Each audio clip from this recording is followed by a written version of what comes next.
Smart executive लगा।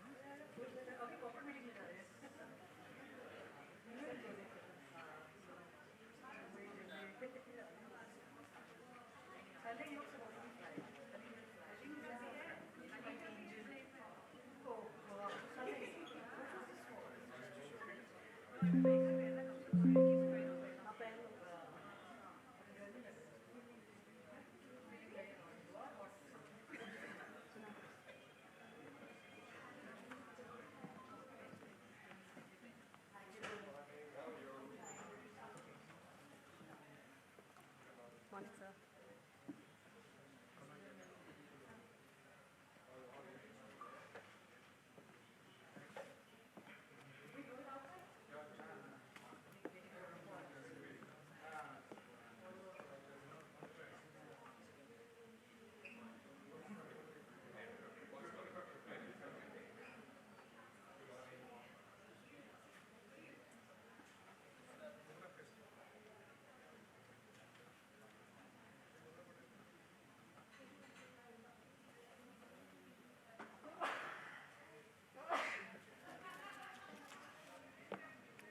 अरे बाप रे, Vishnu, Vishnu, if I cross, I'll be seen. If I cross, देखो स्टेज पे कोई आता जाता दिखेगा, वो स्टैटिक है ना बस।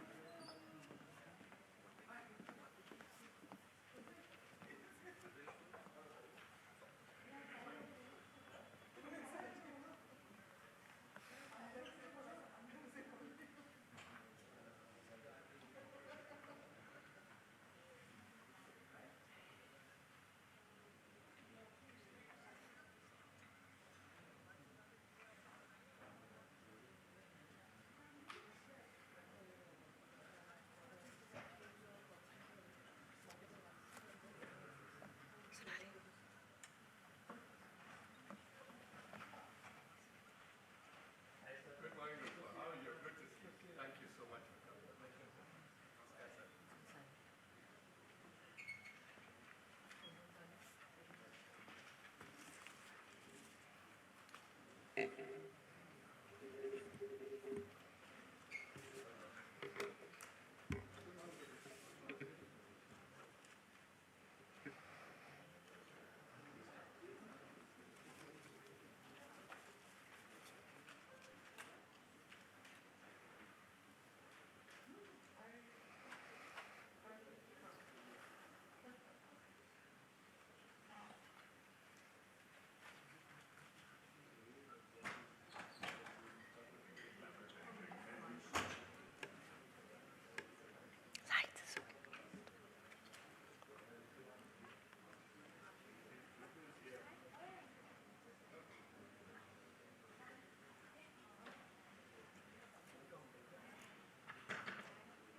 Good morning, everyone, and a very warm welcome from all of us at HelpAge India for the launch of the Institute of Longevity and Aging Research. Before we begin, I'd request you to please put your mobile phones on silent mode. Let's begin. As our lives grow longer, the question before us is not simply how long will we live? It is now also what will those added years look like? This question cannot be answered by one discipline or one perspective alone. It calls for curiosity, evidence, dialogue, and perhaps most importantly, a willingness to look at aging differently. It is in this spirit that we gather today. We're honored to have with us distinguished leaders, researchers, policymakers, and practitioners who have contributed in different ways to shaping the world we live in, and who will help us think about the world we are building. We will begin the proceedings with an opening address by our chairperson of HelpAge India's governing body, Mr. Kiran Karnik. I'll just introduce him. Mr. Karnik is one of India's most respected voices in technology, innovation, and public policy. As the former president of NASSCOM, he played a pivotal role in shaping the growth of India's IT and knowledge economy. Alongside leadership roles at ISRO and Discovery India, he has served on several national and international boards. These include the Scientific Advisory Council to the Prime Minister and the National Innovation Council, and he continues to contribute to discussions on technology, governance, and social impact. He is also a prolific writer, columnist, and author of several books. At HelpAge India, we are privileged to have Mr. Karnik as our chairperson. Please join me in welcoming him.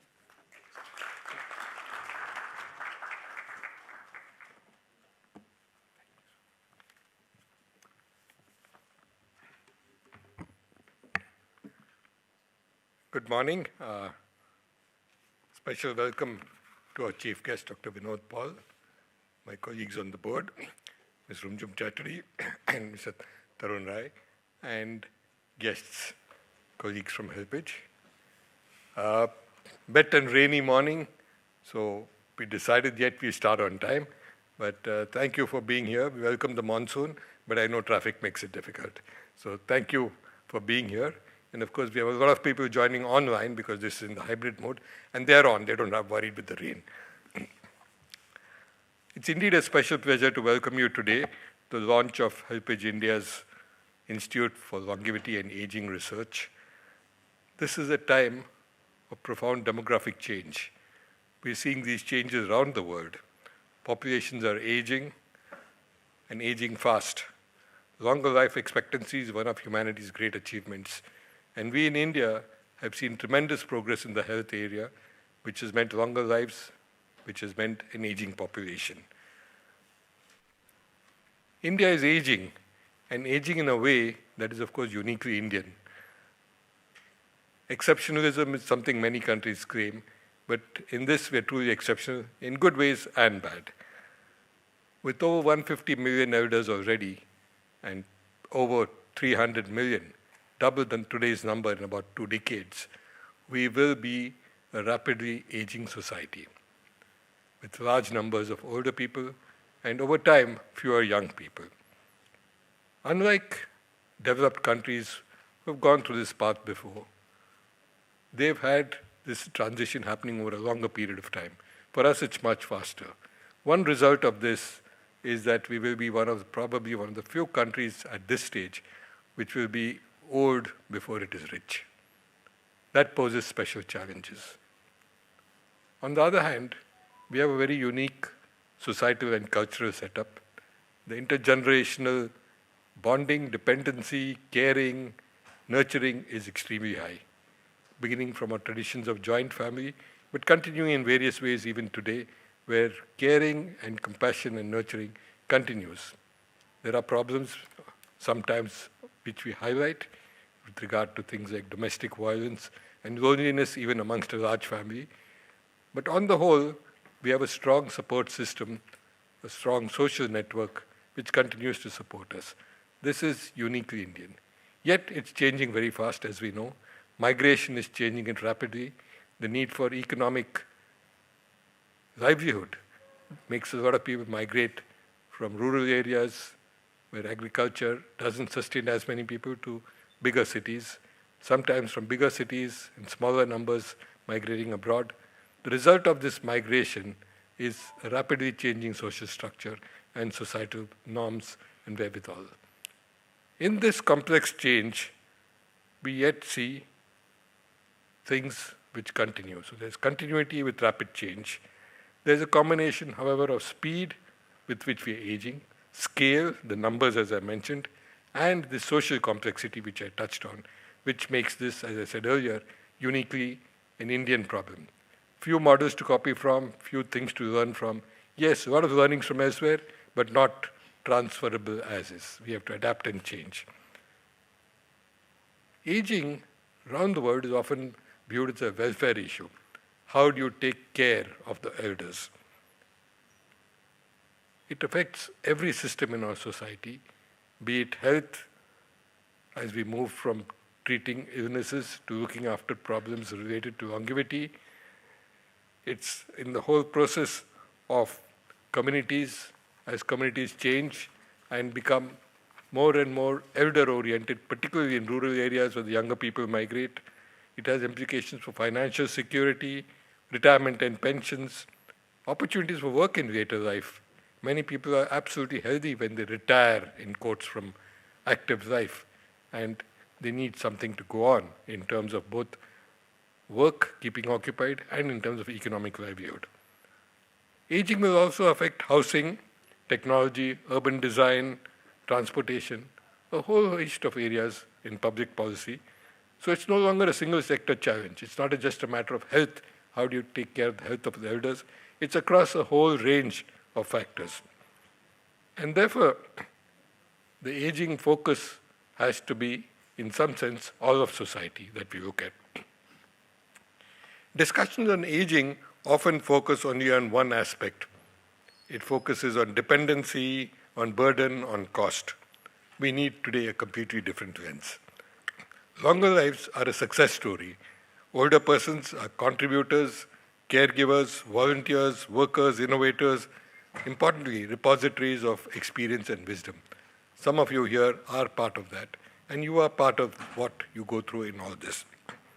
An aging society, therefore, also creates opportunities. It drives demands for new products, services, technologies, models of care, the so-called silver economy.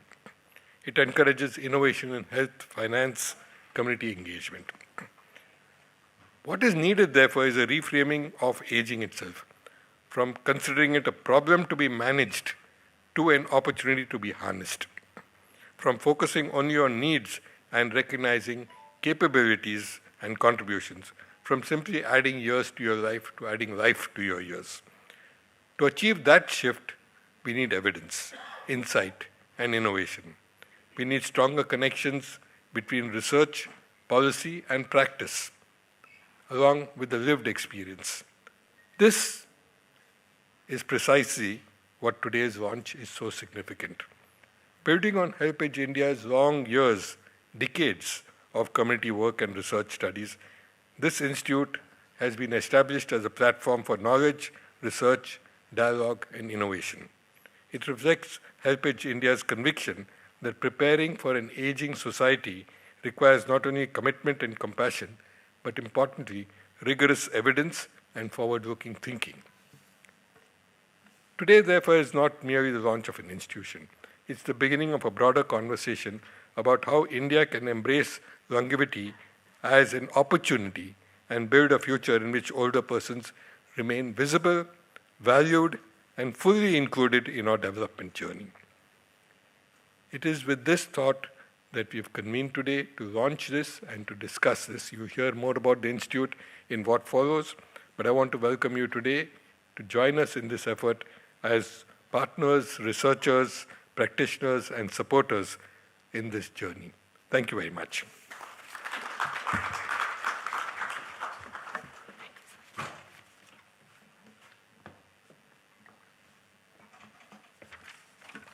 Thank you very much, sir, for that thought-provoking address. I would now like to invite our CEO, Mr. Rohit Prasad, to please come on stage to share the background of HelpAge India's research focus and journey.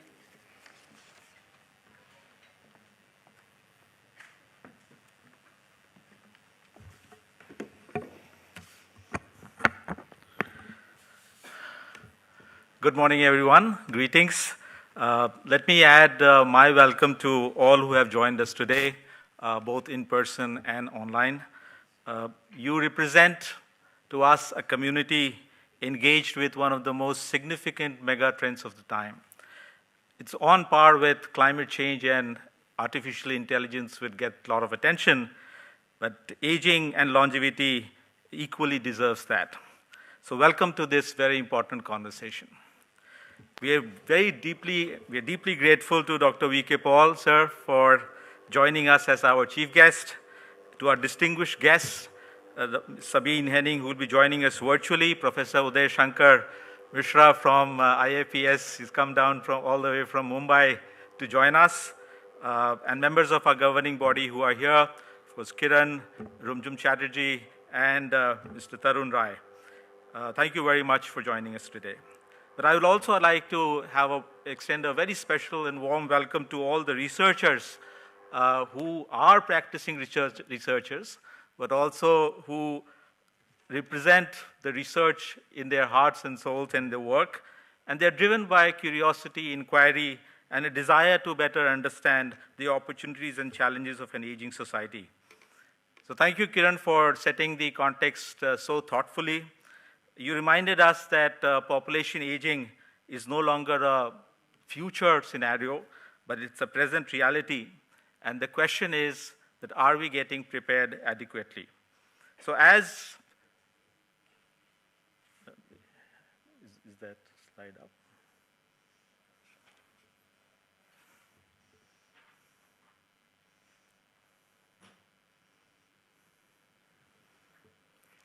So as India navigates this demographic transition, it will not only need programs and policies, but also evidence, innovation, and collaboration. And we believe that the foundations of this journey are very, very strong. And why do we think so? So one of our defining aspects of Indian society is its strong rooting in the ethos and values of elder care, the family values and culture that is so dear to us, and that we need to continue to nurture. But also the policy frame. NP, National Policy on Older Persons, was set way back in 1999 by India, and that was a very early action on the aspect of elder care and the future of aging. But it's also the strategic plan or thinking that is already coming into the fore, and we see that happening in government, in other stakeholders like the industry, academia, and that's a very welcome sign.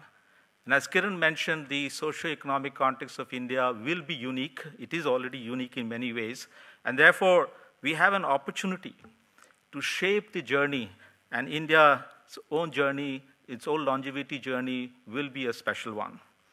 So as we look forward, and as a country, we have started looking at this strategically. But over the last 5 decades, HelpAge India has been working on the care of older persons. And at the heart of that we do is ensuring dignity, security, participation, and care for older persons. So our work has always been rooted in communities. And we, through our different interventions in healthcare, aged care, livelihoods, we reach more than 2 million across the country. We hope to reach 3 million this year through our work. And these are in different contexts, rural, urban, amongst women, in different contexts and lived conditions. So if we see this, and you will find that direct service is something very, very core to our work. And we are very proud of that. We feel it's immensely valuable. But at the same time, there is a growing recognition and something that we deeply value, that a systems approach for lasting change is very important. So this we have built along with our work on the ground, and this is something that we are increasingly focused on. So how does research, policy, and advocacy combine with building partnerships to shape outcome for older persons? So if you look at our journey, and this is something that I'm here for to talk about, that what's been the journey of HelpAge India on the research side. So if you look at the journey over many, many decades, we have focused on surfacing the voices and choices of older persons. And this has been the defining characteristic or defining aspect of our work that is grounded in lived experience.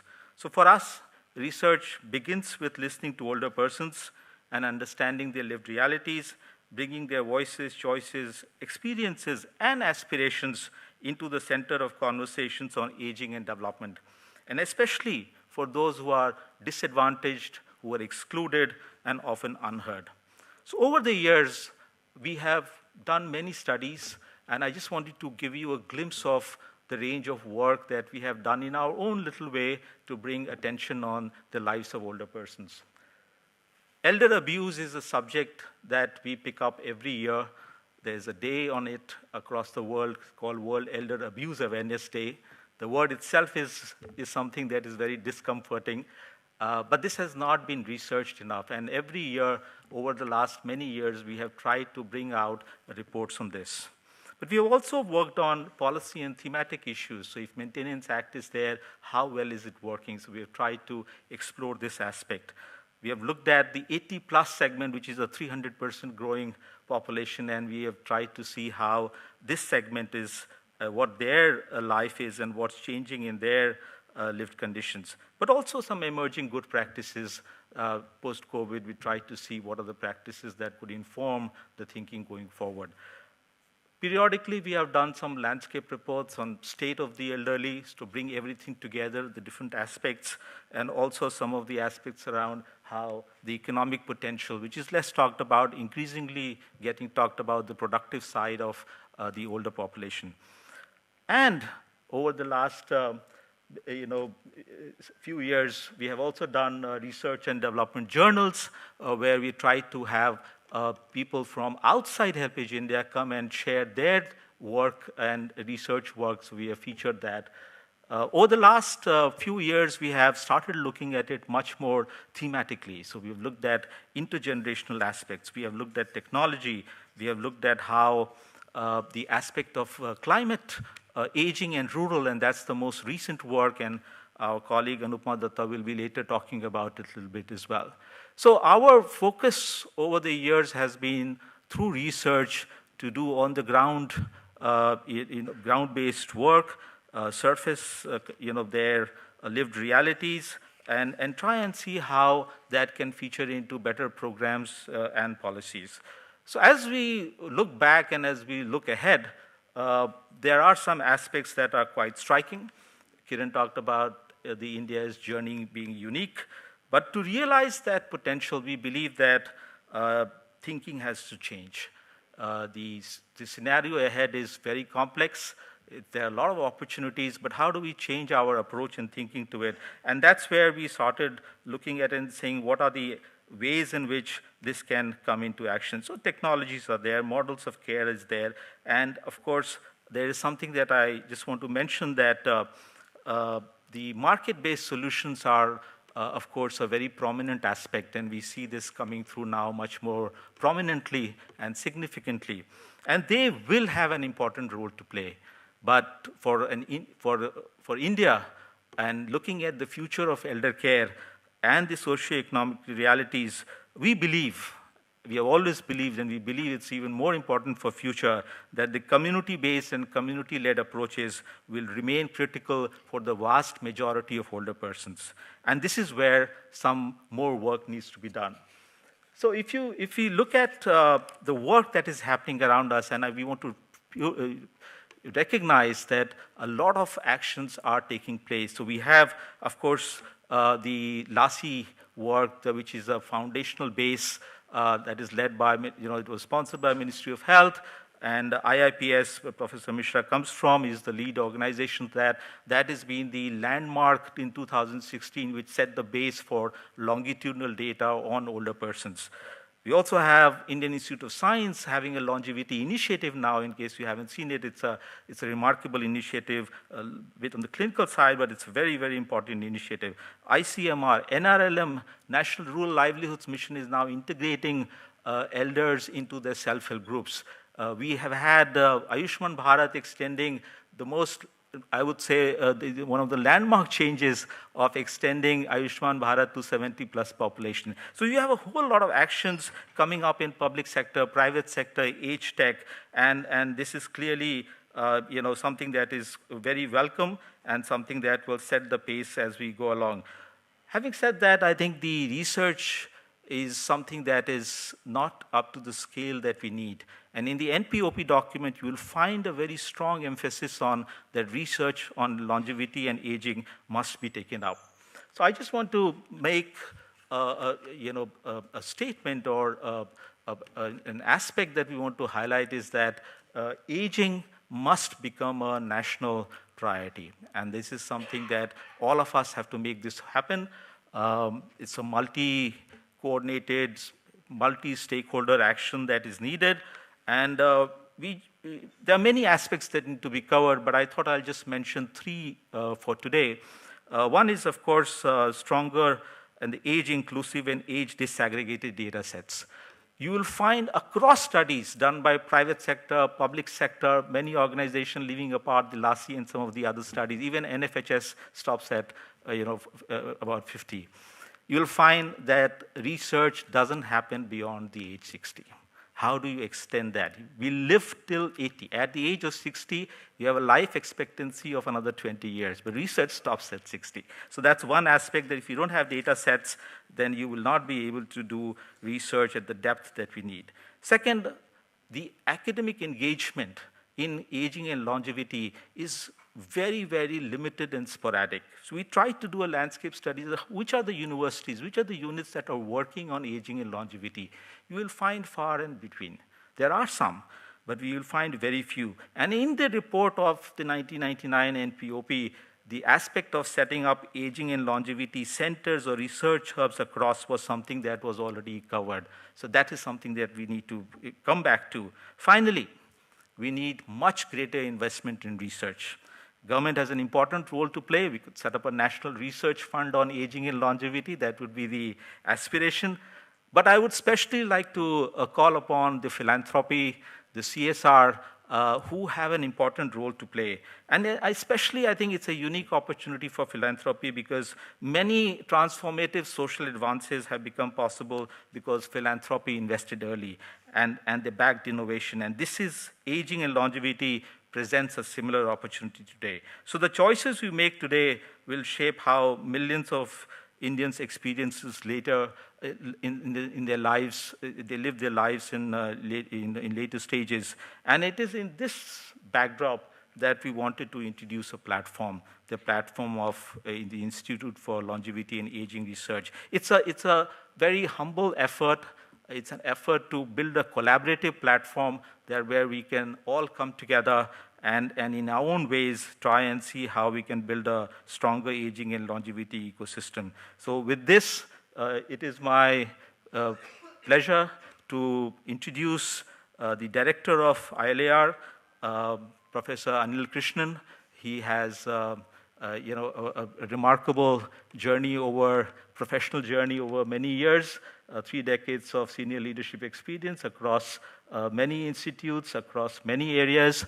And I would now like to invite Professor Anil Krishnan to share with you the strategic framework. It's an early framework, but a strategic framework that we will develop and refine with all your inputs as we go along. So thank you very much, and Professor Anil Krishnan.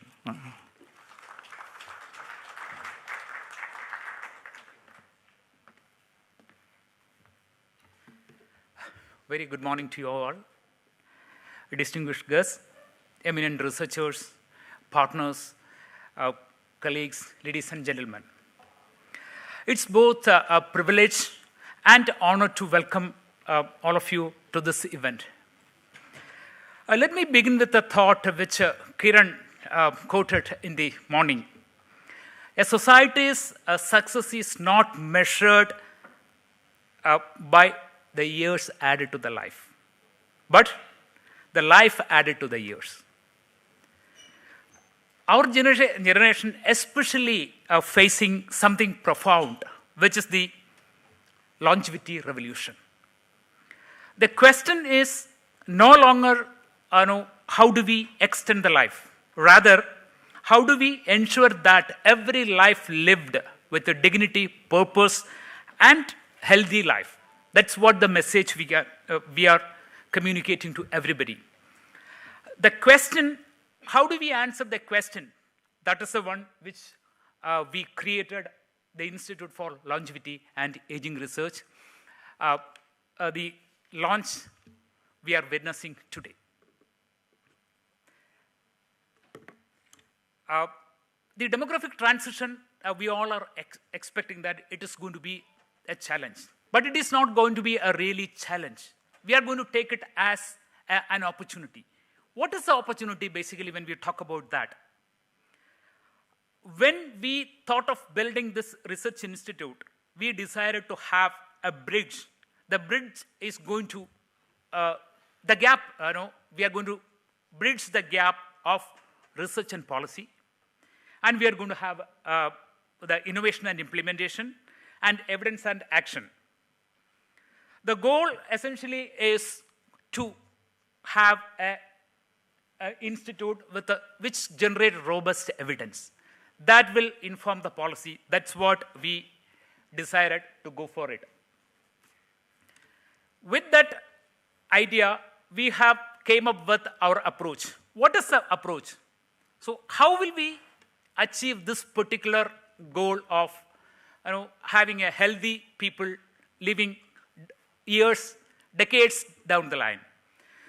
First of all, we thought about the legacy of HelpAge India, decades of community engagement and the experiences. And the rigorous research the Institute is going to do in the future. Combining these together, the outcome of research, which will eventually feed into the policy. And we use evidence to inform policies and programs.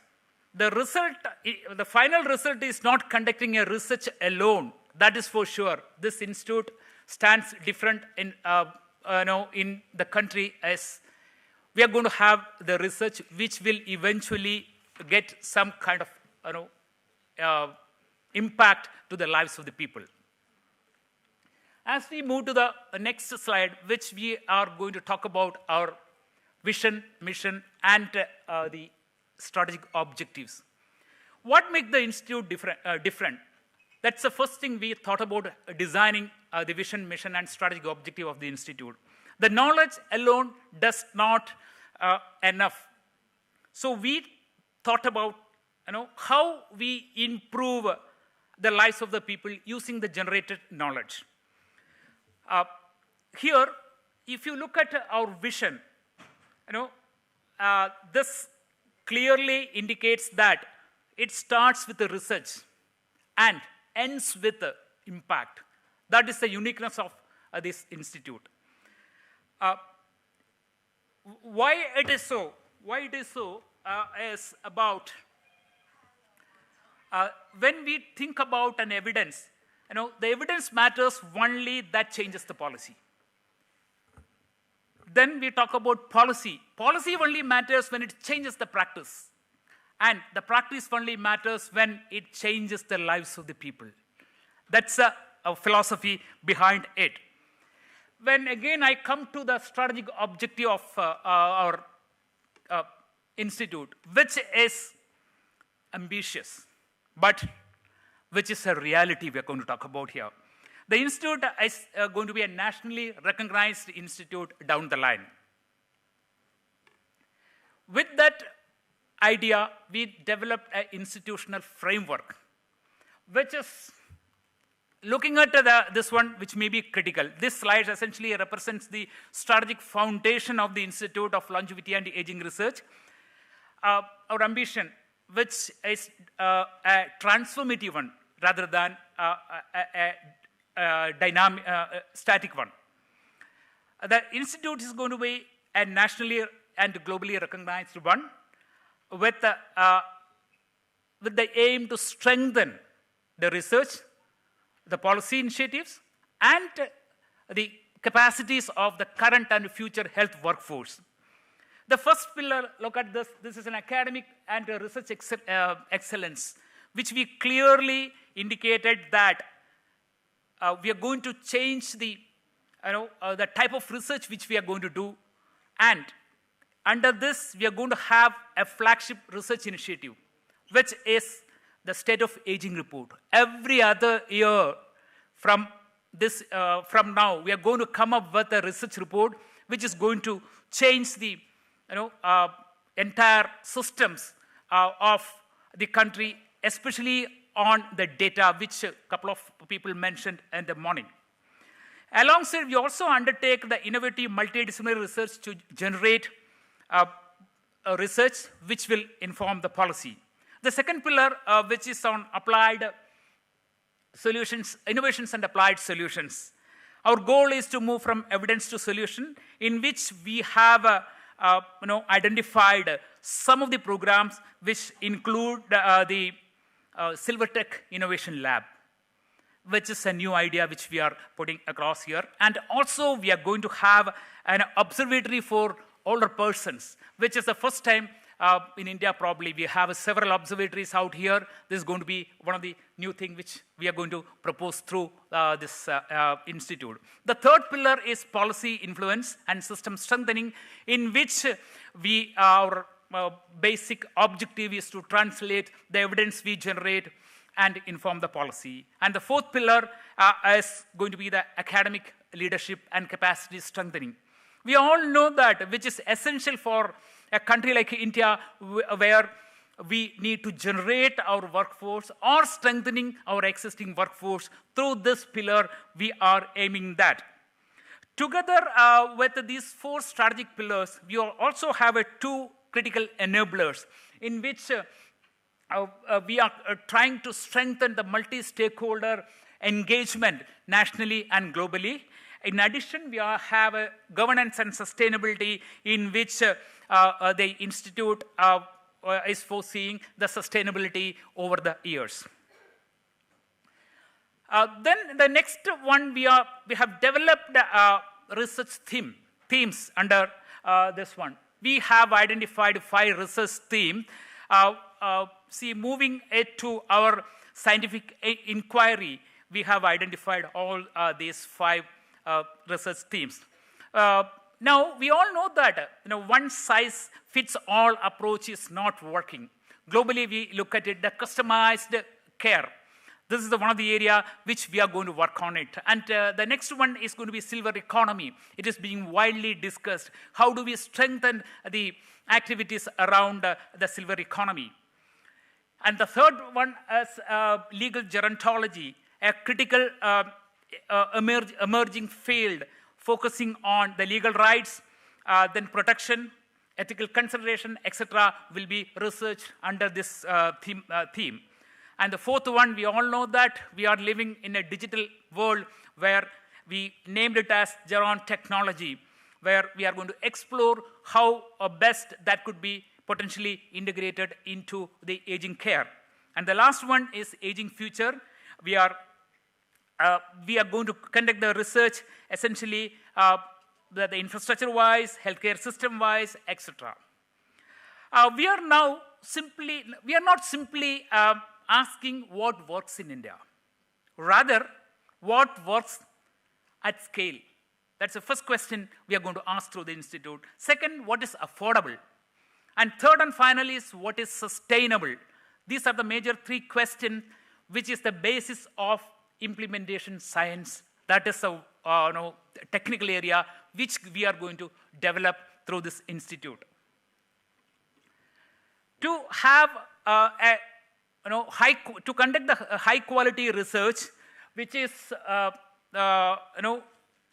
ensuring the scientific inquiry, it is a foundation of any high quality research. We have established a system in which we are going to have 2 major systems or setups within the governance structure, where we are going to establish a robust governance system by making a scientific advisory committee in which the national and international experts are going to be there, and also institutional ethics committee, which is mandatory for any research institute. We are going to establish that as well. now I'm coming to what is going to be the research output for the next 3 years. To give you a sense of our immediate roadmap, we have charted our flagship publications, which I mentioned earlier under the first pillar. The first year, we are going to focus on healthy longevity and health system readiness. The name of the report, which we will be coming up with how prepared our health systems are to address the growing elderly population. That's going to be the first year, which will be published somewhere around early next year. And in the second year, we will publish a report on technology, innovation, and aging. And subsequently, the third year, we'll focus on silver economy and future aging in India. These are not just academic exercise. They are designed for an actionable roadmap for policymakers and industrial leaders. And when we talk about a certain research report, in addition to the flagship program, we also have programs like a mix of innovation, research, and capacity building. There are multiple activities we have planned it, in which I'm going to highlight some of them. Pilot programs. We have identified 5 pilot initiatives under the innovation, which we will be starting from this year. Then Silver Tech Lab, which I mentioned earlier, and Observatory, which also I mentioned earlier in my presentation. We also aim to create a knowledge platform for sharing best practices and launch of innovation fellowship program to nurture talents. And also introduce a longevity research executive program under the capacity building to develop the future workforce, and also training the current workforce on conducting research and care, etc., over the next 3 years. I want to conclude by saying that we cannot achieve this, the Herculean task, I would say, without the support of all of you, I would say. We are actively seeking collaboration across boundaries, and we need to build partnership with academic institutions, research institutions, nationally and internationally. We need a deep industry collaboration to scale our solutions. And also, we invite researchers to join our network. We have several researchers out here. We invite them to join our network. And finally, I ask everyone here today to be the ambassador of the Institute and for the cause of healthy aging. Then, see, no single institution can solve the challenges of population aging. The future of research or any program is under collaboration, which we say that belongs to collaboration. This institute brings together economists, public health experts, engineers, biomedical experts, sociologists, etc., into one single umbrella. Because of healthy aging is not merely a health issue. It is a whole of the society agenda.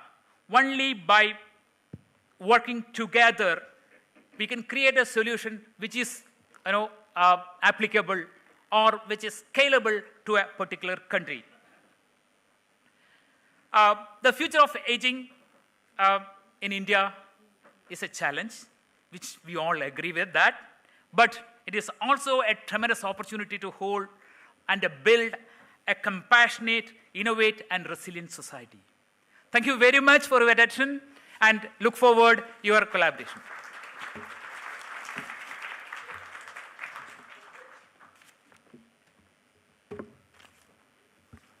Thank you very much, Professor Anil Krishnan, for presenting the strategic framework of the Institute for Longevity and Aging Research. We will now move to the inaugural session.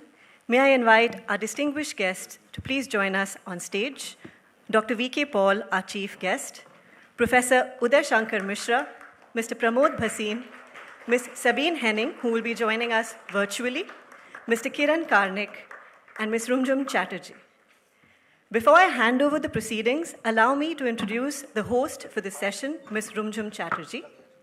It is a pleasure to introduce Ms. Chatterjee, Vice Chair of HelpAge India and a passionate advocate for inclusive and sustainable development.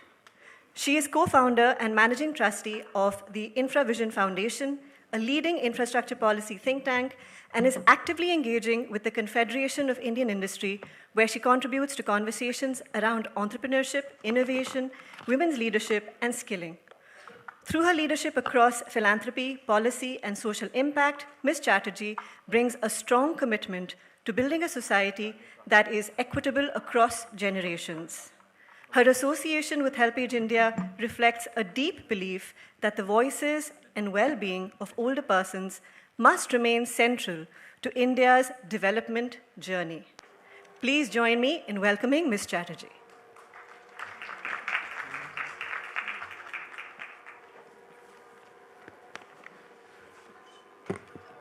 Thank you. Good morning once again, ladies and gentlemen. I know that we have lots of people who are listening in and watching the proceedings online. So welcome to the formal inauguration of HelpAge India's new initiative, the launch of the Institute for Longevity and Aging Research. The inaugural session has really got for us distinguished guests who represent global perspectives, cutting-edge demographic research, institution builders and leaders, and not to forget, national policy vision, an ideal combination, all of which that we would need to harness as we launch ILAR, or ILAR, as we would like to call it, which will strengthen the evidence base for advancing dignity, well-being, and inclusion in later life. To begin the proceedings, I will first invite Dr. Sabine Henning, who is the Chief Sustainable Demographic Transition Section of UN ESCAP. Good morning, Dr. Henning. It is my privilege to welcome Dr. Henning, and Dr. Henning is a distinguished demographer who has spent nearly 3 decades working on population and development issues within the United Nations system, with particular expertise in population aging, migration, and social policy. She has led major regional research and policy initiatives, including the Asia-Pacific Report on Population Aging, and has been a strong advocate for evidence-based responses to demographic change across the region. ESCAP's and her work aligns closely with the goals of HelpAge India and the ILAR initiative as we seek to better understand and respond to the realities of aging societies. Over to you, Dr. Henning. Thank you very much, Madam Moderator, Mr. Kiran Karnik, Chairperson, HelpAge India, Mr. Rohit Prasad, Chief Executive Officer of HelpAge India, distinguished representative of HelpAge India, Professor Anil Krishnan, Institute for Longevity and Aging Research, India, Professor Mishra, International Institute for Population Science, Mumbai, and Dr. Paul, former member of Niti Aayog. Esteemed colleagues from government, academia, civil society organizations, ladies and gentlemen, good morning from Bangkok. Thank you for inviting the United Nations Economic and Social Commission for Asia and the Pacific, or ESCAP in short, to deliver the opening remarks at this important event. Let me begin by warmly congratulating HelpAge India and all partners for launching the Institute for Longevity and Aging Research, a landmark initiative that comes at a pivotal moment for India and for our broader Asia-Pacific region. The Institute's establishment marks the beginning of an important new chapter and will advance cutting-edge research and generate evidence to improve the quality of life of older persons across India. Ladies and gentlemen, population aging is one of the most significant demographic transformations of the 21st century. Across Asia and the Pacific, people are living longer than ever before. Today, 1 in 10 people in the region are 65 years and over. By 2050, 1 in 5 people in our region will belong to this age group. Compared to other regions of the world, population aging is particularly rapid in Asia and the Pacific. Countries are already transitioning from aging to age societies within a single generation. This is a remarkable achievement that reflects advances in health, medicine, education, nutrition, and overall social and economic development. Longer lives are a success story, but they also require us to rethink how we design our societies, economies, health systems, labor markets, and social protection systems to meet the needs of a growing number of older persons, many of them women, while the number of children and youth remains high in several countries of the region. India stands at the center of this transformation. Home to the world's largest and most diverse populations, India has a unique opportunity to lead global thinking on healthy aging and longevity. Its share of older persons 65 years or older is projected to more than double between today and 2050. The speed of this transition leaves little time to address the challenges and opportunities in a forward-looking way. The choices made today will influence the well-being of millions of older persons in the coming decades and will offer lessons learned for countries across the region. This is why the establishment of this institute is so important. High-quality research is essential for effective policymaking. We need better evidence on healthy aging, long-term care, lifelong learning, age-friendly environments, financial security, social inclusion, and the changing needs and aspirations of older persons. We join the call made earlier for age disaggregated data and longitudinal studies, which are so important in this area of work. We also need new approaches to recognize older persons not merely as beneficiaries of services, but as active contributors to families, communities, economies, and society. The Institute can become a vital platform for generating knowledge, fostering innovation, and promoting collaboration across disciplines and sectors. By bringing together researchers, policymakers, practitioners, and older persons themselves, it can help ensure that policies are informed by evidence and grounded in lived experience. Importantly, its impact can extend well beyond India. Countries across Asia and the Pacific are grappling with similar issues. The Institute can serve as a regional hub for learning and partnership and exchange, helping countries adapt and respond to these shared challenges. In this regard, ESCAP is looking forward to working with the Institute. As a regional development arm of the UN Secretariat in Asia and the Pacific, ESCAP is interested in exploring synergies between our areas of work, working collaboratively with governments, stakeholders, the private sector, and UN entities.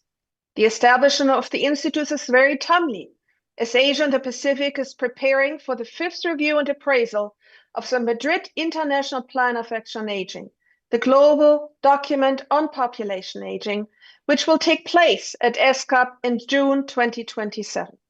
As we look ahead, let us embrace a vision of aging that is positive, inclusive, and rights-based.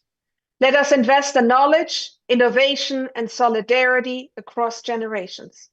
And let us work together to ensure that longer lives are not only longer, but healthier, more productive, and more fulfilling.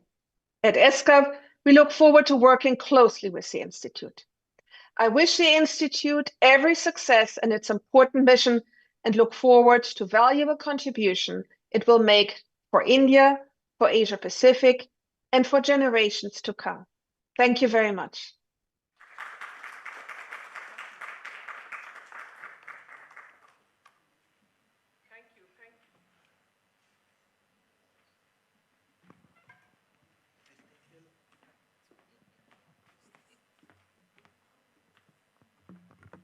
Thank you. Thank you very much, Dr. Henning. And we at HelpAge India will eagerly look forward to working together with ESCAP. May I now invite Professor Uday Shankar Mishra, one of India's leading population scientists and demographers.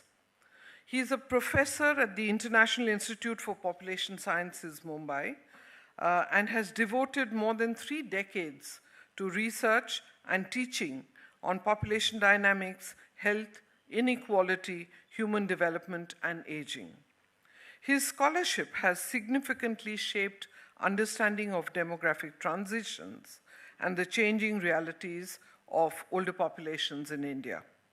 Given ILA's focus on generating robust evidence for policy and practice, we are especially fortunate to have with us a researcher whose work has consistently bridged rigorous analysis with real-world development challenges. Professor Mishra, please.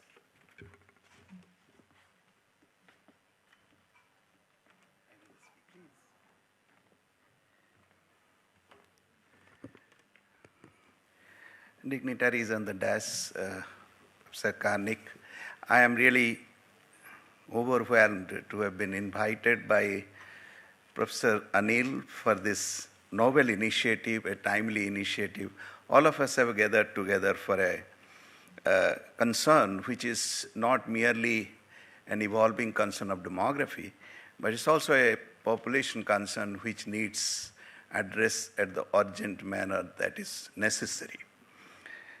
Let me begin by saying that I, as a young researcher in 1999, the book that I brought out on aging was titled as India's Elderly Burden or Challenge, at a time when aging research had not assumed that much of prominence. In fact, aging research in demography has been always tilted towards understanding a kind of a imbalance in the age structure of the population. And that's what was the minimal concern that was getting addressed. But with improvement in longevity over time, with a remarkable pace, has really made this concern multifaceted.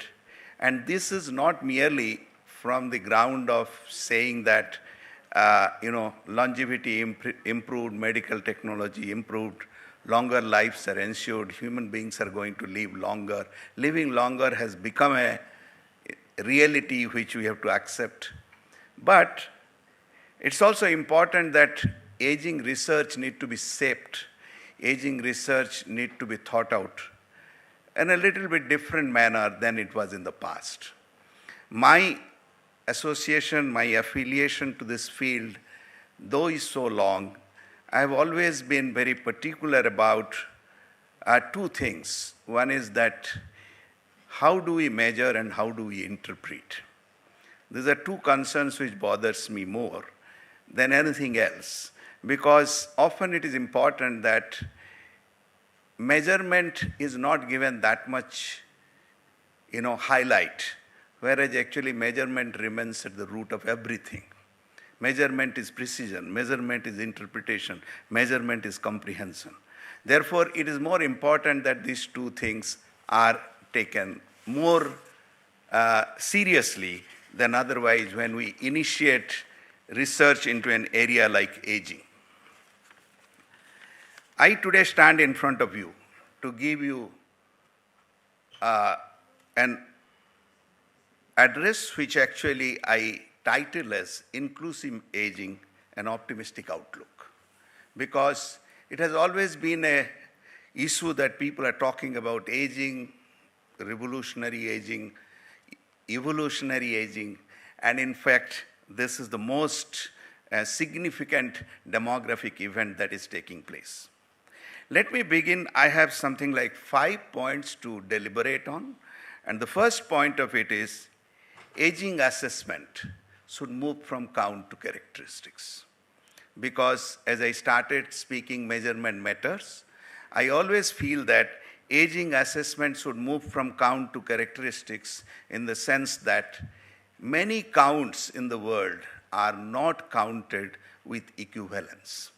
Why I prefer to use the word equivalence is because we do have many aspects in demographic or otherwise in social sciences being thought out as binaries, because it is in aging too that we are talking of aged population and people who are not aged. These binaries, and in the one side of the binary, the count that you get, that count becomes actually not comparable unless you do a characteristics adjustment.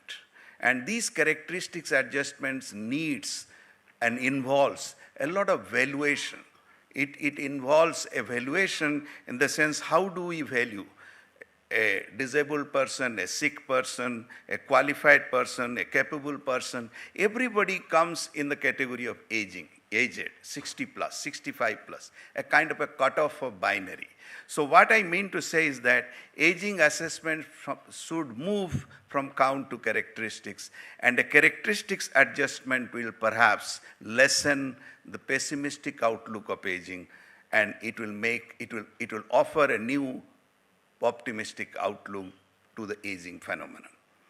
Now, another problem is that in being a demographer, we are often, it's temporal comparisons and relationship adjustments, reading across countries the situation or intensity of aging has been our day in, day out business.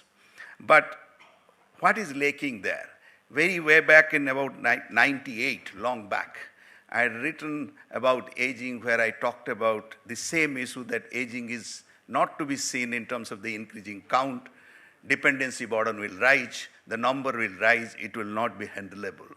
The reason is that we are supposed to adopt more than a static aspect of measuring aging, a dynamic aspect of it. And what I mean by dynamic is that aging should include the kind of evolving nature of transformation. That is exactly why I appreciate that you are trying to study aging along with longevity. And longevity aging is not something which is about a kind of a age structures cutoff binary, but also the number of years a person will live. For instance, you bring longevity adjustment to aging. What you need to do is that you have to make a dynamic assessment of a certain number of years to be lived. Certain number of years to be lived is changing, and changing for different generation of people. The generation today who is 60 and the generation 20 years down the road who will be 60 will be living number of years which are different. Therefore, we are comparing the incomparable. We are trying to compare count and try to understand the intensity which is incomparable. And when I talk about static versus dynamic assessment of aging, dynamic assessment of aging's first fundamental linkage should be to longevity. Longevity is so important to actually demarcate. If at all you are going for a cutoff for a binary setting for saying who is aged, it should be longevity conditioned. It should not be. Once something becomes longevity conditioned, you will get a scenario which will not be age pessimistic. As in many of the reports you read, this many will be the number, this will be the proportion, this will be the intensity. And of course, added to that, we are also assuming the features of that aging population to be also static.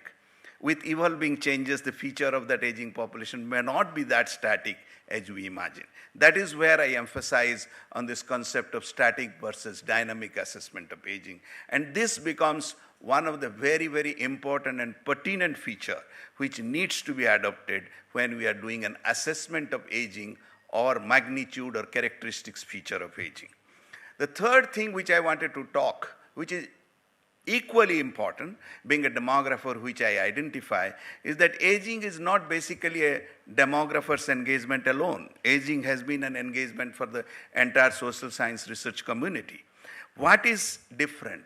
The difference is that we are supposed to delineate a distinction between population aging and individual aging. Why I say this? Because population aging in simplest terms is basically a age structural construct. I name it as an age structural construct because a population age structure transits from a younger population to an older population.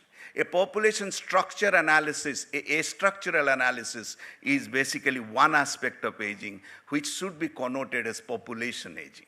Population aging need not be mixed up with this idea of individual aging. I say population aging is a structural construct and individual aging is a survival construct. The survival evolution is that we are evolving to survive longer. We are actually having, the generation after generation are having extra years of life. And therefore, when we talk about individual aging needs a focus, because an individual should somewhere reckon with this fact that how many years of life I have to live. At a population level, it is just age structural. It's about structural construct. It is a structural construct. There are parameters of age structures which can be computed to compare population aging across nations over time. That is called what I mean by saying differentiating population aging from individual aging. So individual aging is more important because it has some connection with cautioning individuals of this generation versus the future generation as to how long are they going to live. What will be their need of sustaining themselves in terms of economic terms, health terms, emotional terms, social terms, and many other ways. Following this, I want you to bring to one domain which has actually gained quite a bit of popularity all around, and I have been a part of one of the initiatives in a private university to start a center for research on happiness and well-being. In fact, this happiness and well-being has caught up with everyone, that when we grow old, we all become unhappy. We all become dissatisfied. And I will give you a tip of this which will make you think that actually we are not interpreting happiness and well-being in an objective manner that it should be. Therefore, this idea of happiness and well-being compromise with living longer is becoming a general conclusion. My initiative of initiating that Center for Research on Happiness and Well-being is primarily motivated by the fact, the kind of contradictions which all of us we know. There is a World Happiness Report, there are happiness studies all around, where actually it is felt that older people are more unhappy. In fact, in the introduction itself, Lassie was referred to, and Lassie has information. As belonging to the same institute, I belong to a quarter that I don't every day work on Lassie data. Lassie data has some information which is pretty vital. We are having the second round which will give us a rich longitudinal perspective on aging population.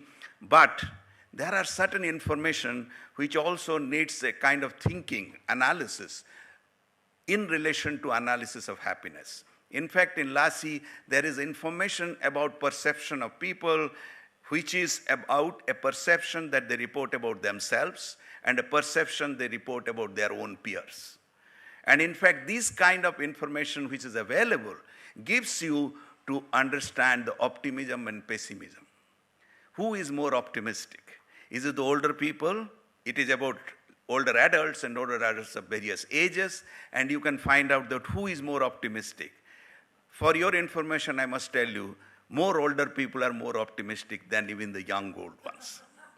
So that is the reason that information that we have had, we must intelligently use to give innovative outlook as to what is this happiness and well-being is about.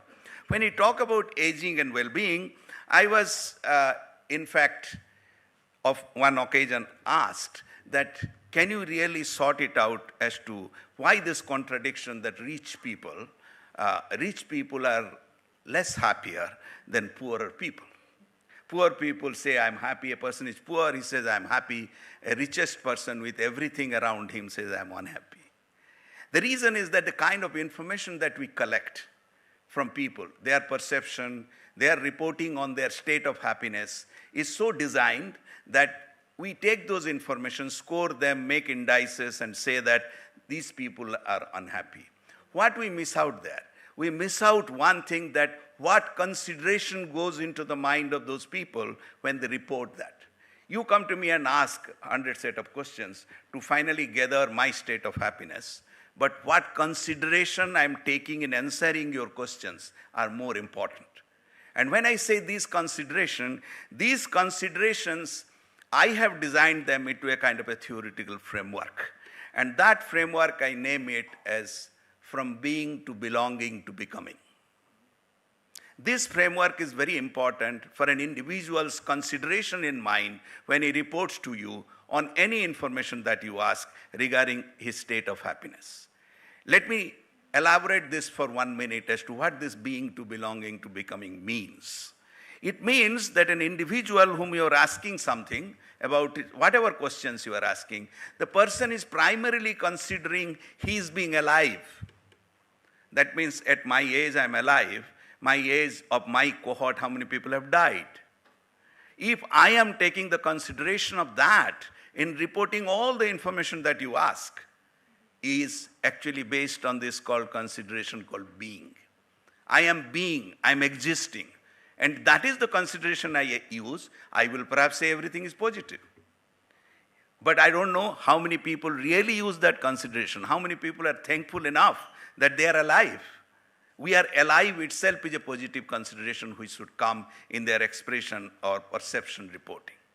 Next comes belonging. Every one of us in a life cycle want to belong.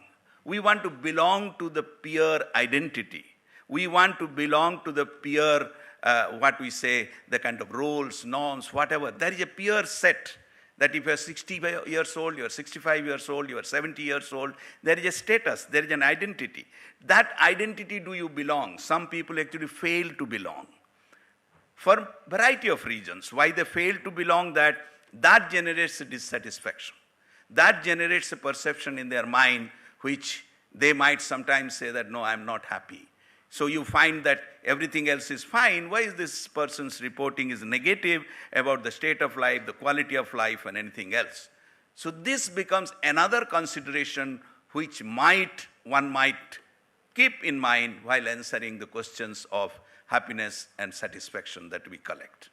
And third and very important one is becoming. In fact, every individual has a purpose of life. We get up in the morning, there should be a purpose to why today. It is not merely living longer, it is not merely living healthy, living comfortably, without any anxiety, without any constraint, does not make a person necessarily happy. What consideration one needs to bring in? The consideration of becoming is basically purpose of life. Is an individual able to define an ideal purpose for his living, ideal purpose for his life? Then that becomes becoming. So I leave you with this idea that when we talk about any kind of notion of happiness and well-being, this framework becomes much more better as to being, to belonging, to becoming, to actually define or actually answer this kind of dilemma which comes as rich happens to be unhappy and poor becomes happier. Finally, I started the work on aging with a study where actually it was titled as what is called life preparatory measures. The title of the project was life preparatory measures. And from there, what I learned by doing this study at a young age, I never understood that what life preparatory measures means. Life is ahead. Are you preparing for it? In what way you are preparing? This is what I term as bearing. There is definitely years lived has a bearing on years to be lived. Years lived, the number of years that you have already lived, how you have lived those number of years has a consequence on the years that is to be lived. Of course, longevity is an average. Everybody may not live beyond 60, 30 years more, but definitely one is going to live so many years more, one needs to be aware of that. And for that reason, I say that in aging research, it is not sufficient to focus on the aging population, but focusing on the population who are going to be aged tomorrow. So when we talk about aging of future, when we talk about assessment of the future aging, it is more important to know that people, how many years have they lived? The people who are going to be prospective old are the way they are living. Are they living with this perfect assertion that they are going to live longer? So there will be a mental preparation for longer life in individuals, which will be a great asset. If interventions of this kind are thought of, then we can have effective life of elderly, which will be with proper preparedness and not with unexpected things to happen that they will be unhappy. With these things, I close my talk. I would definitely be very happy to receive any queries and concern regarding aging research. Thank you very much. Thank you. Thank you, Professor Mishra. You've left us with a lot of new concepts, frameworks to think about, and I particularly like the happiness and well-being part of aging, something that we are also very passionate about at HelpAge India. It's not just living the years, but putting back the dignity and the love and care in the years ahead. So definitely look forward to staying in touch and collaborating on this as ILAR takes over. Let me now invite Mr. Pramod Bhasin. Needs very little introduction to this audience and more because he's been a part of the HelpAge India family for many years now. But also, outside of HelpAge, one of India's most distinguished business leaders, entrepreneurs, and institution builders. Pramod has been the founder of Genpact, a global company that helped pioneer the business process management industry in India and around the world. He currently serves as chairman of ICRIER, one of India's leading economic policy think tanks, and is also the founder of Aparajita, an NGO focused on addressing sexual harassment. A passionate institution builder, he is among the founders of Ashoka University and Plaksha University, and continues to champion innovation, education, and social impact. May we have the pleasure of hearing from Pramod.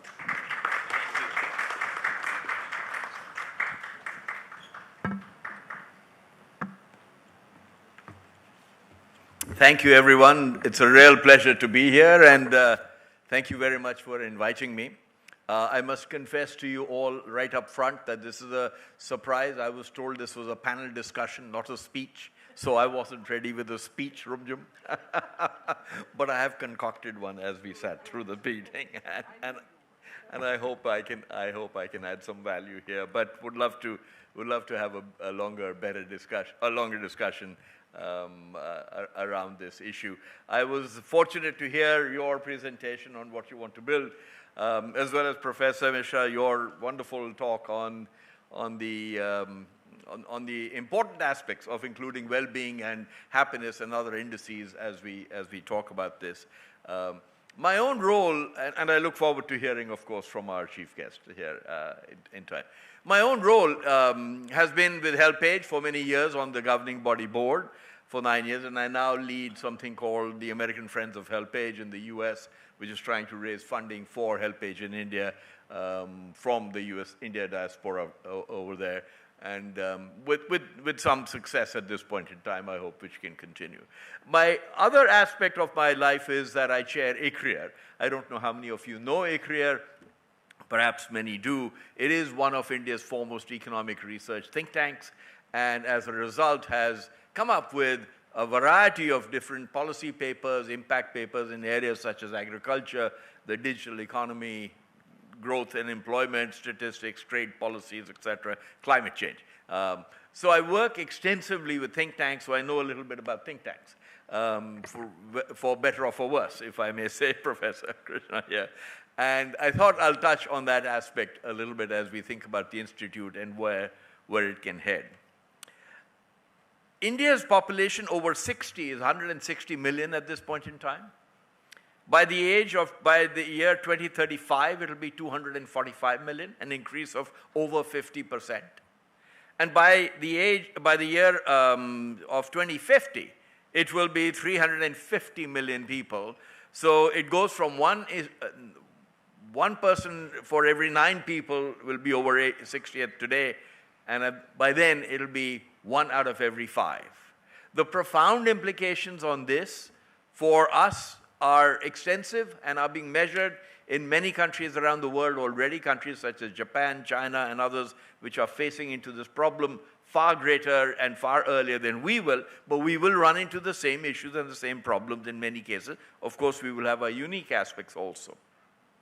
The sad part of it is that in many cases that we have large swaths of the population which get ignored in the economic progress and development that we talk about in our country. I will actually say that, for instance, engagement of women in the workforce, our numbers have jumped up recently substantially for a variety of different reasons. We can argue about those till the cows come home. But the numbers have jumped up to 30% or so, or a bit more.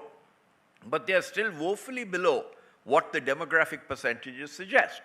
As well as, and this applies even more to the population over 60 or 65.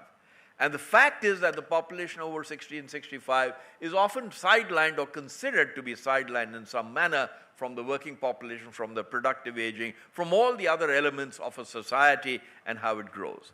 I will say one thing, I'm not an economist, I'm an accountant in fact, but I work with economists, so I have some license to say this. But most economic measurements do not adequately capture the size and state and wealth and happiness of any demographic group. And I hope in time, for instance, I'll give you a very simple example. GDP growth does not by itself address how well a country is doing. It just does not. It does not address all the other aspects of health,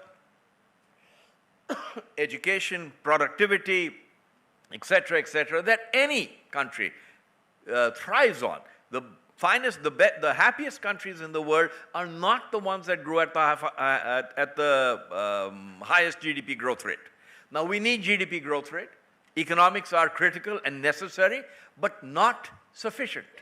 And economic measurements, the way they are designed today, are not sufficient to capture the depth of what is required in a country to embrace a certain community or a certain society. We also have a tremendous lack of data in India. That is an area where I know we have made huge strides over the last 10 years, particularly within Niti Aayog and other places like that, where we have made a lot of work, and other people, Subhash Garg and many others, have done a lot of work in these areas to collect better data. But our lack of data is actually quite profound at this point in time. And therefore, understanding how people are getting old, where are they getting old, which demographics, what are the key issues that affect them, where are the areas, how many of them are working, how many of them are working productively. All of these elements are actually subject to speculation and guesswork to some extent. Statistical surveys are done, lots of work, wonderful work is done. Professor Mishra, and I'm sure, would be able to opine on this much better than I can. But the fact is we have insufficient data to understand what we need to do to address where are the problems, but also, if I may say, a very important element, and I hope the institute that HelpAge is setting up, the Institute for Longevity and Aging Research, can really help change the dialogue here. Change the dialogue into making older people far more productive. And it is a little bit, I would say, productivity, not just in the sense of monetary productivity, but also as contributors to society in a variety of different ways, which older people can do at any point in time. There is no measurement for this today. There is no measurement for a lot of things like what is the contribution of women within the household. There is no measurement for what is the contribution of families to bringing up children. There are so many other things like this which just do not get counted. And I hope within the scope of the research of the institute that we build, we can build in some factors like that which opine not just in quantitative terms, but also in qualitative terms to talking about how are we doing, which aspects of the country is doing well, which is not. We have also added some elements around dignity and elegance to this in terms of saying what is the quality of living, quality of being, as you had said, Professor Mishra, that you talked about, The quality, what is that quality? How do we measure it? How do we get a handle on it? How do we do it? I'll take one example, if I may, from ICRIER and from the work they have done. It's a 50-year-old institution, so perhaps there are some lessons there for all of us. I'm sure you're familiar with it. But for instance, one of the reports we built out is the State of India's Digital Economy report, the SIDE report as we call it. Within that, what we have started to capture is by state, subnational indices, by area, by different scopes, as to where people are doing better, where people are doing worse, how do we address these specific issues. All of you, this is very familiar stuff to all of you. But I hope I would add one other level which I find that an economic institute must do, which is the measurement of impact of its work at some point in time. I will tell you again, forgive me for going to ICRIER again, but it's one of my favorite places. I love being there. I've never had a more intellectually demanding time than when I work at ICRIER. But one of the things, for instance, I always ask him, how do you think about the impact your research will create? And I think we need to find ways within the model thing. This is not something economists like, by the way. They don't like being asked this question particularly because they often get it wrong. And for instance, if you read The Economist magazine, it's got a chapter saying we was wrong about energy crisis. You know, there's a wonderful article, and they often get this wrong. So they don't love being asked that question. But I hope within it, we can really take it, not just from research, not just from policy, but also into thinking about, and you don't have to do it yourself, how do we implement, how do we make sure this gets implemented? Government will embrace it, I'm sure of that. The government is very, especially people from Niti Aayog and others are very, very good at embracing the data, bringing it in. But then what happens when it reaches the state or district level? Does something happen at that point in time, and how effective it is? At the end of the day, I think, and I'll end with this, I hope we can change the dialogue around the entire area of aging.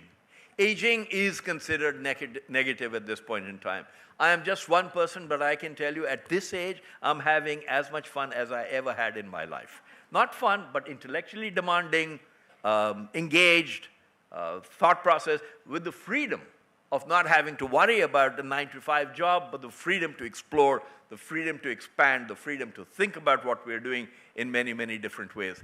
I hope we can bring that, because even an older person who is poor, who may not be able to help, but who is looking after the family, communicating, adding to society, talking to people, has a lot to contribute. And if we can add those elements to this work that we do in the research organization, that would be fantastic. HelpAge is a unique institution. I'm sure many of you are very familiar with it. One of the finest NGOs that I have come across, certainly in India, but across the world. The last element I would add is, this issue is being addressed by people around the world in many, many, many different countries. I hope we don't reinvent the wheel ourselves every time.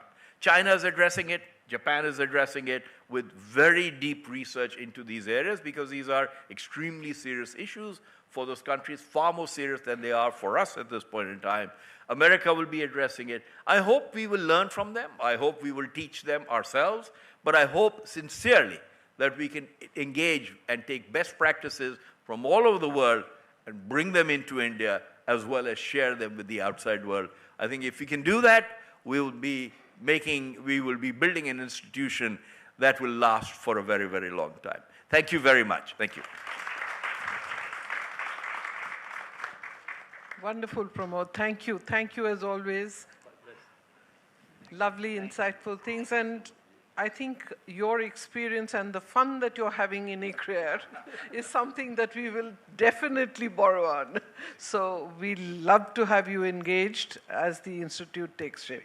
Right? Thank you so much. Thank you. Before I invite our chief guest for his address, we have actually received a number of video messages from global aging leaders.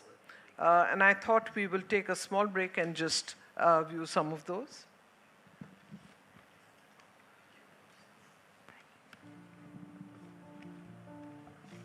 Dear HelpAge India colleagues and friends, it gives me immense pleasure to congratulate HelpAge India on the launch of its research initiative, the Institute of Longevity and Aging Research. As India's population continues to age, robust data and evidence are essential to inform policies, practices in the field of aging. I am confident that the Institute will make a significant contribution to this mission. Drawing on HelpAge India's rich knowledge and experience in community innovation and practice, the Institute will be well positioned to generate and harness valuable evidence and insights. At HelpAge International, we are proud of HelpAge India's leadership and contribution to regional and global discussions on aging. We look forward to collaborating with the Institute in the future. Hello, my name's Paul Revel. I'm a Professor of Health Economics at the University of York in the UK. HelpAge India has the potential to generate research and knowledge which will be informative for health policy and social policy, not only in India but right across the world. So I wish you all of the best in this new venture. I'm really looking forward to seeing you make great contributions and all of the work and the value of the work which you will produce to change lives in India and beyond. Ohayou gozaimasu. Namaste. My name is Myo. I'm Associate Professor of Global Health from Chunteno University, Tokyo, Japan. This is the middle of the healthy aging decades, and I think it's a very important milestone that HelpAge India is establishing a research platform for evidence-based research on healthy aging and longevity. To face the challenge of population aging, it is important to utilize the evidence to maximize the use of community resources, to integrate the multidisciplinary stakeholders, and also to effectively use the artificial intelligence. I look forward to collaboration with ILA and sustain working with HelpAge India. Right. Thank you. Let me now invite our chief guest, Dr. Vinod Paul. Over the last few years, we have been guided by him, mentored by him, and he's been a friend of HelpAge India, working very closely while he was at Niti Aayog. Dr. Paul is one of India's most respected public health leaders and policy thinkers. A renowned pediatrician and former professor and head of the Department of Pediatrics at AIIMS, New Delhi, he has served as member of Niti Aayog, leading key national initiatives in health, nutrition, and social development, including Ayushman Bharat. Importantly, for today's occasion, Dr. Paul has also chaired national efforts to develop a comprehensive strategy for senior citizens' care in India, recognizing the profound implications of population aging for our society and economy. We deeply value his visionary leadership and steadfast contributions towards strengthening India's healthcare system and shaping the elder care ecosystem. Dr. Paul, please.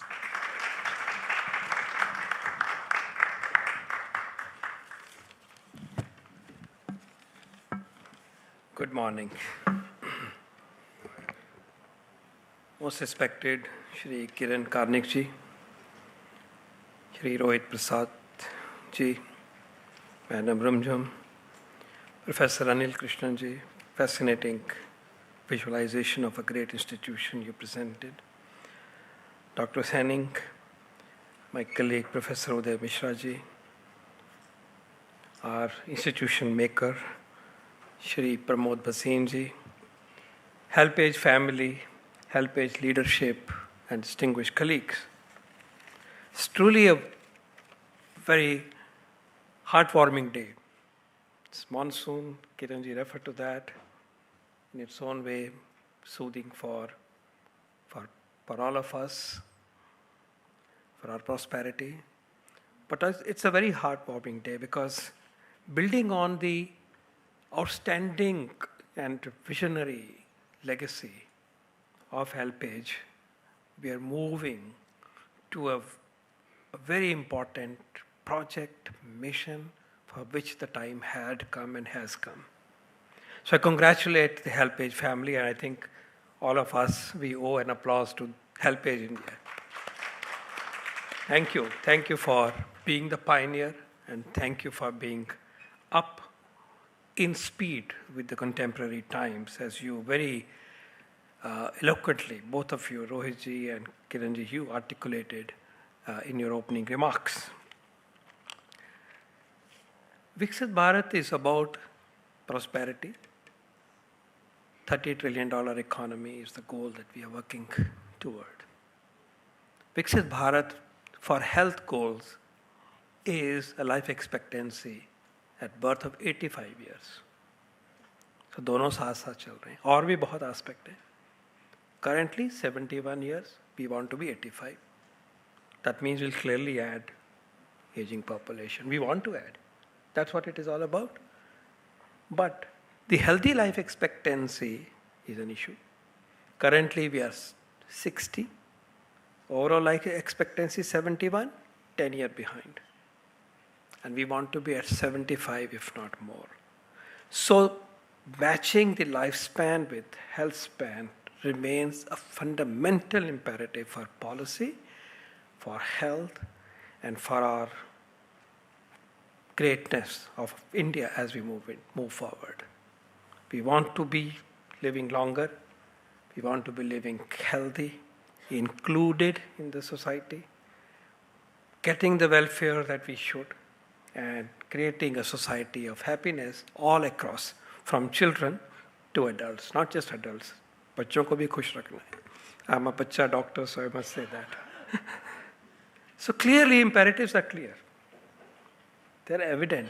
And actually it is heartening to see how this debate is picking up and how we are gathering ideas, we are gathering partners, we are gathering the stakeholder engagement, and we're looking at solutions at all points. And you referred to the Niti's work in this regard. I was very proud to have been part of leading that, and a lot of work is ready to be shared in near future. Institute for Longevity and Aging Research, your time has come. And Dr. Krishnan, you presented the visualization, the strategy, the framework beautifully. And I cannot find any fault there, actually. I'm going to make some editorial correction in a minute. But the way it has been thought out, thanks to the leadership and thanks to you, Dr. Anil, you thought about the way it should be done. So it has the right DNA. I'm finding it very difficult to say how much more could be considered. You took into account everything.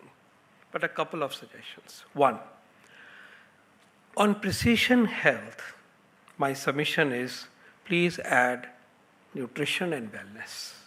And it comes from Mr. Assad's input. I do not want to miss nutrition. Nutrition has profound problems. The other day, just 2 days ago, you heard about an ICMR study which talked about 90% of us being abnormal lipid status. Can you imagine?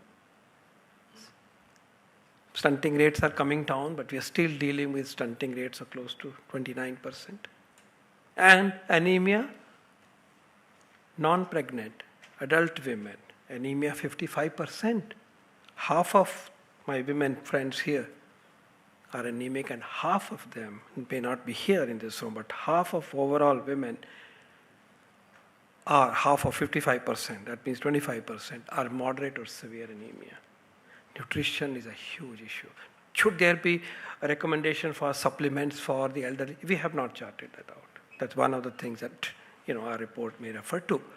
I don't want to forget nutrition, therefore. There are imperatives for us. Our nutrition, and it comes from the household survey of cereal-based nutrition, relatively modest diversity. There are issues about the food that is available. I also want to mention that we believe anemia further rises among men as well as women above the age of 60. It's a data that I'm privy to. I can tell you it's not 55% in women, it actually becomes 60 and 65 and so on. So, sir, precision health, and health, nutrition, and wellness, I think will beautifully capture the notion that you really are envisaging. To this, we add part B, that the traditional health systems will be integrated. I like to see that little addition bullet. Traditional health system, traditional yoga, meditation, the well-being part, preventing dementia. I think it will open up some of these ideas if we get this right in the heading. So it should perhaps be reading as precision health, nutrition, and wellness. That's my one humble suggestion. The paradigm of research that you envisaged clearly is very rightly technology, law, welfare, health, and so on and so forth. Very extremely well thought.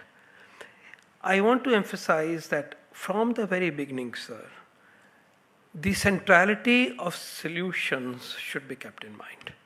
In medical research or health research, we start with basic research or discovery, based on which we find some molecule that may become medicines and vaccine, for instance.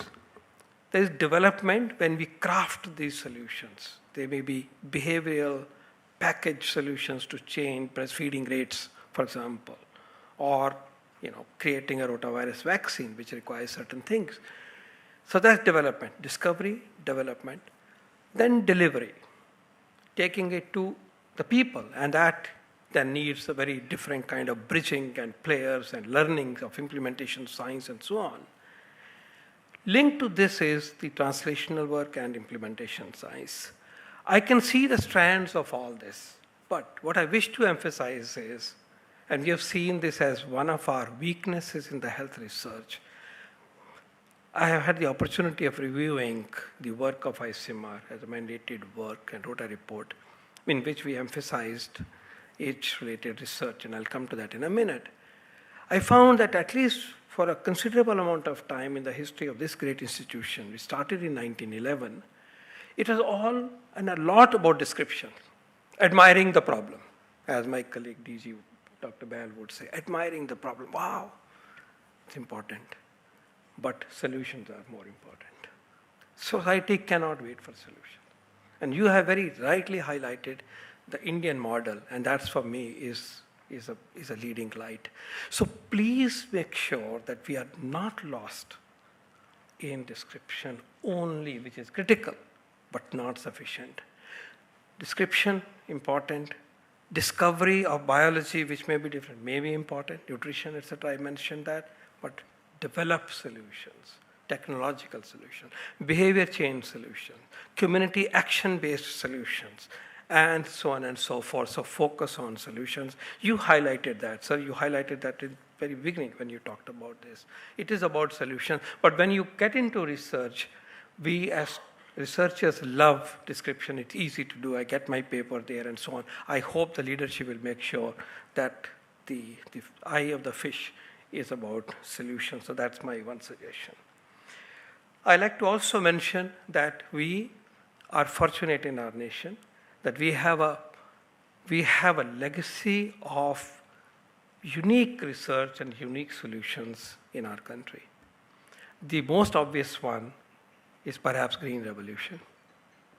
How the scientific knowledge adapted and crafted and modified and improved on Indian soil literally gave us Green Revolution. Should draw inspiration from them. Space is another example. Health, there are many examples in child health, in vaccines, polio eradication, maternal health, HIV, and so on. So we have always had a very solid base. It could be many times more. But we are fortunate, therefore, that we believe in creating evidence, adapt evidence, get the best practices, adapt it to our condition. We are good with this. And therefore, we would be, I'm sure that the institution that we have thought will attract the right people, will be able to contribute to evidence, which will then lead to not only policy, but program, and much more than that, action on the ground. So I think that it augurs well that we have a community of potential community of researchers here. I'd like to request HelpAge and the leadership of the Institute to see how we can attract the best people. I say it with deep sense of responsibility as well as realization and conviction, because in a different way, but in an aligned way, the All India Institute of Medical Sciences, an institution that was created in 1956, we're creating a new one here in its own way. What made the difference to the trajectory of AIIMS for its contribution to the nation was the original first cluster cohort of leadership. And my colleagues are here. Our job was only to try to meet them, meet their expectations, to follow them. Within the first 5 to 6 years of AIIMS's history, I want to mention a solution for iodine deficiency in the Himalayan belt, which was endemic with goiter, through salt iodization was sorted out between 56 and 66, 7, 8 years. That was the level of leadership we had. New diseases, non-cirrhotic portal fibrosis has been described. High altitude pulmonary edema described. These are landmark things for the world. They were not just India. The point I'm making is initial leadership. Get the best people. And the leadership, national leadership at that time, would sit in the respective embassies of the West and say, usko lao, India mein kaam karega wo. तो मैं चाहूँगा कि ऐसे ही अब ये DNA का mRNA और translation जब होना है, I hope such pathways would be available, and let HelpAge with all your international connections be aggressive in this. Get the best people. This institute will be the best institution in 20 years. I hope and I believe and I wish. I'm visualizing a 20-story building. Yes, with Karnik ji being here, ये तो होना ही है. Sir, आपने तो institution इतने create करी हैं, शुरू करिए. It has to be, because we have not created this in any other space. Please understand. You are the first one. Let me be honest. We are the first ones. So therefore, let's work with from the vision to the right people, the very best, and we'll attract, retain, nurture, and get their might for this work, for the best people. Attract them, recruit them, retain them for India, because we are opening a new chapter. I would like to see this particular event in that light. I want to also mention that there is a gender dimension which we should be mindful of. I also want to mention that there are other institutions which are moving forward. Let me now highlight 5 underpinnings of this institution, this endeavor, this mission.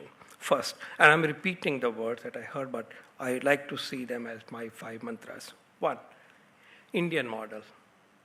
Indian model, culturally adaptable, affordable. Karnik sir has told us, itna rich nahi ho payenge. We should be mindful, at least in the trajectory to 47. Those kind of resources will perhaps take some time. The need is today. So a model which is affordable, sustainable, a model which is embedded in our culture is, I think, one underpinning that we will keep in mind. Second, equity and inclusion. We will think about the poorest and the need of the poorest. The person whose children have migrated to another part of the country and living alone in a village, and they have special need, as basic as food and hygiene. And that payment of bijli ka bill, kaise pay karunga main. So inclusion, equity, I heard it, I want to emphasize. My third is gender. And I want us to remember that there are more elderly females than elderly men. Last year's study brought it out very clearly. Above the age of 6, and they live alone even more. Above the age of 60, last year's study tells me 54% of women are widows. Correspondingly, about 18-20% men are widowers. Both are sad situations, but it's sadder for the women. Above the age of 70, 68% women are widows. Health issues are different for women. Privacy is different. Security needs are different. I want gender to be at the heart of our endeavor from the very beginning, and that's my third request to you. Fourth, has been focused on solutions. I've already spoken. The fifth one is the even more emphasis on partnerships, but I'll translate that into collaborations, which is slightly different. Partnerships stand, they help, but collaborations deliver, particularly for research. So research collaboration, research groupings, research alliances are the key because we are starting virtual today. That 17-story building will happen. But today we are starting virtual. So for us, it's critical that we build alliances. For us, sir, it is important that we become a nucleus in which our own teams are there, but they're working with other institutions. And there are great institutions in every sphere. For India, there are good institutions which now should be drawn to do research in this area, which, as was pointed out, has been relatively a modest track record. Therefore, I think collaboration, alliances, and partnerships. This is critical, and for this, from this time onwards, a very participatory approach, approach that respects others and talks about credit, but in a systematic way. It's about making a great beginning, a great start, and therefore I pitch for collaborations and alliances. And here is an interesting opportunity. As of now, there is a call for Centers of Advanced Research from ICMR, in which, thanks to the report that I was referring to for ICMR, aging and elderly health is a part of the mandate of the potential CARs, Centers for Advanced Research. अभी से शुरू हो जाओ, आप ही apply करिए, नहीं तो किसी के साथ मिलके करो, आप जूनियर पार्टनर बन जाइए, आप नई चीज़ जो लेके हम आ रहे हैं, हमारे को कनेक्ट नहीं मिलता हेल्थ रिसर्च में हेल्पेज ऐसी इंस्टीट्यूशंस का, फिर हम अपनी दुनिया में कुछ कुछ बनाते हैं. And therefore I would say this is a proximate opportunity and a test of our quickness with which we can respond, that we join hand this time with other network and another institution which is stronger than us, and we become part. We bring our presence in the community, our ideas, our experience, our thinking, and our resources to build another CAR. Tomorrow we will have our own, very, very soon. But that could be a test of how we are building our collaborations, alliances, and creating research groups in the country. This country will need many research groups to work on the kind of work that must be done. Last but not the least, it has been stated, but I didn't see the word assistive technology. Please, usko bhi kahin likh lijiye. I know you meant it, and using the advanced technologies like robotics and so on. I know it is there, but as a lifelong teacher and also researcher, yaad dilana chahta hu ki chhoot na jaye. So here are my 5 principles, just to repeat and wind up. Indian model, equity and inclusion, gender focus, collaborations, and focus on solutions. These are the underpinnings that I heard that you wish to do it, and I endorse all of them. But today, I congratulate the stakeholders of the elderly population of India. And today is an important day when we will start creating high quality knowledge, evidence, and solutions to find pathways to have a great future for the elderly population in our nation. Thank you very much. Jai Hind.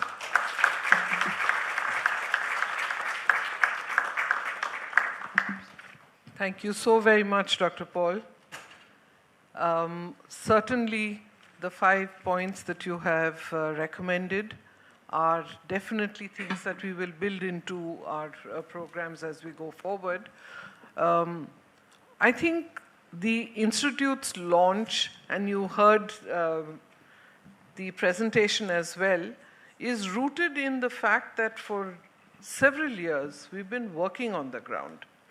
So all those dimensions, we are now very clear that we need to build on that. Evidence-based research is something that will inform policy, and maybe later years even have research to show whether that policy is bringing the same impact as was planned. So definitely the Institute's launch is a very timely initiative with all that we have heard from all of you, I think we can look forward to building something that is sustainable, building something that is meaningful, and will work together with everybody else in partnership, right? There are many nuggets of wisdom that we have picked up today, which we will definitely incorporate into our work plan and ensure that we are definitely, as Dr. Paul has said, rooted in the culture of India, gender-focused, looking for solutions, and working in collaboration to get the best results, right? Let's all work together, and I'm sure that in the years to come, we can build this institution into something that will, it's an early start, but we will definitely be looking to build on this as one of the pioneering efforts from HelpAge family. So with that, I bring the inaugural session to a close. Before I do that, just a token of appreciation for our guests of honor. Can we do that now? I'd please request my colleagues to come on stage to offer the token of gratitude.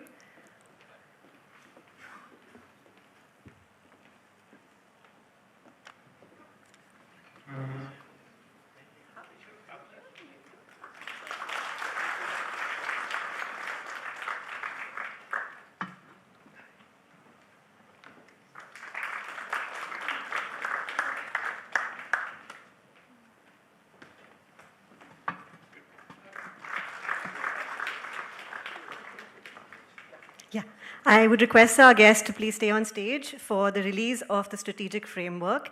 And I would request Mr. Kiran Karnik, Professor Anil Krishnan, Mr. Pradeep Chakrabarti, Ms. Anupama Datta, and Mr. Rohit Prasad to please join them on stage.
As this document is being released, I'd like to draw your attention to the QR code that's appearing on the screens.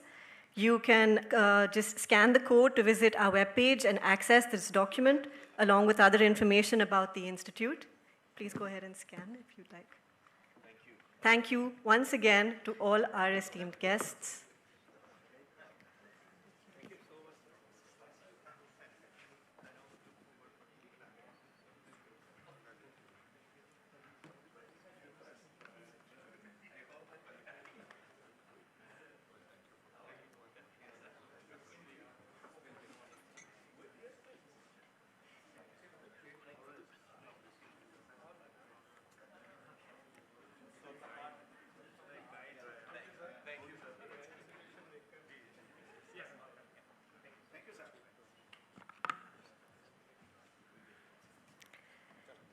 This morning, we have witnessed the formal launch of an institution with an ambitious and important purpose: to deepen our understanding of longevity and aging, and to help shape the societies in which longer lives can be lived with health, dignity, purpose, and agency. Longevity is changing the way we think about the world around us. Its implications extend across almost every aspect of our lives. The question then is, how do we ensure that longer lives are also healthier, more secure, more purposeful, and more connected? Our next session brings together perspectives from health, livelihoods, rural development, skilling, and research to explore this question. This panel discussion, titled Shaping the Future of Longevity and Aging, will be moderated by Mr. Pradeep Chakraborty, Chief Operating Officer, HelpAge India. I would request you all to please join me in welcoming on stage our esteemed panelists, Mr. Amit Nagaraj Bathula, Senior Health Specialist, World Bank, Mr. Rishikesh Patankar, Vice President, National Skill Development Corporation, Mr. Om Prakash, National Mission Manager at NRLM, Ministry of Rural Development, and Ms. Anupama Datta, Study Director, Climate Resilient Aging Report, HelpAge India. Please give them a warm welcome.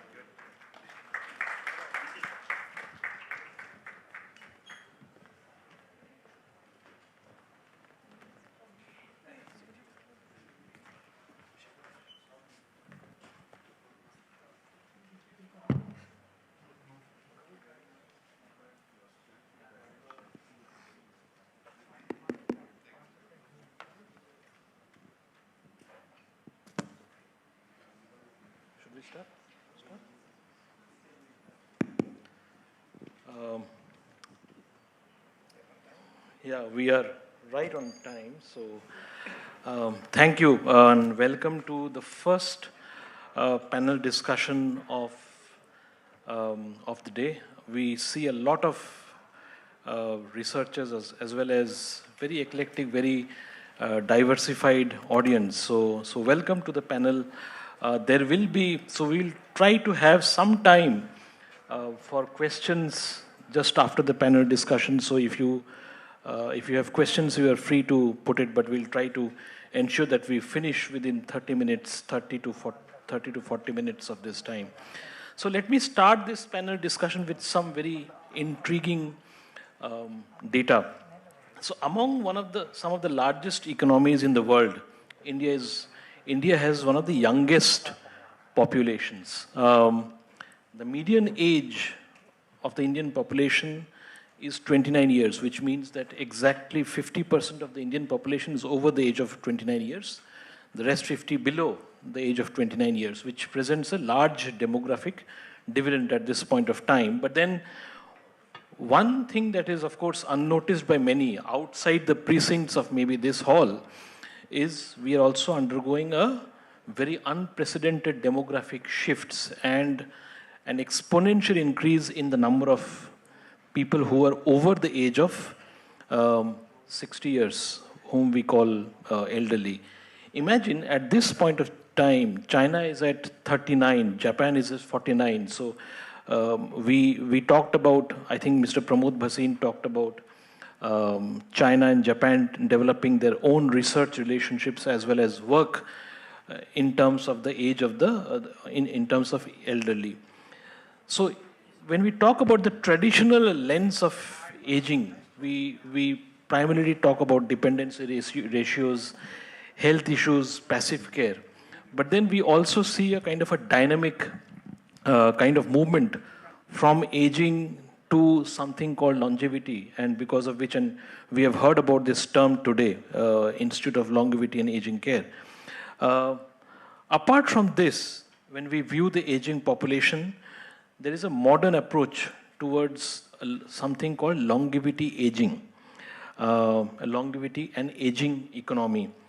And then we also look at something from the perspective of elders being repositories of institutional knowledge, drivers of social capital, and so on and so forth. And that is why we are talking about markets, we are talking about changing financial instruments, as well as care ecosystems. Now, to discuss this, we have precisely around 30 to 35 minutes to decode a very million-dollar question about the shift from passive aging to active longevity economy. And to discuss this, as you see in front of you, there are 4 very distinguished panelists, policy researchers, as well as people who are on the ground implementing programs. So from policy to research to execution, we have all people from very distinguished and esteemed organizations who work as of now with the elderly as well as elderly at scale. So let me try to introduce them. On my just left, we have Mr. Amit Bathula Nagaraj. He's a senior health specialist at World Bank, implements health policy, health programs, and health system strengthening activities at scale. Yesterday, I was looking at one of the reports from your work in Meghalaya and, of course, other states. To his left is Mr. Rishikesh Patankar, who is the vice president of NSDC. He has also been the CEO of CSC Academy, so he's an e-governance leader, and he also implements programs at scale, especially with the public. And is, of course, one of the very important voices of India in terms of sector skill building. To his left, we have Mr. Om Prakash, who is the National Mission Manager from the Ministry of Rural Development. He works with the National Rural Livelihoods Mission. He has worked with some of the most remotest communities in India, and now does capacity building as well as policy development at a very large scale. He's also implementing large elderly self-help groups as well as self-help groups in India. And to his left is, of course, my colleague Anupama Datta, who is the research and advocacy head, also one of my very esteemed colleagues in HelpAge India. Just a few months ago, during the World Elder Abuse Awareness Day, she was the study director for a report on climate resilient aging. So Anupama will have some questions about climate resilience aging, but let me try to come to you, Mr. Amit. So from a health perspective, we are transitioning, or we are trying to transition into a longevity economy. So what do you think would be the structural shifts? So from an MNCH point of view, we have a lot of work that you have done, but how do you think these structural shifts will be affected in the longevity economy, and how does health play a role in that? So maybe, because we'll have 2 rounds of questions, maybe 2 to 2.5 minutes would be good. So let's see how it goes. Thank you Over so to you, much. Amit. A very important question, and in fact, the inaugural session has put quite a lot of light on this topic, and after Dr. Paul talking, I don't think so, there is much left, but I basically look at 3 shifts, since you have already mentioned about the entire demographic transition which is happening across the world, and India is not, escaping from that in any case.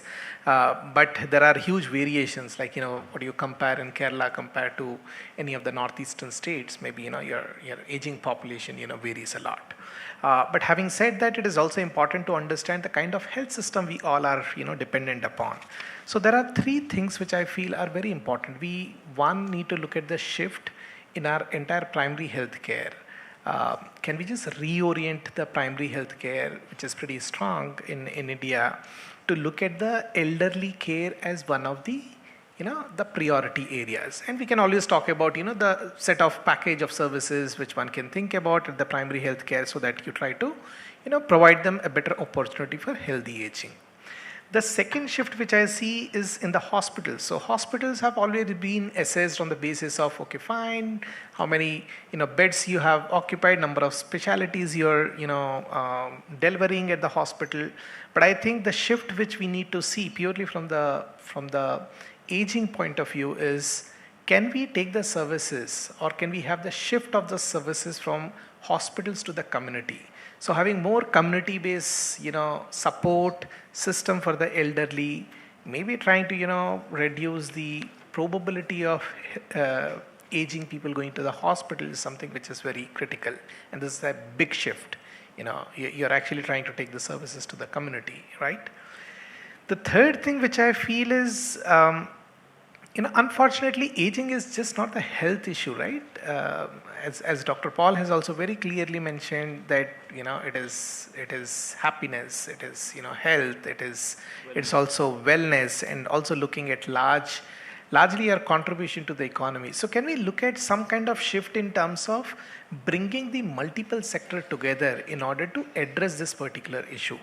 And in fact, Kerala is the first state which has actually taken a very proactive step in terms of looking at how the different sectors can actually come together in order to look at the longevity and the healthy aging agenda. So let me stop here and pass on to you. So I'll come to you, OP. Well, I have been knowing you for the last 25 years. So you have an unmatched grassroots connect from your days at Pradhan to now your days in the Day NRLM program in NRLM.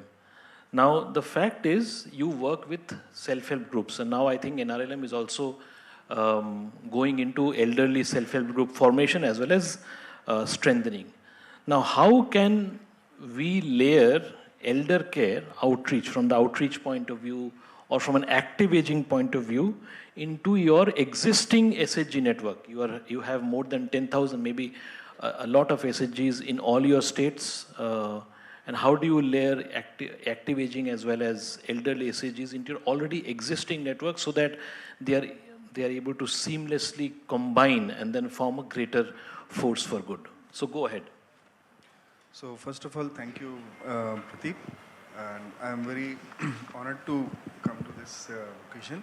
And my congratulations to HelpAge on launching this institute.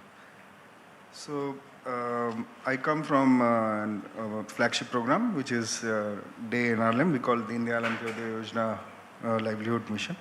So we work with around 10 crores, more than 10 crores families, rural families, and around 92 lakh SHGs have been formed. So these SHGs are already on the ground. So if you see, the program has provided more than 65,000 crores of community funds to these institutions, as well as more than 12 lakh crores of bank linkage has been provided. So from program, we not only just focus on the poverty elevation component, but also on the component of addressing the multiple aspects of the poverty. So it being gender, it being food, nutrition, health and well-being, plus convergence with lots of departments.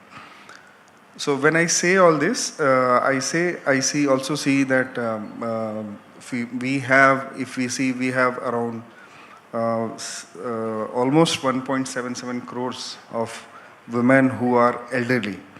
So this is almost 17% of our total cohort of 10 crores coming from this group itself. And as per our data, which says that almost 2 crores of the SHG members in next 10 years of time will come to this category. So this is not just healthy and inclusive aging is not merely for welfare concern, but also for our development imperative. So coming to your question, so we have already a good platform at the ground. So we have reached almost, we are present in almost 5.9 lakh villages across the country. So if anything is being implemented, you don't have to create a parallel structure. So we have a structure which is a robust structure on the ground and which is performing. More than 6 crores of our SHG members are into various type of livelihood activities. So I'm saying when 6 crores, so I'm also including this 1.77 crores women into it. And we see some of our best community leaders, community resource persons coming from the elders group itself.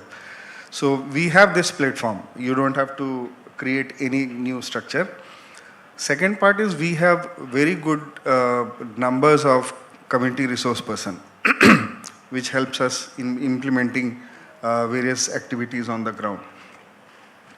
So if any activities, okay, let me also accept one fact.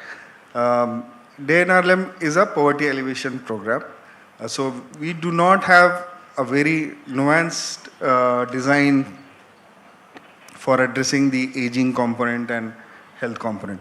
So we rely mostly on the convergence component And we have taken up lots of activities from the Department of Family Health and Family Welfare and Social Development. But we have been collaborating on all this. In fact, just last two, I think in April only. So we have signed an MOU with HelpAge also regarding the healthy aging. So we are also trying to learn on all these components, and we have experience of implementing gender components in our SHG members, through our SHG members. Lots of livelihood activities are being done. So we know how to do it. So, what is required is things on all these components. So we know we are masters in one aspect, but we would like to learn more on how to deal with the aging population. So I think this will be a very important component, this institute, and the experience from HelpAge and all. It will be very important for us. So if we see, we are ready with everything else. Our community is ready. Our structures are there. We need to know. We need to know more about the know-how things. So, yeah. Thank you.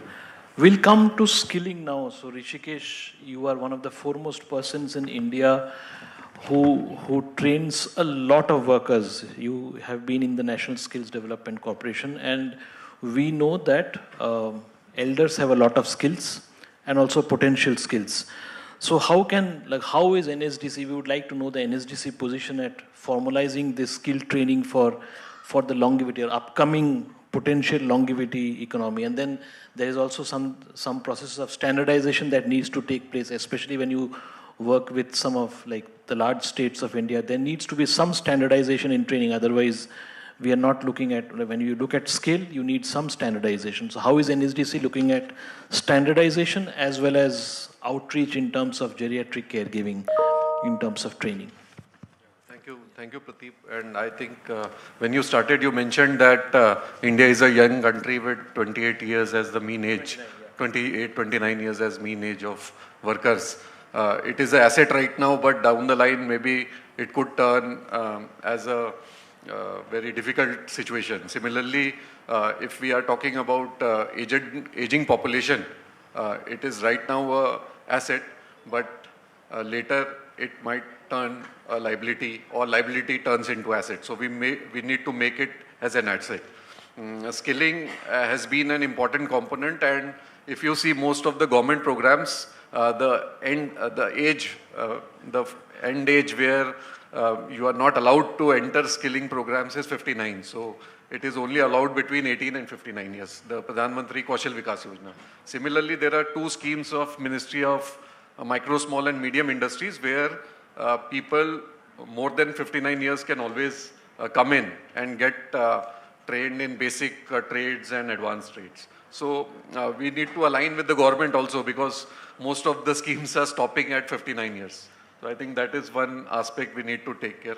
Other aspect is the qualifications, or we call it as jobs which are available in the market right now in geriatric cares and others. So a lot of institutions are working on it, and I think Institute for Longevity can start immediately working on some of the occupations which would be required in next 3 years, 5 years or 10 years. That will actually create a kind of market for young people who can actually take care of elderly, and elderly also helping in this particular ecosystem. There are sector skill councils right now in almost 36 different sectors, and these are contributing towards identifying some of the job roles. So their main work is to identify what kind of jobs would be available in next 5-7 years and work towards it. Try to find out what kind of content needs to be there, who could be the research institutions they can collaborate with, and so on and so forth. Similarly, I think most of the qualifications in the elderly domain are unstructured right now, which we need to bring a structured framework towards it. There are assessments, but now because of AI and other tools, we can bring in technology. As you mentioned, you have been putting technology as a pillar, and I also saw observatory, which is coming out. I think that would be good because elderly population are largely living alone, and maybe sensor-based systems which alert their children or their caretakers can actually help.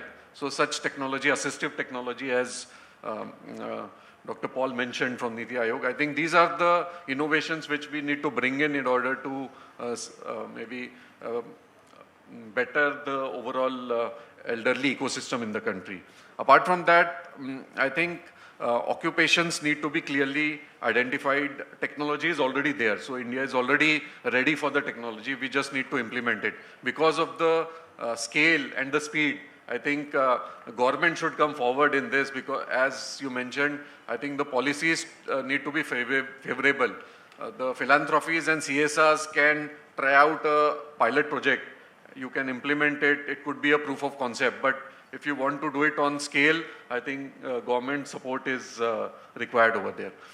As an institution, I think longevity and aging research would play a very important role because as a collaborator with the skilling ecosystem, they could actually give us, skilling ecosystem a lot of evidence on what needs to be taken care of and how policy has to be framed to include the elderly into the skilling ecosystem. I believe the programs like short-term training or maybe recognition of prior learning, these are the programs which can be helpful for elderly as well because they could be a very good trainers maybe down the line after, say, attaining 59 or 60 years. Some of the domain experts like the National Green Hydrogen Mission has been announced, so there could be people who could actually train. Similarly, in other trades also, there are a lot of scope. So I believe a collaborative approach will surely help in order to find out what could be the solutions for the current problems. Thank you. Thanks, Rishikesh. Anupama, I'll come to you now. So the recent report that you came out with in terms of climate resilient aging, it has some really good findings, and it was at the intersection of climate, aging, as well as maybe gender and rural. So take us through maybe 3 to 4 findings of that report for the benefit of this group, because many of the members in this group might not really know about the report or might not have read the report. So take us through 3 or 4 findings, especially the most intriguing findings about the housing and how poor housing in India contributes to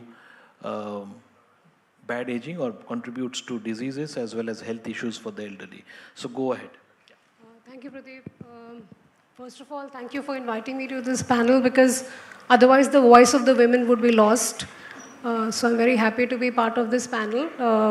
And of course, happy to see very young and, energetic researchers sitting in the audience. So very heartening to see that we have a bright future of researchers who are interested even at this young age in this aging issues. To answer your question, I think it's very difficult to say 3 or 4, but I'll try and say which is like for me most intriguing as a research person. One was of course that, because we were looking at the low intensity climate episodes that were impacting the lives of the older people. And I have sort of some experience of looking at people who were affected by tsunami, who were affected by the flash floods in Uttarakhand. So, so for me, the most unacceptable point, if I can say so, was that the role of community seems to have changed. Like earlier, we found that in Uttarakhand, the older people were very, they were praising that, the community comes forward and helps us. They takes us to the hospital. They cook for me. Even if my family is not here, I don't feel the absence of the family because the community runs to my help. But we did not find the same attitude this time. It was very different. People said that if I'm alone, if there is a problem, then I'm alone. And because most of the people, it's very heartening to see that, ESG is SHGs is such a big phenomena. But we found the places that where we, sort of did this research was that less than 5% people were part of any group. But those who were part of the group were better off because they were structurally connected to a community of similar people. So they got to know their last mile information was much better, their response systems were much better, adaptation was better, and the mental resilience was better, that I have somebody I can fall back on. Because one of the major findings of this report was that those who were either very old, those who were disabled, those who were widowed, those who were very poor, were very badly impacted by the climate events, and repeated climate impacts made them even worse. He was mentioning about health systems. One of the ladies just told us that, because we did qualitative part as well. So she said that, how do I reach that health facility? I have nobody to take me there. You say that the bus ride is free from my village to the hospital. I have a problem in my leg. I have a mobility problem. How do I reach the bus station? How do I get down? Supposing I have to go, and if my house gets, impacted by the coastal winds or whatever it is, and I know that I can go to the district collector's office, fill a form, and then get some money to rebuild my home. But how am I treated in that district collector's office? Do they really take me seriously? Or is it the experience was that the attitude of the people there varied from discretion to arrogance. They said, oh, you come back repeatedly. Now, if coastal winds are blowing off my rooftop repeatedly, what do I do?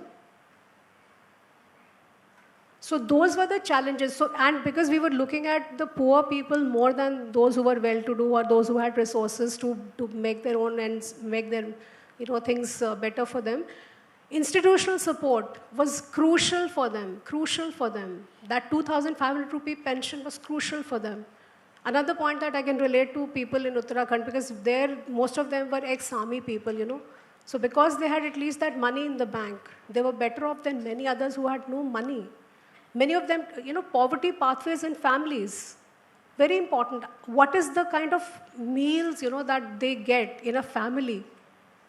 Older person, in a family impacted by repeated climate episodes. Their food plate changes. The amount of food that they get change. In the morning, the chief guest was talking about nutrition, cultural adaptation. How important does the family consider that older person? To feed him on a restricted ration or on a restricted food supply. Very important, very crucial points which don't come out.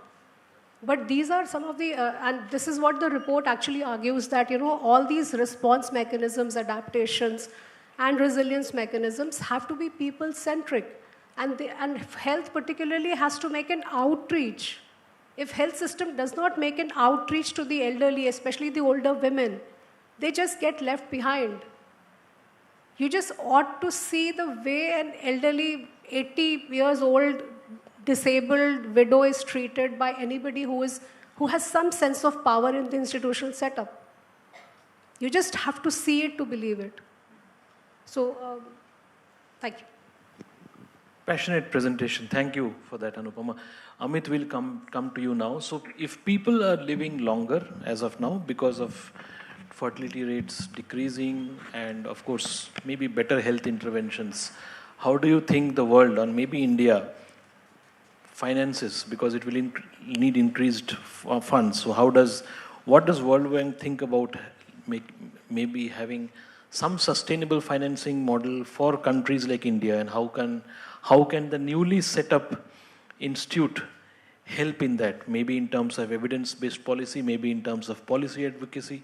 So what do you envisage here from a World Bank perspective? Thanks, Pradeep. The question which you have asked is not the easy one to answer, honestly. Across the world, we are in the century where the aging population is increasing, and financing the healthy aging is not an easy thing. Rather, what I would say is like trying to be rather than being a reactive to this situation, I think one has to be a little proactive to this. And since you have also linked to your question to, how can this research institute help in terms of helping the governments or the donor, agencies to design the right kind of projects. So I'm currently, preparing a project in Telangana, and I'll not to get into the details of it, but in the process of preparing this project, I learned that if I want to have a healthy aging, I need to actually start planning for that at the age of 25. And what are the, 10 right things I need to do?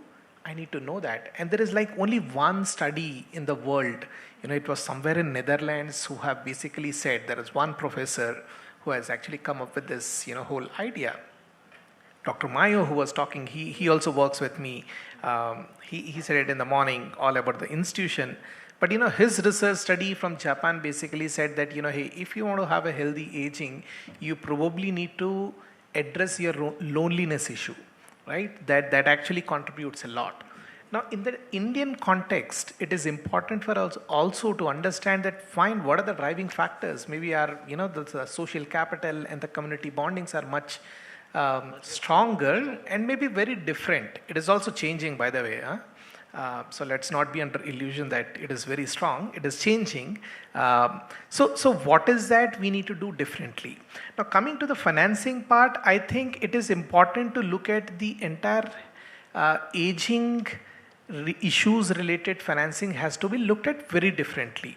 The government funding alone cannot help. I think it is very critical and important that how the individuals also contribute to it. Staying healthy for longer. So very simple example, my onset to NCDs, that could be hypertension, diabetes, I need to prolong that as much as possible. And more I prolong, lesser the burden I am actually putting on the health system. And lesser the burden on the health system, lesser the financing which, is needed. So given the kind of composition of the population, it is very important for one to calibrate it very differently. And this has to be, state by state, class by class. You need to pick up this, quarters very carefully. And the last point, especially on the financing, there is no simple straight solution, to this, but one has to look at the blended financing in this. And this blended financing has to be, thought through and designed very carefully. Thank you. Thank you. So Rishikesh, I'll come back to you now, especially we know that elders are repository of institutional knowledge. We have made a state. The one thing that, and then there, in terms of active aging, we see a lot of elders coming back to the workforce. That is something that we should do, especially at the community level. We are witness to a lot of elders doing their individual or group-based livelihood actions, which have generated a lot of money. Om Prakash works with a lot of producer groups who bring in real money to the household and maybe also to the economy.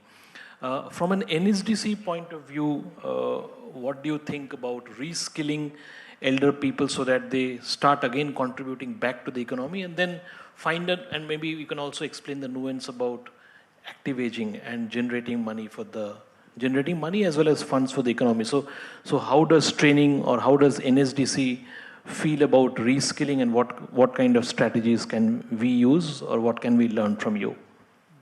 Thank you, Pradeep. I think when the elderly are coming back to skilling, we are talking about reskilling initiatives, and I think they can concentrate on the domain in which they have been working. For example, if they are working in the area of logistics, healthcare, electronics, telecommunication, so they can actually use same models. They could, as I mentioned earlier also, they could be the master trainers, or they can train the trainers. So that is one aspect which opens up immediately, because they have the domain knowledge, they have that experience, and they can immediately deliver.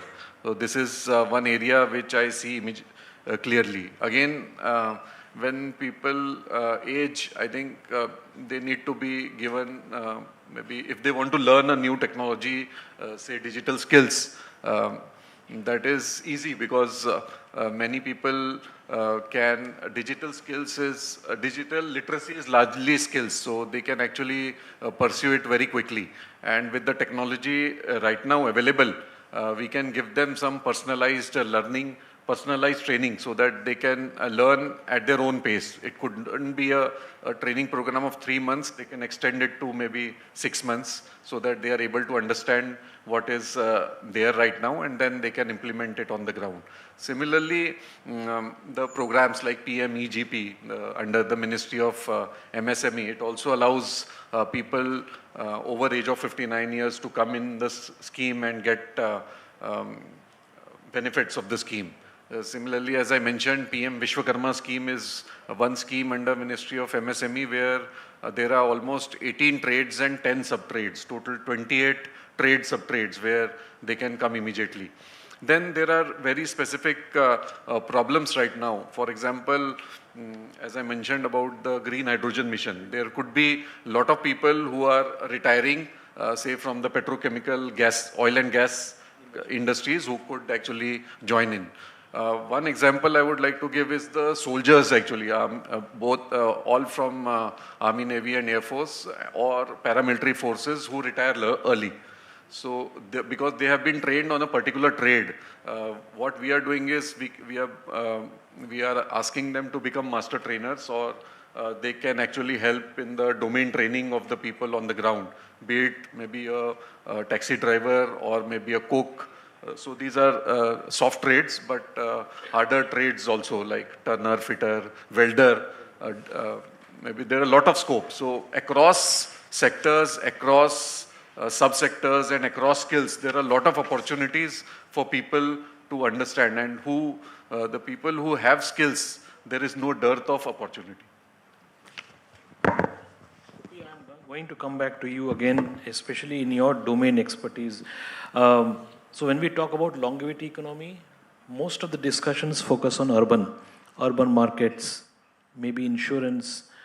Now, from a rural point of view, where you have the most experience, how does, like, for example, how do you create these meaningful employment opportunities that generate funds, that generate income at a very large scale?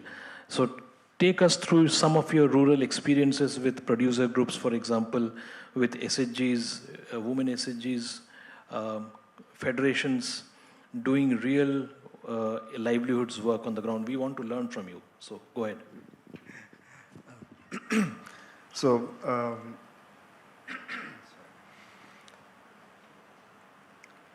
if you see the livelihood aspect, so we have two important areas, the farm and the non-farm areas. So farm usually deals with all the activities which relates to agriculture, horticulture, livestock, animal husbandry, etc. While non-farm deals with most of your cottage industry, all the works which you can do at your home, cottage industry works, handlooms, artisan work. So we have in NRLM, we have multiple sectors. We are trying to create different multiple sectors and try to bring in people based on those sectors who are already engaged in them. So suppose in Chhattisgarh, we have people who are engaged in creating bronze statues.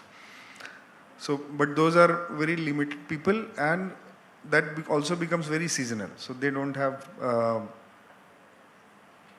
so they work for some time, but because of continuous marketing, continuous sales and all, so that remains a very small area. So with NRLM efforts, so producer companies have been established in different components, and then we are trying to provide one capital, the skills, and then creating more designs to that. So they have their own style of working it, but we are also adding new designs to it. And then there are a whole lot of bunch which has been created recently, which deals with marketing. So starting from e-marketing to create, whoever is in Delhi must be aware of the Saras. So Saras Mela. So we conduct these Saras Melas not only in Delhi, but also in the states. So 2 Saras Melas across the national territory and in the states. just to bring in all those producers to this market and then sell it. So this is one example. So there are multiple examples in terms of livelihood creation, livestock gathering. What we also look at, so if I say these are all done with the elders, so I'm not correct. So most of these are being done through the young people, young members of the group. But I'll also include there are many people who, though many elders are also there who are engaged in this. I think these forums will also help us to sensitize within an RLM framework that there are areas which also needs to be strengthened for the elder people. I think we also need to learn more how to do livelihoods with elderlies. We know our elderlies are very productive. Many of the elderlies are the sole producer of their family members. They're the sole earning members of the family. But saying that, so we are also facing lots of issues in terms of the bankers. So suppose if an SAG is an elderly and members are, if in SAG more members have become elder, then bankers are now getting reluctant. So these are some of the areas where we need to, this is very contradictory. So the elders are more productive, plus the bankers are also not giving them equal opportunity. So what we're also facing is we require similar voices which can push RBI and the bankers to at least give this opportunity. So may not be a big amount, big credit, but definitely some sort of credit which will help them to move on and create their own productive things. That is of course a learning that you have. Anupama, maybe last question maybe, and maybe we can also ask some of the researchers and audience to have their questions ready. Maybe we'll have some questions. Anupama, you have a lot of data, qualitative and maybe quantitative, from all of the research papers that have been presented, as also the Climate Resilient Aging report. Plus, there is a lot of implementation data that HelpAge has, that Rumjung was referring to. How do you think we can, or the Institute of Longevity and Aging Research can use this data to do real execution on the ground and to maybe protect, as well as protect elders? As you said, elders were not protected, they have health issues. How can data that is generated from all of the implementation plus study reports that you have authored into execution, how can that happen? Well, a difficult question for me. I think that's the prerogative of the director of the institute, but from my experience that I can share is that there is something called action research, and I think in the morning the chief guest mentioned that let's not stop at description, let's find solutions. So I think research which is solution oriented, especially working closely with an organization like HelpAge, which does implementation on the ground. So how can you draw experiences from real life? For example, he was mentioning that they are facing challenges in real life implementation. How can the ESG program of HelpAge can generate that kind of data or that modeling for them to sort of take inspiration from or draw lessons from, scale up? So action research is what I would recommend as a way forward. Thank you. We would encourage maybe one round of questions from the audience, especially the young researchers who are there. So if you have a question, Frida, maybe you can pass on the mic. If any researcher has a question, please introduce yourself and maybe your institute, and also name the person from this panel whom you want to address this question to. So any questions?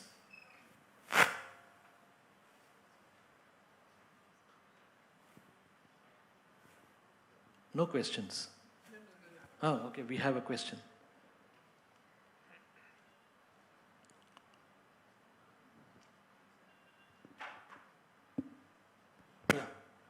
lady there? Yeah. Yes, ma'am. Hello, I'm Dr. Sri Rupa, research lead at Institute of Social Studies Trust.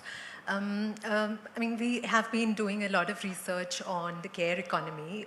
One of the leading ideas that has shifted in terms of talking about the care economy and the care system is sustainable resourcing, which was also touched upon during the panel discussion. So my question is from a respected panelist from World Bank.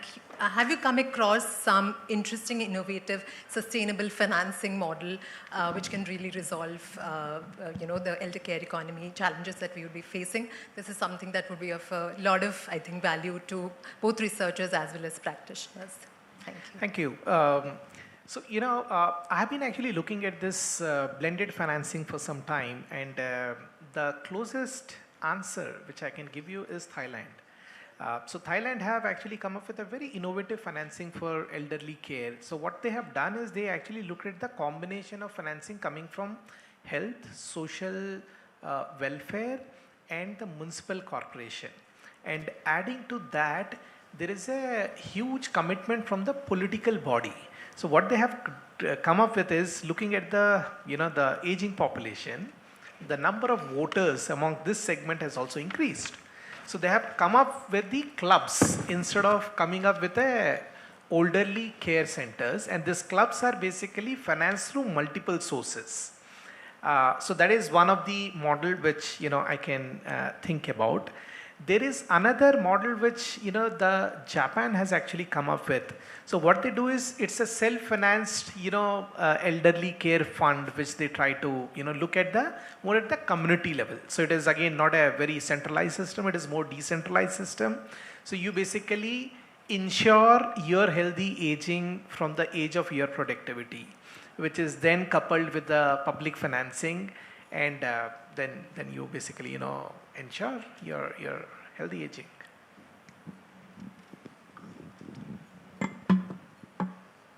Maybe one question. Yeah. Yes, sir. Go ahead. Good afternoon. My name is Arvinder Narula. I represent Business World. My question to you, sir, is, I loved what you said about an example which came from Japan. But unfortunately, when we are addressing longevity and aging in India, we are always talking to the seniors, right? There is hardly any conversation that is happening to the addressable audience, which is around 50 plus of years of age, who can prepare for aging in next 5 or 10 years, right?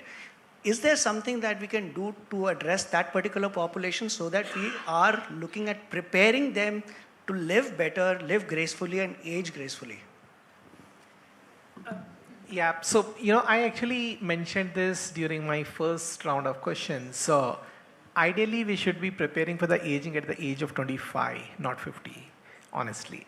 Purely from the physiological point of view. And again, from the financial point of view, probably you'll start thinking about it at the age of 30. So there, I don't know, there are no concrete frameworks or any interventions which has basically tried preparing the population towards that.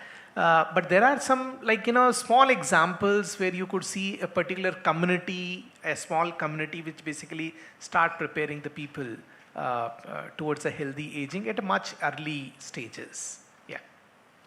Thank you. Probably Kerala you have a is question? something which okay. they are actually Go ahead. talking about. But please keep it short. Yeah. Yeah.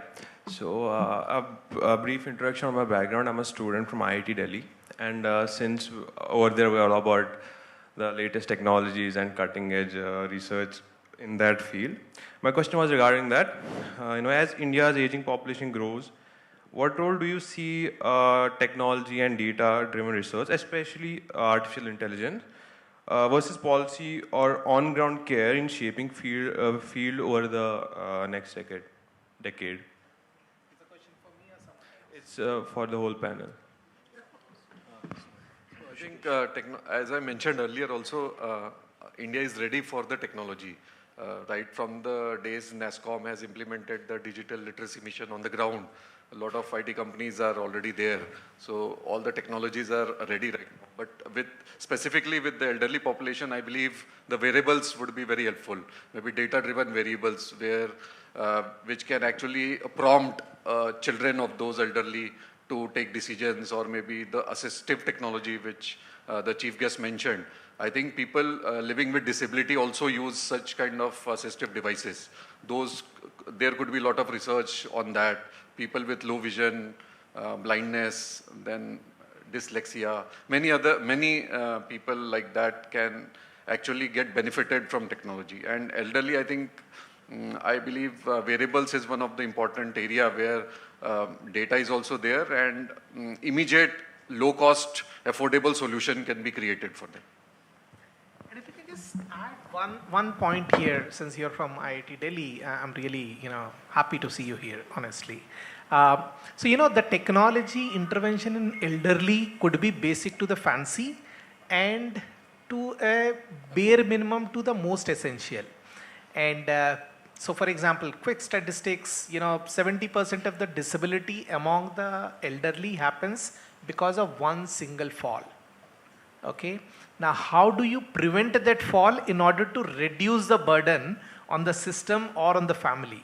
So, maybe some technology solution from your side, you can think of that the moment an elderly person feels that there is a disbalance in his movement, there is an alert going to the family, alert going to himself, that hold on something before you fall.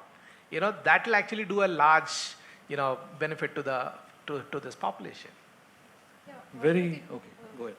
Since this is all male-dominated technology-driven answers, I'd like to give you the feminist version of it. See, as a young scientist, I'm very happy that you're interested to work and find solutions. The challenge that we face when we work with elderly people and technology is, one, affordability, accessibility, and design elements. The technology that you are designing are actually meant for young audience. They're not meant for, the elderly audience. I don't know if you are into designing of that, but I have been associated with, many, initiatives where design was developed, assistive devices were developed by scientists, but they remained there. To translate them into real products available for the people is a long journey. And that's where the challenge lies. So a lot of solutions are there. Young scientists like you are very passionate. They work with a lot of diligence and they find solutions. But how do you make them marketable and available for people? And people also, the kind of people we work with, who are at the last mile, is a real big challenge.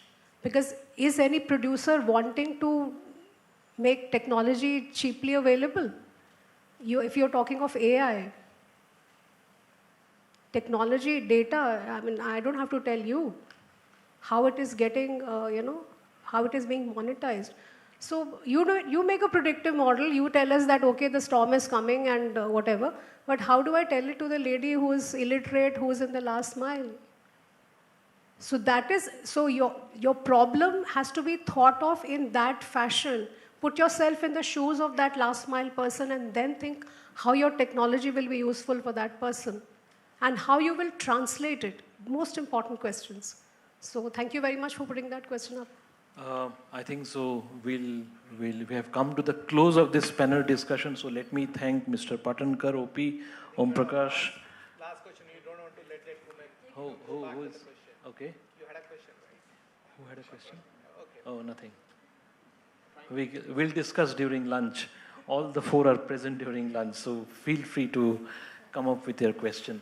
So let's close this panel discussion. Thank you, Anupama, Om Prakash, Mr. Patankar, and Ajit, for your information nuggets. We'll take this very seriously in the Institute of Longevity and Aging Research and HelpAge India as we go ahead with our policy development, data development, as well as execution, so to speak.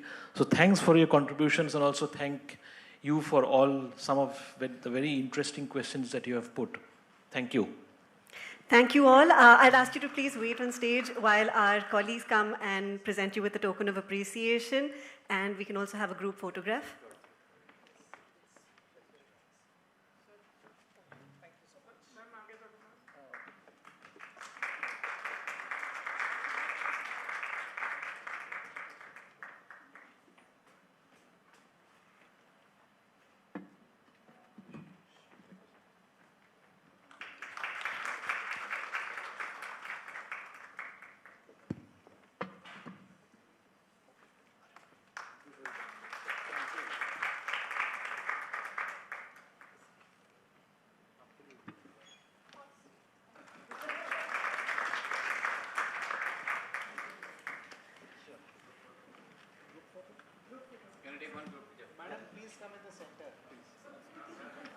That's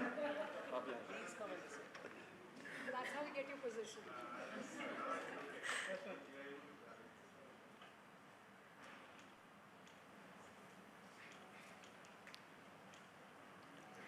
Thank you once again to our moderator and panelists for that thoughtful conversation. We began this morning by asking what longer lives should look like, and through this conversation, we have been reminded that the answer will depend on many different parts of society coming together, and it is something that we will build together. So now may I request all our guests to please come together and join us for lunch, and I would request you to please come back by 2 p.m. for the next session. Thank you.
Good afternoon, ladies and gentlemen. I hope you all had a pleasant lunch and an opportunity to network and exchange wonderful ideas. And for those of us who are joining for the post-lunch session, I can assure that we will have enough time to connect, network during coffee and tea after our session. So please stay back.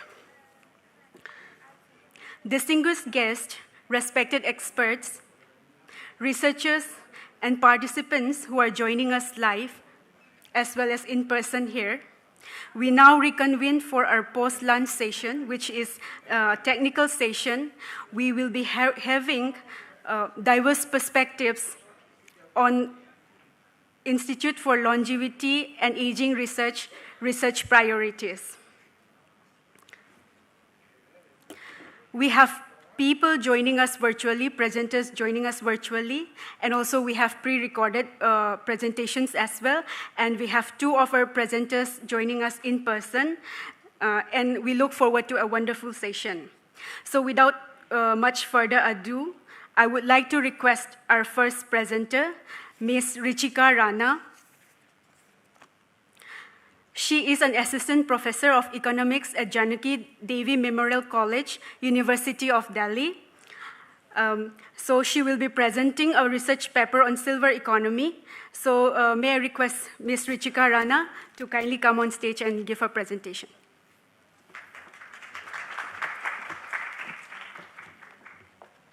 Very good afternoon.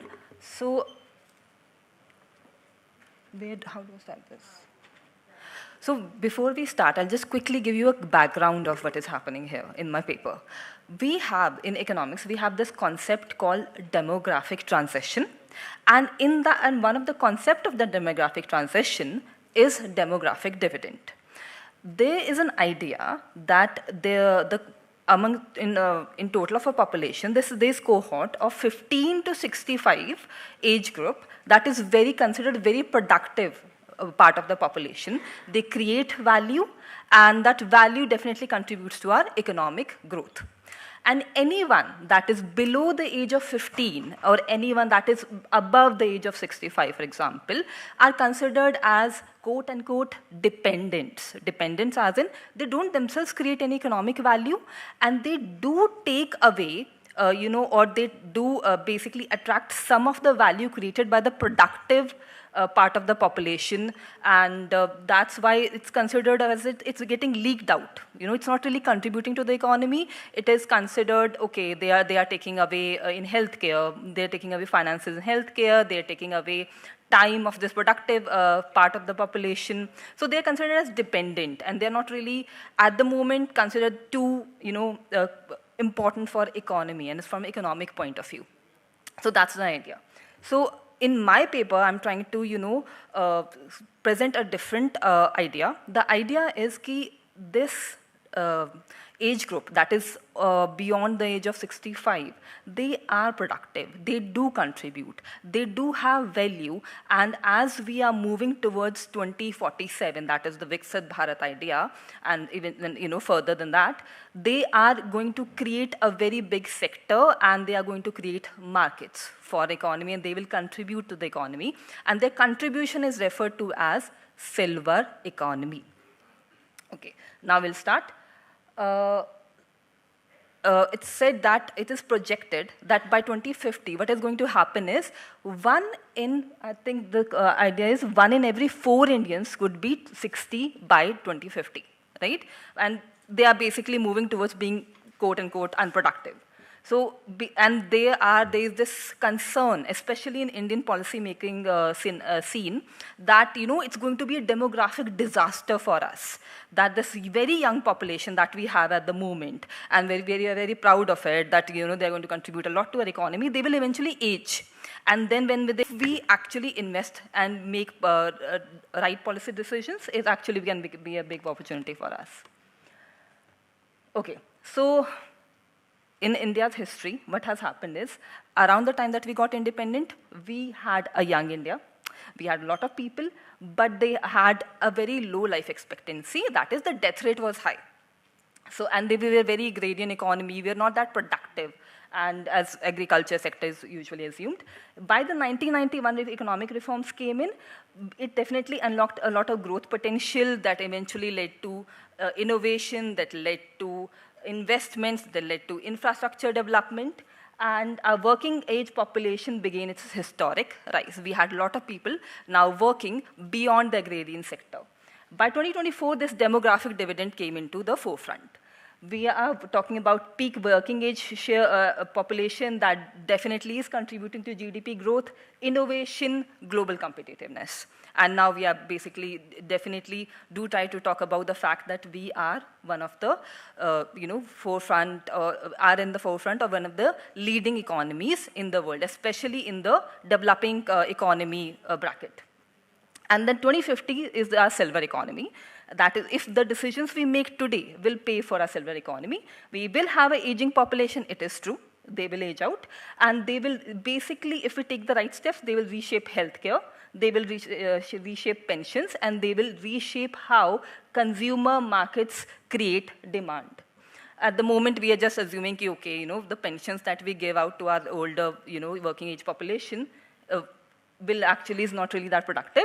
And this in the next part of the slide is basically how over the years this is projected that our elderly section of the population is going to increase. Moving on. Okay. It's not working, one second. Okay, it's now, oh, there. So what silver economy constitutes? It constitutes a consumer market. It constitutes healthcare, medical services, hospital, clinics, health programs. It constitutes assistive technology in terms of, especially in terms of future, robotics, mobility aids, smart devices. It constitutes pharmaceutical, especially in a country like India, we have a big pharmaceutical sector. So they definitely create a demand for our pharma sector also. Tourism, especially senior, because when you retire, you have some money saved up. One of the things you really want to do is you want to also travel. So there's also a market there. There's housing. Assisted living is going to be one of the future, markets for our country. Senior-friendly housing. Digital health, it is, at the moment, it is already quite mainstream. We all use different tracking devices to monitor our health, our sleeping patterns. I think everyone here has experienced that. Digital health, and in terms of telemedicine, healthcare monitoring apps, we already have it, but it's only going to get bigger. Retirement finances. Basically, at the moment, we have pensions, but we also have retirement savings that people do contribute to their retirement savings funds. And how that they are going to utilize that savings, a lot of countries have demonstrated that the retirement savings or any savings, there is the older section of our population, is a big source of investment for our economy. And when we talk investment, then we also can talk about innovation. We can also talk about investment in infrastructure, critical infrastructure. And then care services. It's again going to be a big market when it comes to care services. At the moment, I think in media, you guys might be tracking that there is, I think this has already happened, that there's going to be care leaves introduced. And the care leaves is basically taking care of, the government will give you leave so that you can take 45 days per year and take care of your elderly. So definitely, and a lot of people can't afford that, can't afford to take leaves. So care service is going to be a big market. So how this is going to work out is, at the moment, we have a young workforce. I think it's universally accepted. They are quite productive. They will contribute to savings. These savings will, results into investment. One of the ways investment is going to be directed is towards better healthcare. And the better healthcare will lead to healthy aging, as in better healthcare accesses enables older generations to remain active, independent, and engaged in society. And that healthy aging will contribute to our silver economy. That is, pooled savings flow into infrastructure, technology, and industries, creating long-term capital growth and economic resilience. One second. Okay. In India, we have a big population. It's not something that no one knows. It is quite accepted. We have a big population. We are one of the largest workforce on the planet. At the moment, we have 150 million older adults today. And by 2050, it's going to be 25% of our population. That's 1/4, as we just introduced. And there's going to be growing demand for healthcare, for housing, for financing, and for care needs. So this is the challenge India has at the moment. It's going to happen. So what India should do? These are one of the suggestions. And one is that we can have a silver economy mission. We have a lot of missions when it comes to policies. We have a national solar mission. We have a green hydrogen energy missions. Basically, we need is a concentrated and focus on the fact that, yes, there's a demographic transition happening, and the transition is going to also have some challenges in the future, and we need to be better prepared for it. So we need to have a very concentrated and serious policy regarding our demographic transition. There can be age-friendly cities and infrastructure that needs to be invested in at the moment, so that by the time we are in need of it, it already exists. We need geriatric healthcare. And that can be also one of the ways that we can create jobs, especially when it comes to youth-led elder care cooperatives. The youth can be trained for care. It can be one of those job opportunities. It can be one of those career venues in which youth can be trained into, and the people can hire a lot of workers for elder care, especially those who don't have time on their hands. Then we have silver bonds. Silver bonds is basically you invest in something that will, and that investment will directly get directed towards senior care infrastructure or anything related to that. And then, of course, we can't leave out AI and digital innovations. AI is, at the moment, going to be the future for our country. And we can, of course, train our AI to come up and to create better digital and also give ideas for physical infrastructure for our transitioning population. So, yes, we have a challenge as we, as India move towards 2047 and eventually 2050, is that we are going to have an aging population. But the decisions that we make today are going to shape our future. What are we going to invest in? How we invest in when it comes to education, when it comes to healthcare, when it comes to infrastructure, when it comes to finance. If whatever decisions we make today will either be create an opportunity for us in the future, or it will create a lot of problems for us in the future. But the time to take action is now. The window is not just demographic dividend. The window is also there for us to prepare for our future. So this is what I wanted to discuss with my paper. Thank you very much. That's all.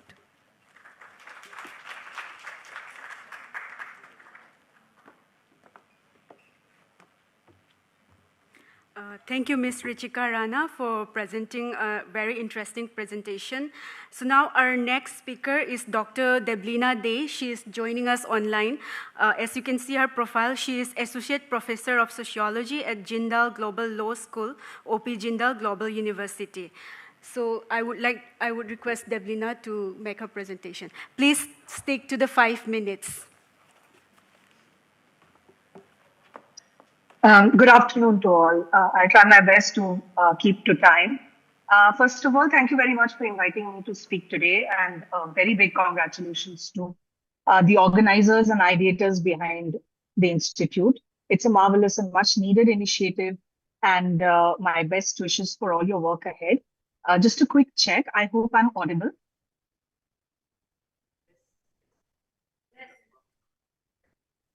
All right, thank you.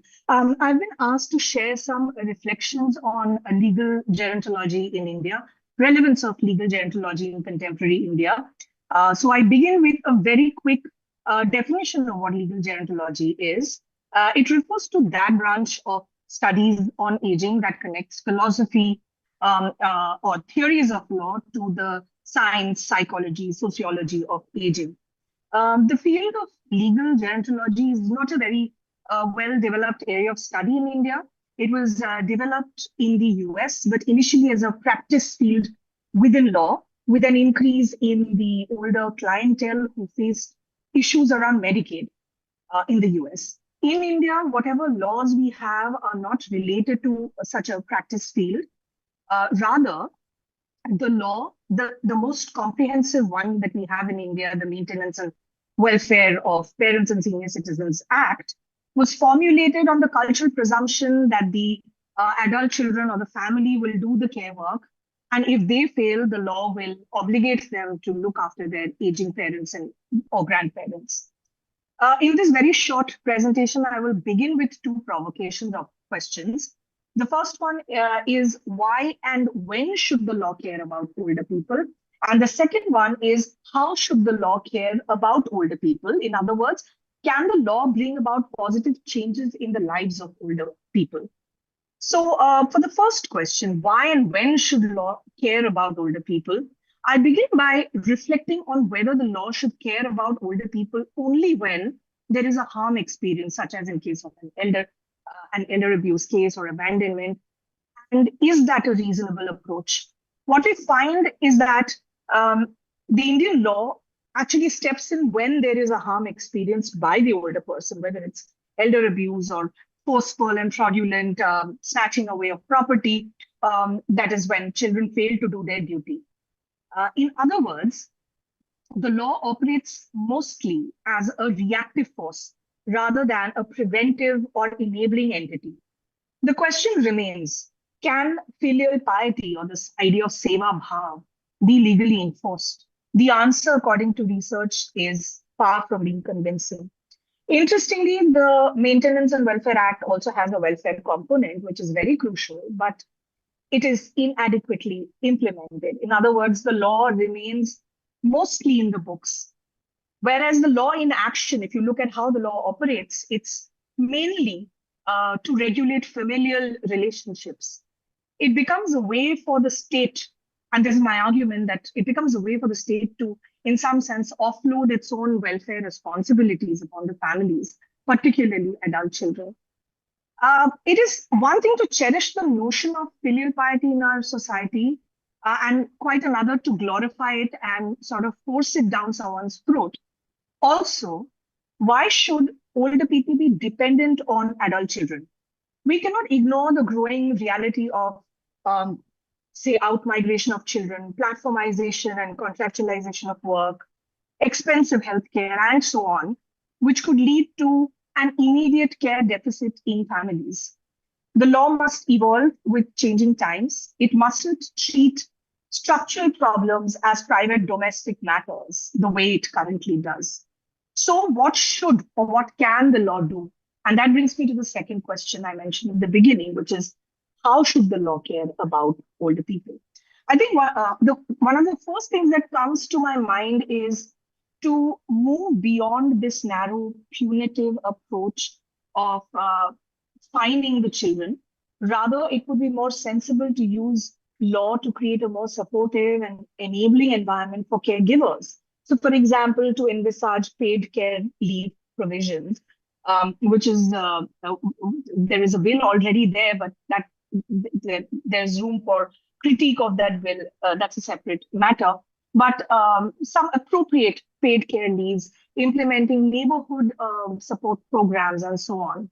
So basically, the law should step in, and I argue this, that the law should step in much earlier and not only after the harm is done.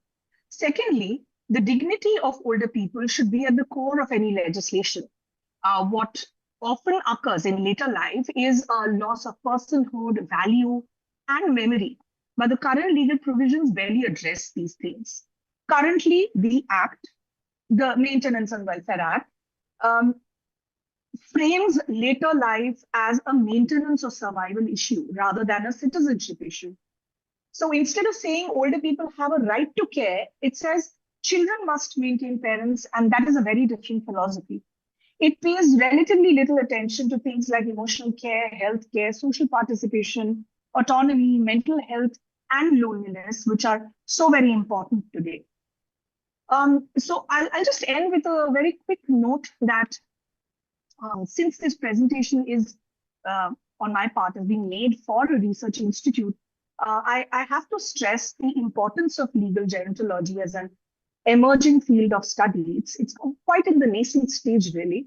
But I feel that a systematic study of how courts, laws, and tribunals respond to older people's needs can pave the way for a more nuanced understanding of how law can be reformulated and used for the benefit of older people. So with that, I end my presentation. Thank you very much. Thank you, Dr. Deblina De, for your presentation. Now we moved on to the next presenter, Dr. Swati Baspai. She is a Global Brain Health Institute Fellow, University of California. She is also currently a research consultant of HelpAge India. So she has sent us a pre-recorded video presentation. So shall we take the time to look at the video?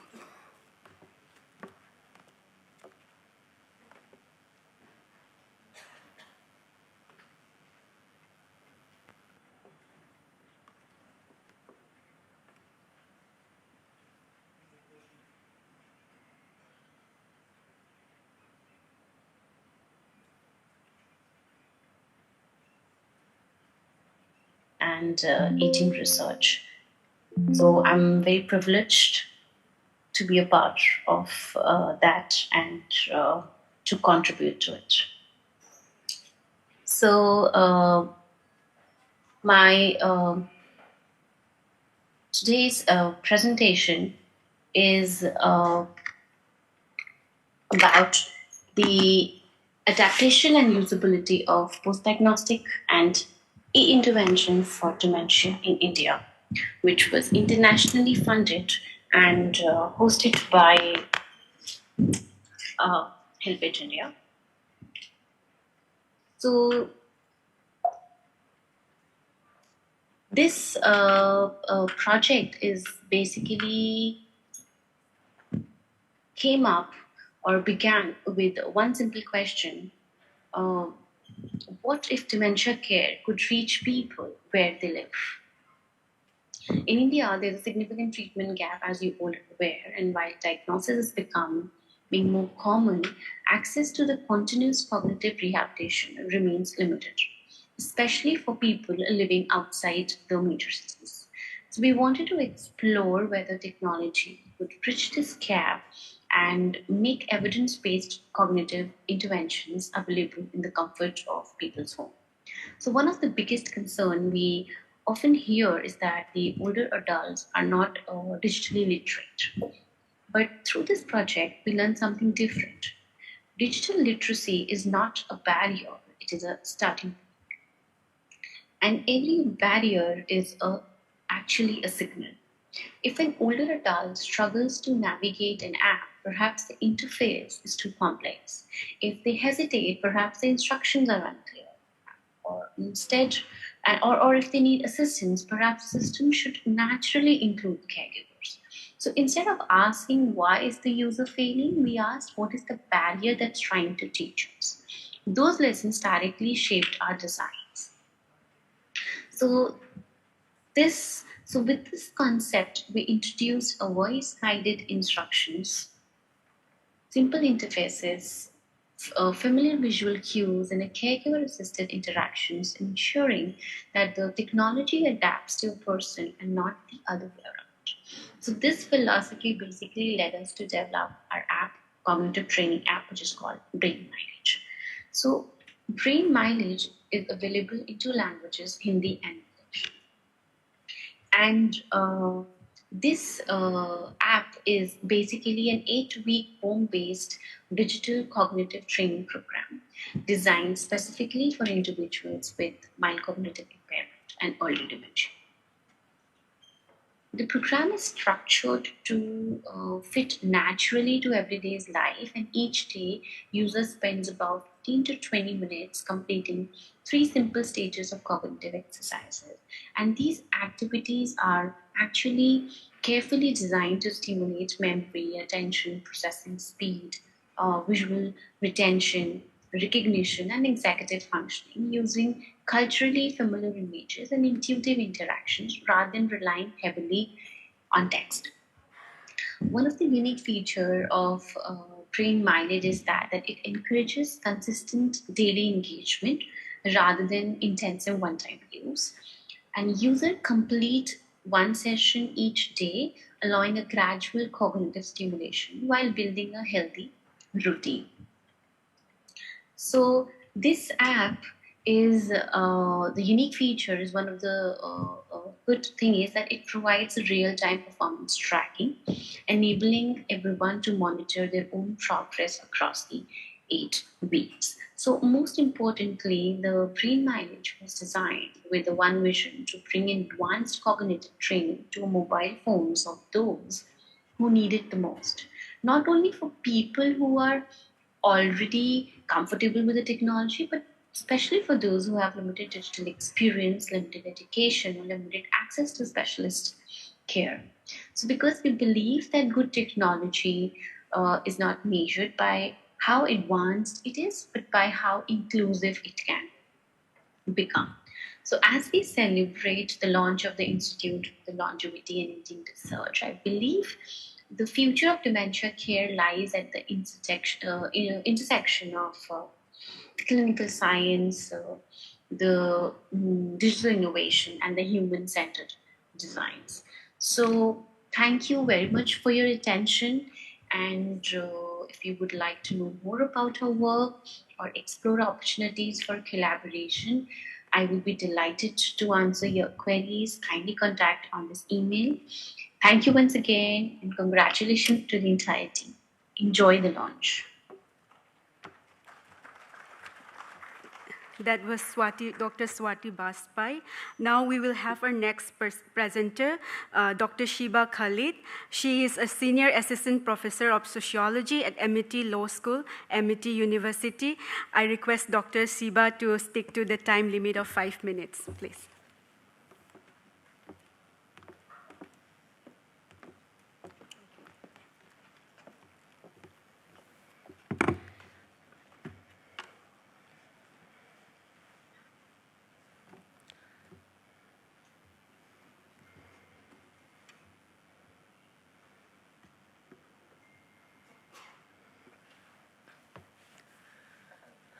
Good afternoon, everyone.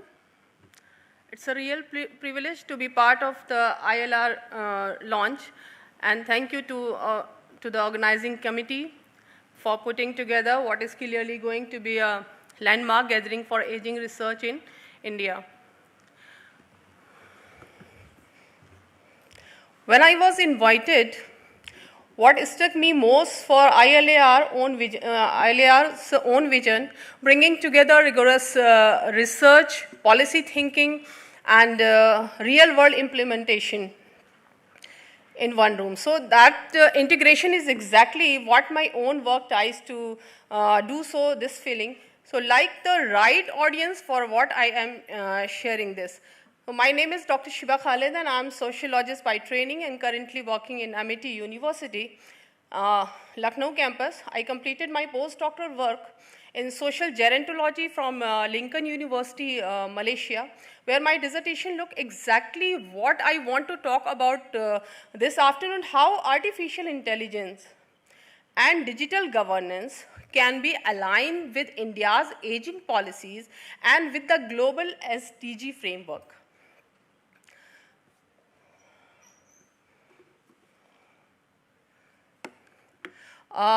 Let me open with a number because it changes how everyone in this room should listen to the rest of this session. In 2022, India had about 149 million people aged about the age of 60. Roughly 1 is 10 of us by 2050, according to the UNFPA India's Aging Report. That figure more than double to 347 million, nearly 21% of the population. So, and by 2046, older Indians will outnumber Indian children under 15. That is not a distant hypothetical future. Most of the people who will be over 60 in 2047, the year India marks 100 years of independence and are already alive today. So the system that will care for them, now protect their rights, include them digitally, our system we are building or failing to build right now.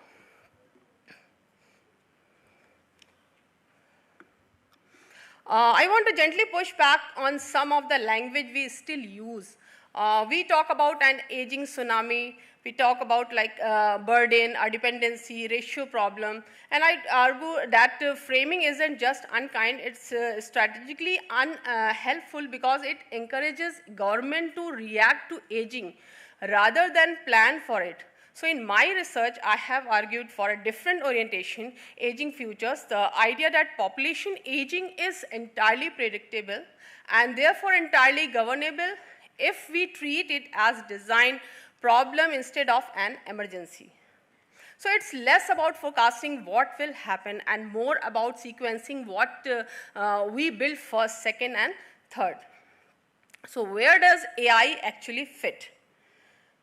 Broadly across 4 functions, health monitoring and diagnostics, social and emotional support, mobility and daily living assistance, and the piece that gets the least attention, legal and administrative protection, which I will come back to.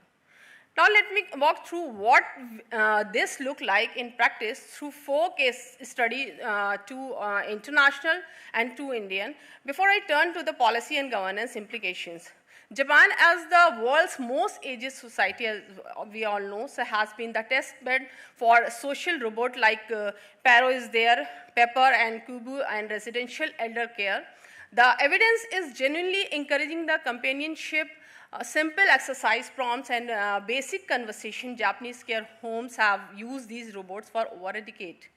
But the same research is honest about the limits. Robot cannot replace the ethical judgment, the dignity, the relationship depth that human caregiving requires. Japan's lesson isn't build more robots or it's automate the parts of caregiving that are genuinely mechanical and protect the parts that aren't. Now in Europe, AI enables smartphones have turned ordinary residents into continuous health monitoring environments, particularly valuable for people with chronic or neurodegenerative conditions. Italy, among Europe's most aged nation, has been an active site of Europe-funded ambient and assisted living AAL programs. So, but there's consistent caveat across this literature that digital literacy gap, so device cost and the data privacy concerns, technology adoption without addressing those 3 things simply reduces the inequality in a new digital form, a warning India's needs to take seriously as it scales its own smart home pilots.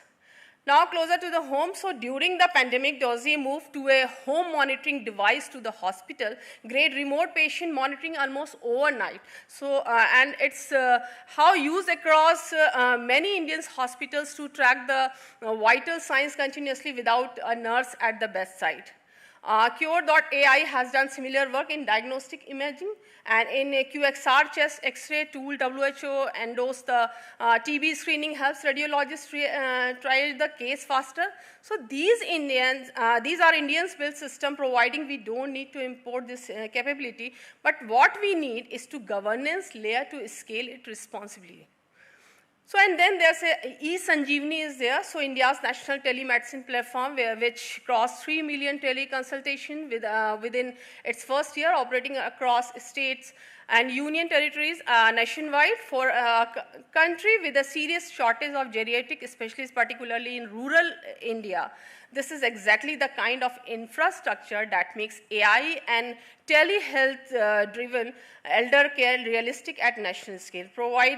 We close the access gaps that is still for rural and tribal population in India. So the technology story is genuinely very good news for us, but the governance story is where the real work still lies, and that's what I want to spend the rest of my time on. So my postdoctoral research mapped this convergence against 3 sustainable development goals. That was SDG 3 on health and well-being, SDG 10 on reduce inequality, and SDG 11 for sustainable cities and communities. So all 3 are directly served by the technologies I have described. So in my current work, I have added SDG 16, peace, justice, and strong institutions, because health monitoring alone doesn't protect an older person from financial exploitation, digital fraud, or a delayed pension claim. So that's legal governance problem, not a medical one. So, and it's the piece this field talk about the least. So now I think I have very less time. So pulling this together, I think about India's aging future in 3 horizons. Now to 2030, building digital foundation, interoperability between the health IDs, e-Sanjeevani records, and remote monitoring data will real coverage in rural and tribal districts. So by 2030 to 2040, scaling zero technology alongside socio-legal protection, moving the AI-enabled legal authentication system from pilot projects to standard practice. By 2040 to 2047, full integration into the Viksit Bharat vision, so that an age-inclusive India isn't a side program sitting in one ministry, put a load-bearing assumption across all of them. Concretely, I would leave this audience with 6 questions that one, a national digital aging governance framework that actually connect the ministries currently working in the parallel. Number 2 is assisted consent protocols under the Digital Personal Data Protection Act, like DPDP Act. Number 3, AI-enabled elder abuse detection and dispute authentication, always with human oversight. And number 4 is the rural and the tribal telemedicine expansion with low bandwidth fallback. And number 5 is aging readiness indicators built into state level development scoreboards. And 6, perhaps closer to my own field, that is digital and AI literacy programs designed for older citizens themselves, not just their caregivers. So we are building digital citizens, not just digital patients. Thank you so much.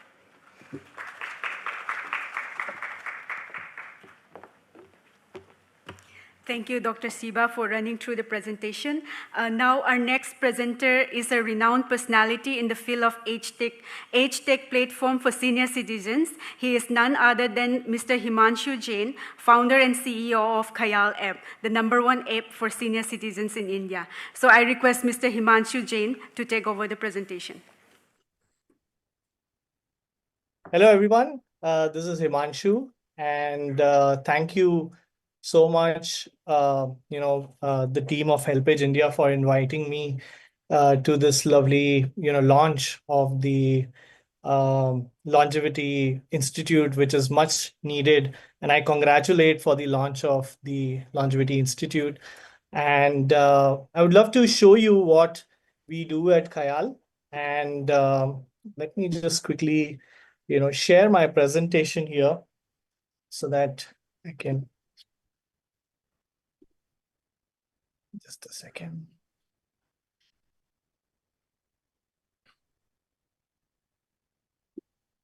One minute.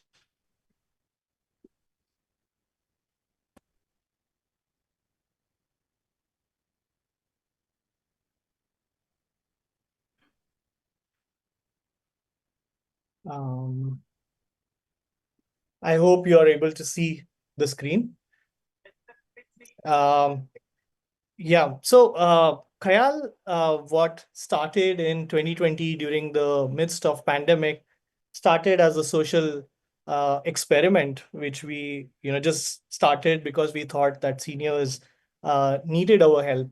And I'm proud to say from where we were just as an experiment that we did on WhatsApp, today we have more than 53 lakh seniors on our platform, and we are one of the largest social engagement platforms for seniors.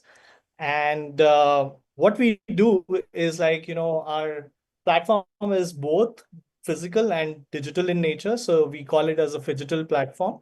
And what I'll do is I'll quickly show you what happens on the platform so that you get a sense of, what. Khayal is India's #1 club for seniors.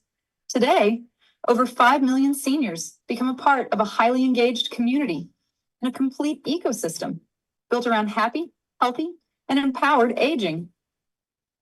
With Khayal, seniors can access 2,000 plus live events every year where they can learn, play, socialize, and grow together. Earn Khayal coins for positive engagement and active participation on the platform. Redeem Khayal coins for exciting rewards directly within the Khayal app. Interact with Kayal's AI assistant for guidance, support, discovery, and everyday digital help. Use the Kayal Smart Payment Card, powered by Visa, designed to make digital payments simpler, safer, and more rewarding for seniors. Win and accumulate DigiGold on the platform and access smart gold investments through the Kayal DigiGold section. Travel comfortably with senior-friendly Kayal tours.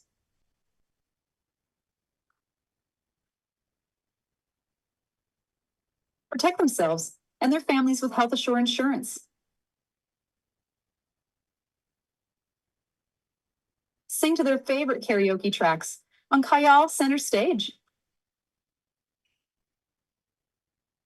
Discover curated products and exclusive member-only offers through the Kayal store. Showcase their talent, achievements, and purpose through Kayal 50 Above 50, India's largest platform celebrating senior talent and contribution. Kayal Club is enriching the aging experience, one filled with community, purpose, growth, and empowerment.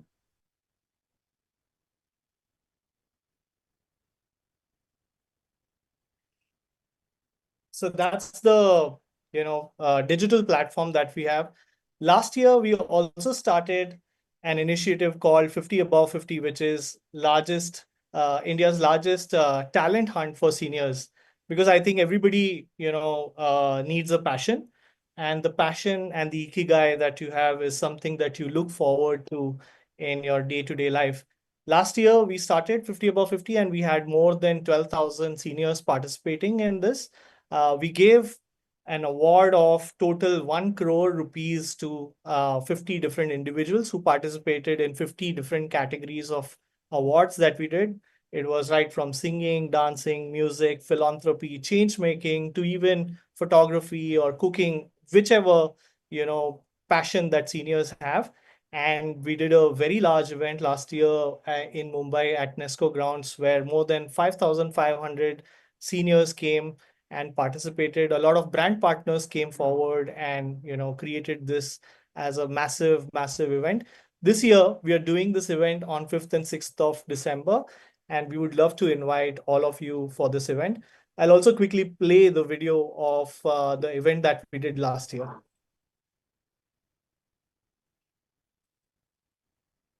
Sorry, just a second.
So this year we are doing the event on 5th and 6th of December. I would love to, partner with you, invite you to the festival. And, what we are trying to do is change the way people look at aging as a whole process. We are trying to change the whole perspective of the society, that seniors are capable of doing much more than what we think of. So that's what we try and build at Kayal. And we have a major fan following of Khayal. We were awarded as one of the best apps for good by Google Play in 2022. We also won the Innovation of the Year award at the World Aging Festival in Singapore this year, and we have a lot of fan following for Khayal. Thank you, everyone. That was my presentation, and if any one of you would like to reach out to me, here are my coordinates and would love to speak to you. Thank you.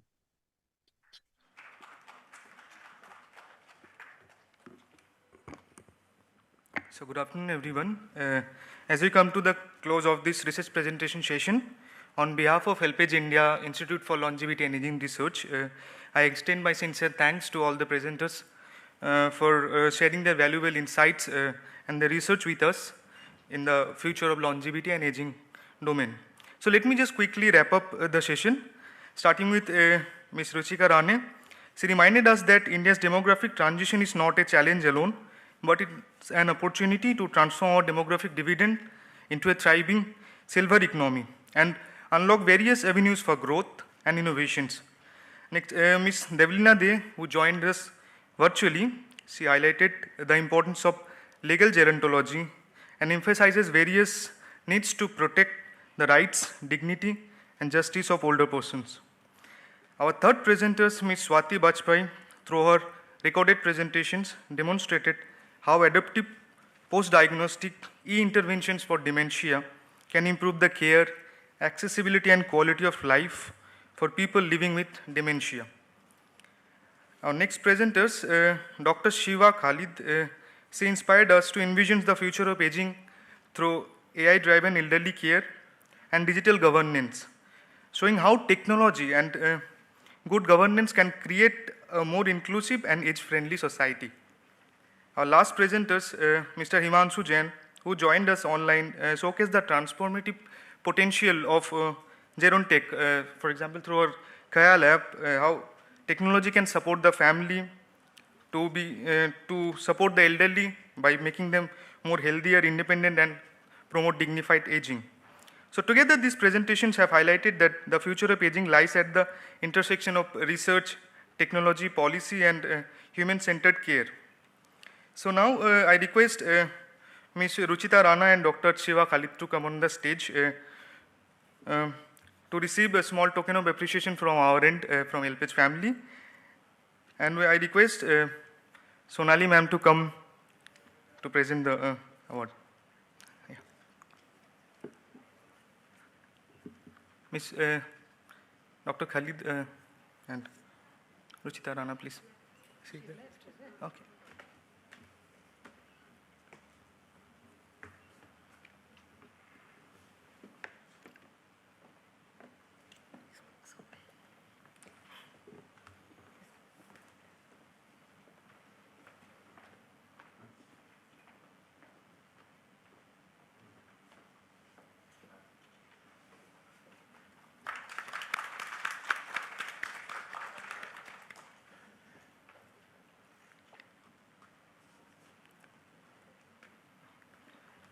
And now, without further delay, I would like to hand over the mic to Dr. BG to moderate the next session. Over to you, Dr. BG.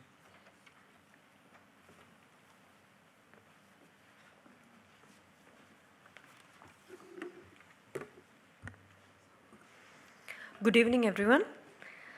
After a wonderful session of presentations, let's quickly move to our next panel discussion, which will be on the aging futures, the important themes which we feel should be prioritized for the aging research in the future. So let me introduce our panelists. So I request, as I introduce you please step into the stage, okay? So let me first introduce Dr. A.B. Day, who will be dealing with the precision geriatrics. He is a geriatric medicine specialist at Atramis Hospitals.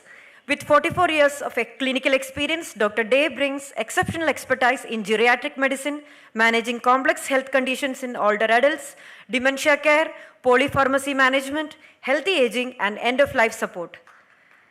His association is sure to strengthen our commitment towards research in the arena of precision geriatrics. Welcome you, sir. Now we are delighted to invite our second panelist, Professor Uday Shankar Misra, a distinguished population scientist and development economist with over 3 decades of experience. Professor Misra brings extensive expertise in demographic research, public health, population policy, and human development. Currently serving as professor and head of the Department of Biostatistics and Epidemiology at the International Institute for Population Sciences, Mumbai, he has made significant contributions to research, policy, and academic scholarship with over 100 publications and advisory roles with leading national and international organizations. We are honored to welcome you, Professor Uday Shankar Misra, to our panel. Please give a round of applause. Next, we have Professor Manjula Batra, who will be dealing with legal gerontology. Again, a distinguished legal scholar and academic leader with over 3 decades of experience in legal education, research, and institutional leadership. Professor Batra brings extensive expertise in human rights, gender justice, constitutional law, environmental law, and legal policy. A former dean and head of the Faculty of Law at Jamia Millia Islamia and currently the Professor of Law at the North Cap University, Gurugram. She has made significant contributions to legal scholarship through her publications, research projects, policy advisory roles, and academic leadership. Her insights on the legal, ethical, policy dimensions of aging and longevity is sure to provide an important interdisciplinary perspective to our deliberations, enriching conversations on legal gerontology. Hearty welcome, ma'am. Next, we are indeed privileged to have Dr. Rajendra Pratap Gupta as our panelist for Gerontech, an internationally acclaimed public policy strategist, global thought leader, and social entrepreneur. Dr. Gupta has played a transformative role in shaping policy, governance, digital health, artificial intelligence, and innovation at both national and international levels. He currently serves on the United Nations Secretary General's Multi-Stakeholder Advisory Group for the Internet Governance Forum and co-chairs key UN policy initiatives on artificial intelligence and strategies. His contributions to landmark national policies, including India's national health policy and India's educational policy, alongside his advisory engagements with leading global institutions such as United Nations, WHO, World Bank, UNESCO, and the World Economic Forum, reflects his exceptional leadership at the intersection of technology, public policy, and societal transformation. His visionary perspective on the future of health, AI, governance, and human development will be invaluable in shaping discussions on the next frontier of tech, innovative, aging, and longevity researchers. We are deeply honored to have Dr. Rajendra Pratap Gupta as part of this distinguished panel. Welcome, sir. Next, we have Professor Navi NG, who will be joining us virtually. He will be speaking on aging futures.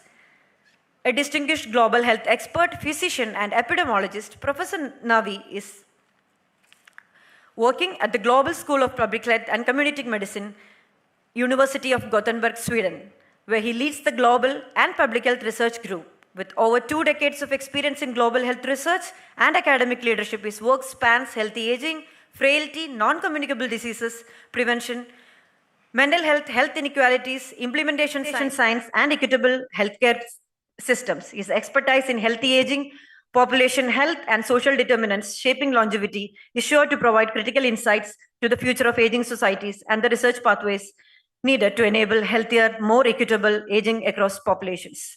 So we look forward to your valuable perspectives and warmly welcome your participation in the significant conversation on aging futures. Now I'd like to invite our very dear director, Professor Anil Krishnan, who will be moderating, who is the director of the Institute for Longevity and Aging Research. We are proud to have him moderating this session. Welcome, sir. Handing over to you. Thank you all. Thank you and very good afternoon to you all. Without taking much time, let's straight get into the business. India, we all know that has made a tremendous progress in the research. However, there are growing needs for conducting multidisciplinary, interdisciplinary research that should eventually inform the policy. With that objective, we have initiated Institute of Longevity and Aging Research with decades of experience of HelpAge India.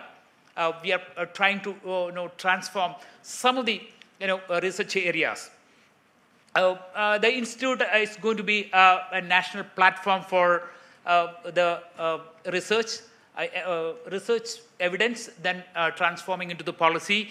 And more importantly, the institute aims to help the future researchers and the current researchers on shaping their research ideas into that will eventually be a part of our national policies. With that aim, the current panel, which we are going to discuss on, what are the major priorities on the research for the next couple of years? We have a panelist here who have been into the 4 major thematic areas of the institute, starting with the precision geriatrics, Dr. Day, then silver economy, Professor U.S. Mishra, legal gerontology, Professor Batra, and Dr. Gupta will be talking about the technological side, and Professor Navi virtually will be talking about aging futures. So the next 10 to 12 minutes, we are going to quickly talk about the questions related to the biggest challenge in your respective domain. What are the major challenges? Let me take this question first to Dr. Day.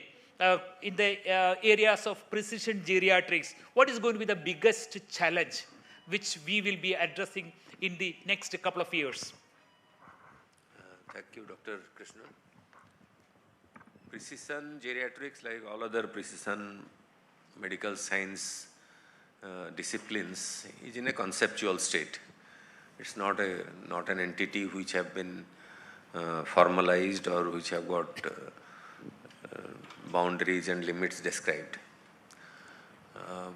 When I used to teach medical students, I used to start with the differentiation between a pediatric practice and geriatric practice is that for a neonate or infant, homogeneity is the rule, and for older people, heterogeneity is the rule. I mean, no 2 older person will be same, and each 5-year, 6-month or 1-year-old child will be nearly similar, with exceptions either side also. So if heterogeneity is our business, so the medical science has to look at older person or older patient. I'll rather say older person. Most older people have got some illness or the other, so the whole world becomes disease then. Every older person has got different challenges in health, in socioeconomic status, in all aspects, in their own biology, in their functional status, everything.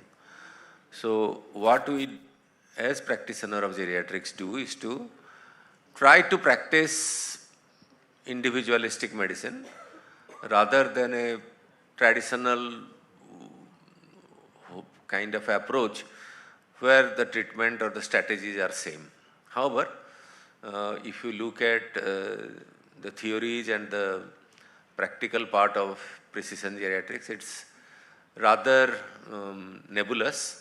And one can say that one need to have enormous amount of data on various aspects of health and healthcare. Of course, a mix of a little bit of AI here and there. But what we need is data about a variety of individuals in different age groups. From, if you say Khayal is about 50 plus, we look at 60 plus, our colleagues in Europe look at 65. And WHO says 70 is the new 60. So you have to decide which cutoff you want to take, and then see their longitudinal events in their life, their health status, at least for a year or 2, and then try to predict what is happening to them with some kind of trajectory in their decline in functional status, etc. Without understanding much of how this will be done, we try to do some minimalistic research in this area when I was working at AIIMS. So we looked at a concept of intrinsic capacity. This is a new concept which has come, which is in in vogue since 2010, 12, 15. Finally, 2015, WHO accepted this as a platform on which every process or every program will start. So we looked at the intrinsic capacity, created an equation, looked at people for longitudinally for about 6 months to 1 year. COVID came in, so we stopped the work at 6 months and see what is happening to them. And we have now published a paper in Lancet Southeast Asia region, taking the same data from LASI DAD wave 1 and wave 2. We have completed 2 waves of LASI DAD, whereas the LASI second wave is just starting, and try to predict whether mortality, hospitalization, etc. can be done. So this is a new area of work, which unfortunately came much later towards the end of my working academic career. So maybe I did not have much time to focus on that. So maybe when Institute of Longevity and Aging Research starts working on precision geriatrics, some of my unfulfilled dreams will be completed. Yeah, thank you. Thank you, Dr. Dey. It's very interesting. Moving to Professor Mishra, quickly, what is the biggest challenge in the domain of silver economy? See, I would rather comprehend it in a very more brief manner. When it is silver economy, it might be an adjective which is given in the current circumstance. But this is nothing but having an understanding of transition. Transition, economy is in transition, and the segment which is going to be really delivering is the segment of elderly, and we are naming it as silver economy. That said, I would consider that there are a lot of redefinition that is required. Redefinition of worker, redefinition of age, redefinition of productivity, redefinition of engagement, which we say that they are contributing to the economy in a different way. Why I say redefinition? Because in the morning I was definitely saying that we need a kind of a dynamic assessment. So when it comes to challenge to silver economy, in short, if I put it, it requires 2-3 kind of engagement of research. One is labor market research. How is labor market actually when it comes to different kind of thing? You must be knowing from current statistics that there is an increase in self-employment. We can't put it in that broad category of self-employment. What kind of self-employment? Disaggregate it and try to understand who are the people who mostly report self-employment. Women? Elderly? So they say that is self-employment. And another thing which is very important is that we also have to have an understanding of a life course approach of understanding what economic participation means. We have this conventional that you become young, you finished, you are in workforce. But in life course perspective of understanding this requires that we actually transit from one kind of activity to the other, keeping with life course. So that needs a recognition. In short, I would say that in fact there is lot of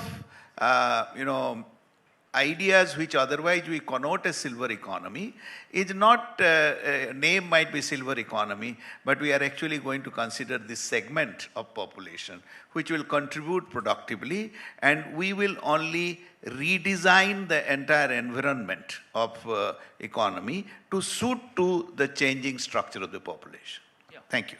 Thank you, Professor. It's a good attribution, defining or redefinition required. Good.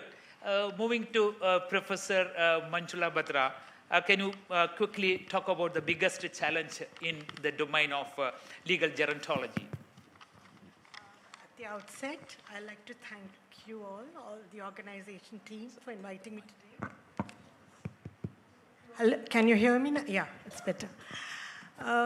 We are here and having a discourse on a very important theme.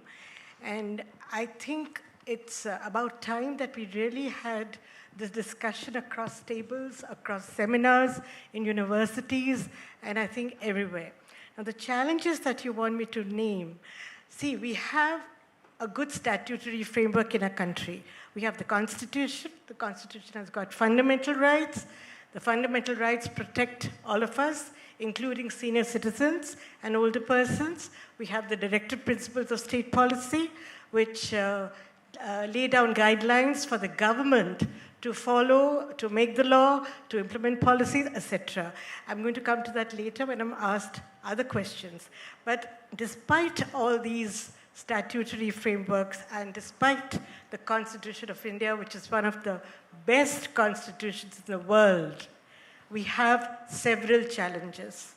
First is that there is lack of awareness of legal rights. The older persons do not know what their rights are. I'm afraid older persons living in the rural sector, older persons living in cities will have different needs. And the way they are informed about their rights would also be very different. The modes, the methods that we follow have to be totally different, and it has to cater to their needs. Second, that most of these cases of older persons being abused are underreported. I have seen in my own friend circle, in family circle, like in case of women who are subject to domestic violence, they do not come out and report. So parents who are very senior, older persons, because they feel कि नाक cut जाएगी, हमारे बच्चों की बदनामी होगी, we are not going to report. So we have to create awareness and sensitivity amongst these people. Further, the maintenance proceedings, which are in the administrative tribunals, maintenance for the elderly persons, the eviction proceedings are very, very slow. So they have to be done quickly because these are years where, the older persons want peace. And there is a fundamental right to peace which is recognized by the Supreme Court of India, and it's one of the fundamental rights under Article 21 of the Constitution, which says right to life and personal liberty of every citizen. Further, there are few limited old age homes, and they do not really take care of persons. There may be very few catering to the needs of very rich people, so we have to keep that in mind as well. Then there is inadequate geriatric healthcare services, not available, even if there are wards, there are special departments in hospitals, but things do not happen. Then there is weak coordination among different institutional mechanisms.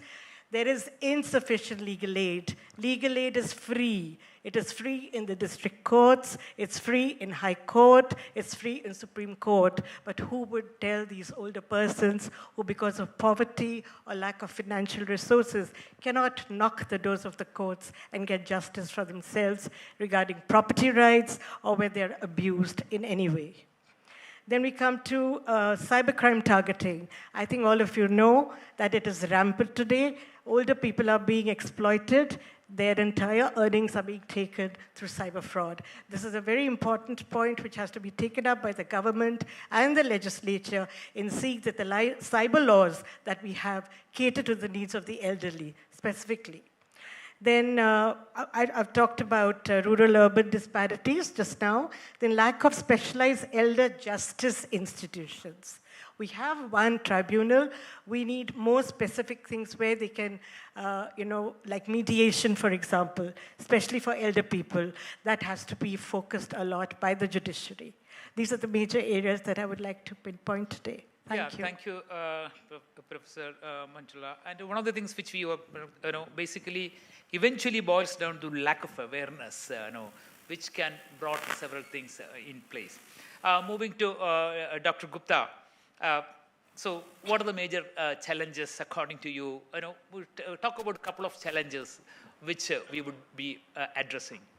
Thank you firstly for inviting me, and more, I congratulate you for this important institute that you have launched.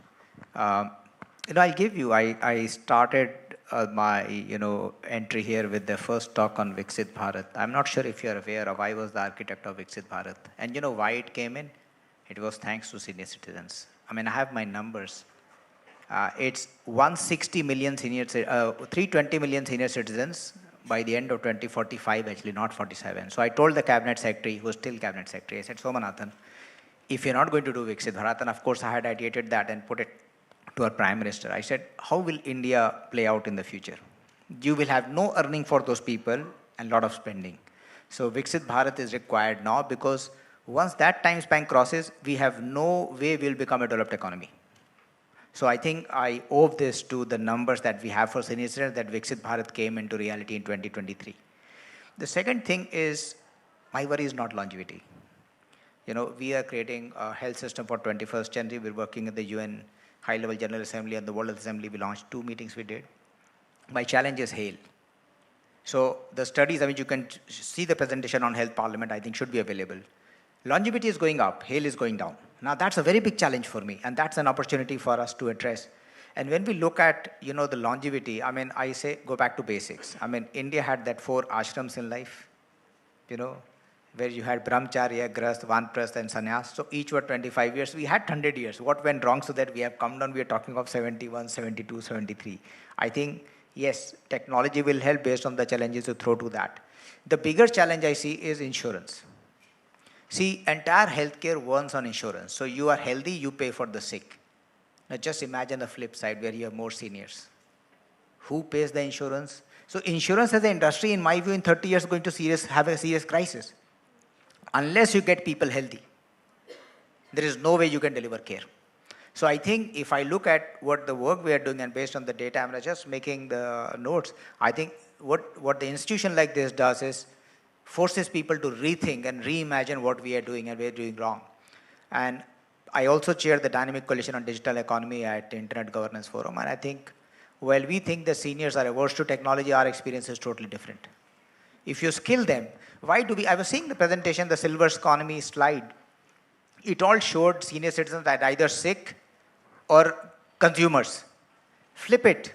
Why can't they be producer? Why they can't be healthy? So I think the problem is in our thinking.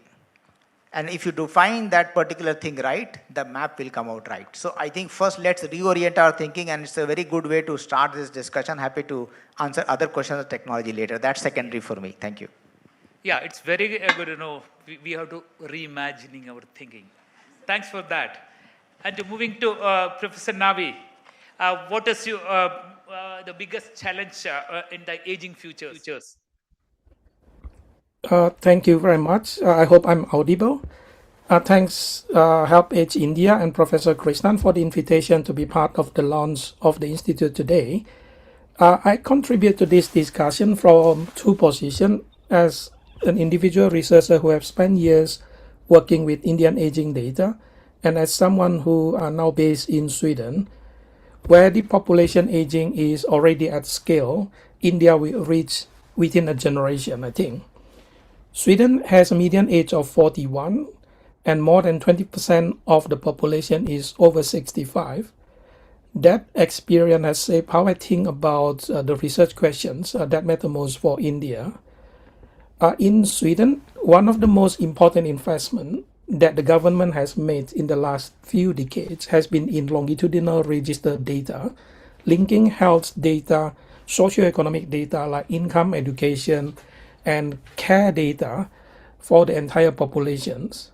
So my current research project, which is called Bridge Care, funded by the Swedish Research Council, use this exact infrastructure to examine how Swedish people living condition and social mobility when they are between 50 and 70 years old will shape their intrinsic capacity and frailty transition after they turn 70, and whether care continuity can mediate this relationship.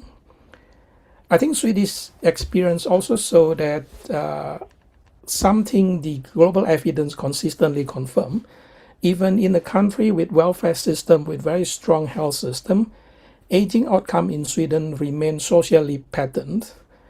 Dr. Day earlier talked about the importance to understand the heterogeneity of health and healthcare among older people.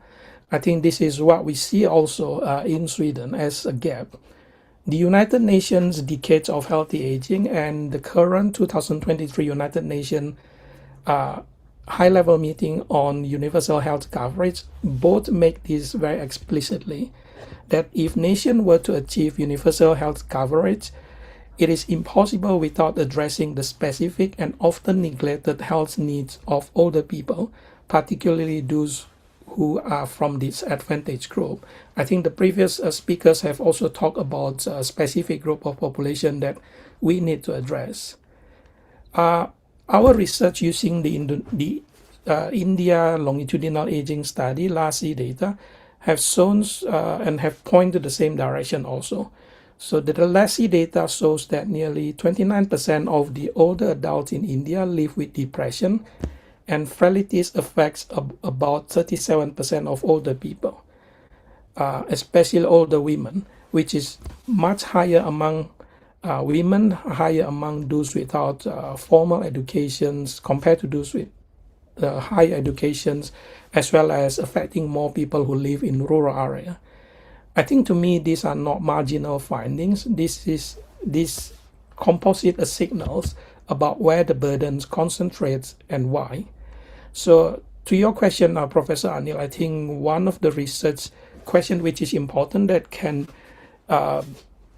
transform the fields in the future is to understand the health and well-being of older people in a life course perspective, as some of the speakers during this seminar have mentioned also. For example, the question like what happens to older people when they turn 50 and what happened to them between the age of 50 and 70s in terms of living conditions, social mobility, mental health, care access, and how those transitions can set older people on diverging trajectories towards frailty and cognitive decline when they turn 70 years old. Of course, this cutoff is blurs. We can use different cutoff in India, but this is exact question that I'm addressing in Sweden using the Swedish register data now, and I can see a huge potential for us to collaborate and do the same type of research to answer the same set of questions using the Indian LASI data. I think that's where I will stop. Thanks, Professor Anil. Yeah, thanks, Professor Navi. I know you just mentioned about how do we connect data. You give an example using the Swedish and Indian data, and thank you for providing us the different perspective. So now let's deep dive into this particular domain. We have 3 minutes each panelist to give us some thought about different types of questions. Let me begin with Professor Dr. A.B. Dey. What research is needed to scale precision geriatrics and individualized or personalized aging care in India?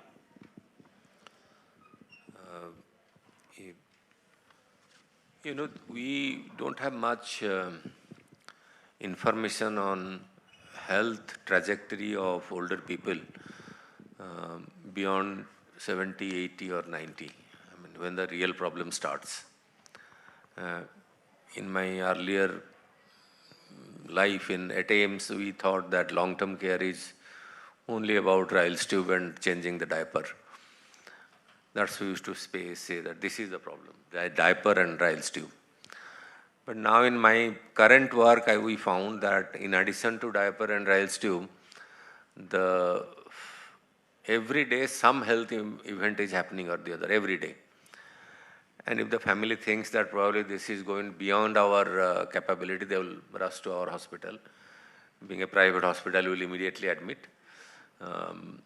Then if he or she breathes a little bit more or a little bit less, he'll be sent to ICU and put on ventilator, etc. So this stress of everyday event in the life of the caregiver, taking care of an, say, 80 or 90-year-old, is the real crisis.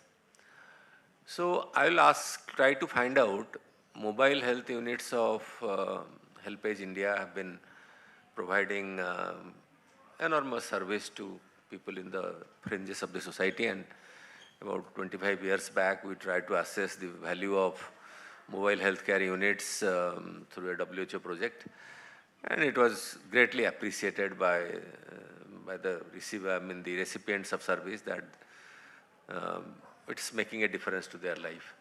We need to have from now onwards, as you start the project, we need to get enormous data on their profile of how things are happening to them. Now, at that point of time, the recipients were 60, 65. Now they must be 80, 90-year-old people coming to this thing. People are living longer. So from that database, we can try to make some prediction as to what is expected during the long-term care, say with people having a neurological disorder or a cardiac disorder, what sort of events are expected to happen.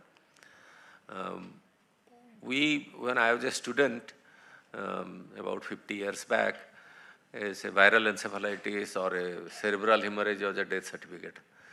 Nobody will survive. Now, does it happen that way? People survive and survive with gross amount of disability. So the acute sadness or the feeling of loss at that point of time, cerebral hemorrhage is now transmitted to a prolonged care, giving of a paralyzed patient at home. So as things, medical science has made enormous change in acute care, achievements in acute care in saving life. We haven't done much in seeing those who survived those acute events, how they are doing at home after that. So these are some of the issues. We need enormous data longitudinally from the sick population who are taking your services, and maybe from your partner hospitals who you are providing services at many AIIMS-like institutions who keep data rather regularly. So probably we'll look at that. In the next round, I will tell some few interesting stories for which I am known, so that people will end the show with some stories. Dr. De, what you said was precisely correct. That was one of the reasons why the Institute of Longevity and Aging Care has been established with an aim to analyze the existing data of HelpAge India, and then see how that could potentially be used to improve the lives of the people in both rural and urban areas. Thank you very much for that. And over to Professor Mishra. The core question for you is, which type of research can inform policy that enables older adults' economic engagement in India? When it comes to which type of research, when you say, in terms of older adults' economic engagement, we have to somewhere or other recognize that the invisible work, because we have to somewhere or the other, we should say, make the work visible, which is invisible. In fact, we always have been like, after this popularity of time use surveys available, there is a lot of things spoken about women's work being invisible.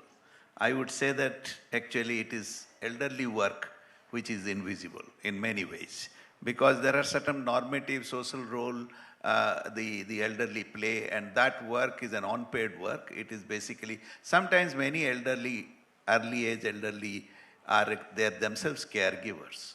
So obviously that work needs to be made visible. One segment where actually it is not helping us to do research or taking it further, I would focus on age segmented information. If you look at many of the surveys and all, the two segments about which you don't have information further, like as Professor Dey says that 70, 80, I don't have any information. Similarly, you have one segment adolescent, you don't have much of information. And you have another segment elderly where you don't have any information. Maybe one category called elderly. And if you want to say research and economic engagement of them, it is always very faulty to conclude, because these national transfer of account studies do say that how much of transfer happens. Secondly, it is also to see that actually the richest elderly, or the people who have the resources with them, they are actually making investment of it in the society. So we can't say there is no economic return. There is economic return to their own life cycle savings. And finally, I would say that it's also important to do research in terms of economy. I would say that what is the people? There are two things. People, we also get statistics, elderly are working. Now here I want to make a distinction, working out of choice or compulsion. So when it is under compulsion, then you can understand that if they do not work, perhaps there is an economic dependence on them. There is also a category called choice. We elderly want to work. They are able to work. And in fact, This work by choice and compulsion also need to be differentiated. And I am giving a conclusion to this idea that what are the kind of contributions of them which we can actually recognize. They have contribution. Their social contributions have to be significantly assessed. It is just taken with a feeling that they have no contribution. In fact, it is very difficult to audit the experience and capabilities of elderly, which can be put into action because we have to develop really a model where these experience and capabilities are channelized in a fashion that they themselves feel utility, their utility is felt, their opinions are taken, what kind of activity makes them feel active. And in fact, on this perspective, there is no information available. We only say we want to engage the elderly. How do you want to engage the elderly unless otherwise you take their perception into it? Thank you. Yeah. True. It's a very good point we are talking about experience and capabilities of elderly. We do not know what are their capabilities and how do we engage, which is going to be a quote for the day, in fact. Certainly, ILA is going to be working on that particular area, and we are going to work on it. Moving to Professor Manjula Batra, what research can help strengthen elder protection systems in India? As I just told all of you, that we do have a reasonably good statutory legal framework. Of course, along with the Constitution of India, we have the criminal law also. We have the BNS. We have the Indian Evidence Act, which is now the new act. Then we had the CRPC code and the Indian Penal Code, now which is BNS. Apart from this, we also have Section 20 of the Hindu Marriage and Adoptions Act, under which children are supposed to take care of their parents, senior citizens in the family law. And then we have Section 125 of the Criminal Procedure Code, which is today Section 144 of BNS, okay, where maintenance can be asked by the parents or senior citizens if they're neglected by their family. Now, the law is in place. The problem is that how is it implemented? So now the research that we need to do, till now we've been focusing on doctrinal research. I am not saying that doctrinal research is completely eliminated or should be eliminated, no. We need it very badly along with analytical, the results reasoning, we need to have it. And we need to shift to empirical research to know what is happening at the ground level. Because what we see from outside is totally different unless we actually see within the family what is happening.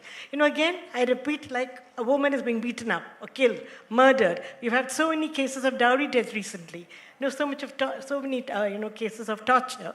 So this is what is happening even to senior citizens. They quietly tolerate everything. So we need to shift to the empirical part. At the same time, study, do research as to how the Maintenance and Welfare of Parents and Senior Citizens Act 2007 is operating, then how the Maintenance Tribunal is functioning, how are the eviction orders which are issued by the tribunals are in operation, whether there is any follow-up being done, whether it is being executed properly.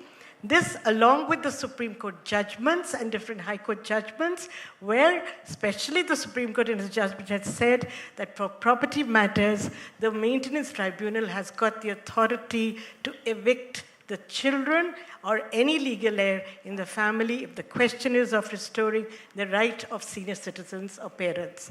Apart from this, there is Section 23, which has been really interpreted very liberally by the Supreme Court in various decisions. This section falls under the Maintenance and Welfare of Senior Citizens Act, Parents and Senior Citizens Act, where even if a gift deed has been executed by the parents in favor of the children, and the child or the children are not taking care of the parents, which they are obliged to, and even if the gift deed says there is no obligation, it is not mentioned over there. But the courts have taken the view implicitly, impliedly, an obligation rests on the children to take care of the parents. And if they are not doing that, they're neglecting. So this very transfer, the gift deed, will be revoked immediately. So this is again a very liberal interpretation given by the Supreme Court in favor of senior citizens and parents. Then there is another decision which came a few years ago, which was common cause, passive euthanasia. So passive euthanasia, where you have everybody has a right to die with dignity. So an older person has a right to leave this world with full dignity. And if he's being force-fed or when he's got a vegetable existence, he can go for passive euthanasia, that also under advanced medical directives and court order. It can't be, because it can be misused. So research needs to be done on all these judgments. Okay, and it needs to be analyzed. And the other part is the empirical part. And research needs to be interdisciplinary. And also on preventive interventions. Instead of focusing just directly on emotional abuse, physical abuse, we also have to look at the preventive aspect. How do we stop it? Yeah, thanks for the insight. Of course, we are going to have the other preventive aspects. It's going to be taking the first priority when you conduct the research. Thank you for that. Dr. Gupta, how can the research guide the design of more inclusive technology for aging population? See, fundamentally, if you say for, you should make it with. So rather than for, you should make it with, and you will get to that. I would say if you look at the national health policy, I don't remember the page on which I wrote that. I wrote about preemptive care. I used the word preemptive care for the first time for health, when I wrote. I think when I look, and we had a serious episode in the family with Alzheimer's with someone, and we know what it means when you get, then how technology comes. So when you look at the research question, you have to say how we can preempt the occurrence of diseases very early on. You're attacking the problem when it's already happened. The biggest challenge in India is we have no primary prevention. We only have secondary prevention. So when someone gets diabetes, you talk about CVD. When you get hypertension, you talk about CVD. So there is no concept of primary prevention. So technology at least can look at, okay, at what stage should we, intervene? And this is what I have been speaking with the state of Chhattisgarh, and I think government is also in India now looked at it. Which ages can we really make that change? 3 months, 13 years, 30 years. So we have to identify that age where we can reverse. After that, there is no hope. You can only just maintain a lifestyle. So I think, as I said, going back to what HAIL means to me, that's what I think you have to address.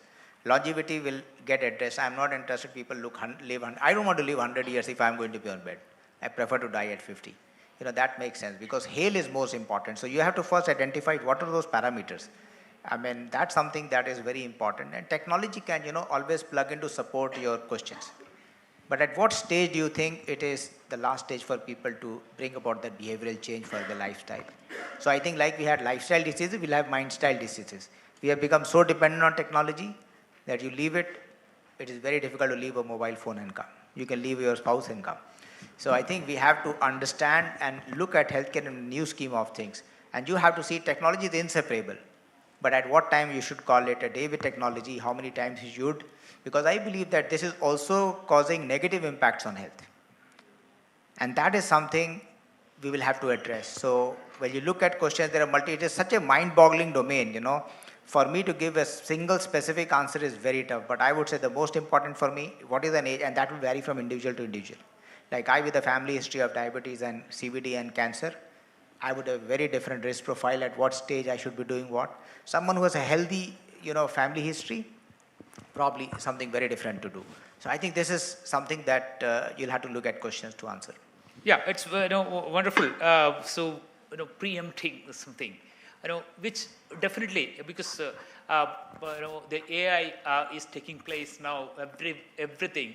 So let's see how best we could do research related to that. And hope we will be able to come up with a solution for that. Thank you for this. Over to Professor Navi. How can India leverage global evidence, research, and lived policy experience to shape governance for an aging future? Thank you very much, Professor Krishnan. I think the aging future is about prevention, as many of the speakers also talk about. The global agenda is clear. The WHO framework called for the life course approach, one that recognizes that healthy aging actually begins long before old age, and that the condition under which people live, work, and age are among the most strongest determinant of their health outcome in later life. The 2023 Universal Health Coverage Global Monitoring Report also notes that progress towards universal health coverage have stalled since 2025, and who among those who are most affected by these problems are the older people. They are the group of people who are at greater risk to being left behind through many barriers, including financial barriers, care fragmentation, and unmet healthcare and social care needs. I think India has great contributions to the global research on aging in the future. The LASI data is one of the most comprehensive longitudinal data on aging that are available in low-income and middle-income settings. What we need to do is to move beyond describing the burden and try to answer the questions over the mechanisms, question that can actually lead to guide the governance and intervention design. I would like to focus on two issues, two gaps that I think remains when I look at Swedish research as well as research elsewhere. First, we know that from many excellent research in India, aging outcome in India are socially patterned by either gender, education, geography, and economic positions. But we don't actually know the answer to the questions, when those trajectory diverge. Many research have shown that frailty is significantly higher among women, among those with no formal education, and among rural residents. But what we don't understand yet is at which point of life these gaps open up and what drives the gaps to open up. Without knowing this precisely, I think it's a bit difficult to design intervention that can reach people before the damage accumulated. So I think that's the importance points of preventions. We also see that there have been a lot of interventions developed during this last decade, especially focusing on using digital technologies. What would be very interesting for me to understand is to see whether this new technology can actually close the gap of inequality they are meant to close, or whether they unintentionally actually widen the gap of inequalities, because oftentimes such technology might benefit certain groups more in an unequitable manner compared to the whole populations. So that is a term called intervention-generated inequality, which is being coined, and our research group in Sweden here is looking into this on the use of digital technology on mental health treatments in Sweden and elsewhere also. So the second focus that I would like to pinpoint is the lack of intersectional evidence on of any kinds that governments actually requires. So we often present reports in aggregated numbers of average number for men, for women, for those who live in urban, for those who live in rural, in single number, often using national level data. And to me, I think those single numbers do not help. What we need are disaggregated data of, for example, for older women who live in rural area with low education and so on and so on. So we need to look at this social dimension in a more intersecting way, because this is how they operate. So our research in Sweden, for example, shows that older women with low education, with low income, with foreign background, they have higher risk to get COVID-19 infection and later on to die because of COVID-19. So given the fact that older women have higher risk to die of COVID-19 is insufficient in my understanding to direct intervention, because not all older women have the same risk. Therefore, I think earlier we talked about precision medicine. I would like to use the coin precision public health also. So the big question is which population group should we target given the constrained resources we have in many settings. That is where I would like to stop, and I think India is in a good position to contribute to this gap of knowledge globally because of the availability of longitudinal aging data recently. Thank you very much. Yeah, thank you. Lack of intersection of governance, which considered to be the one which I picked up from this one, and let's work together on the particular theme when we establish the institute. Having explored each domain independently, and let us now examine the intersections, what you were talking about, that will shape the future of aging. Let me reverse the order of the questions. Professor Navi, let me begin with you for the last round of questions. How can a stronger connection between generations help to create a better future for aging in India? Briefly, can you explain this? Yeah, I think that's a very important question and very important dimension of healthy aging. Many research have shown that older people who are embedded in community network, they often fare better across different dimensions of health. Those without such connections were often left behind, not only in terms of health, but also by health system, care structure, and information flow, unfortunately. I think these connect directly with a gap in the research evidence, which I think deserve more attention. We have quite a lot of evidence about social isolation that can worsen health outcome in older age. But what we understand less is the pathway, either those biological pathway or psychological pathway through which social connection operates during the life course. In our research in Sweden, that exact mechanism is what we are trying to digest and illustrate. So we have data on the intergenerational register in Sweden, so we can connect a person with the parents, with the grandchildren, and so on, and we know exactly where people live. So we'll try to make use of that kind of data to measure the social connection for older people. And what we are interested in is to look at how social connections change over life course. So using this longitudinal data and how that actually shapes the aging trajectory for the older people. I think it's quite important, as we mentioned a few times, to use cross-disciplinary research.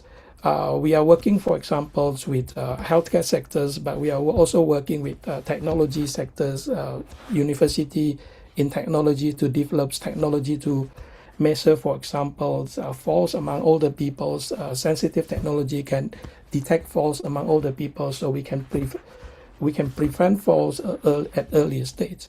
So very important also when we study about mechanism, I think is to incorporate social sciences, economics, technology all together in a more coherent way. So we are addressing the same issue from multiple perspectives instead of working in silos as what has happened during these few decades. I'll stop there. Thanks a lot, Professor Krishnan. Yeah, good that the social connections, which should change over time, over the course of the time. That is the one which you are essentially focusing on. Thank you for that. And over to Dr. Gupta. How can older adults, communities, and technology developers work together to create a better solution for aging? Briefly, can you, with your expertise, can you throw light on this? As I said, you have to work with them, not for them. That's the shortest answer I would give rather than elaborating on this. Thank you. Then over to Professor Manjula. How can a law, policy, or and research work together to improve the lives of older adults in India? Law, policy, and research are interdependent. Can you hear me? Yeah, interdependent. And together, they can create a very comprehensive system which can protect the older persons in a country and worldwide, of course. Now, as I told you earlier also, the legislations are there, Constitution is there, fundamental rights protection, everything is there. But the question is whether access to justice, which is a fundamental right under Article 21 of the Constitution of every citizen of this country. Is it available to older persons? Because there is no way that they can go to the court. They might be having problem financially. They may be having problem because they're not literate. They can't engage a lawyer. India is a diverse country, so the needs will change according to that. So what we require is that once the gap between law and policy is bridged, then maybe through research we can suggest legal reforms in different laws and policy also, which would cater to the requirements of the older people. Thank you. Access to justice, which is the one thing. Access to justice, definitely. Thank you, and we would go for that as well. Yeah, thank you. Professor Mishra, how can better data help us to understand the economic and social contributions of older adults in India? Briefly. I think data is actually anyway at the root of generating any kind of evidence that we are looking for. And as I say, when we talk about mainstreaming aging, or it is primarily based on whether we have information data set which is about the kind of differences we can examine as to what about the elderly.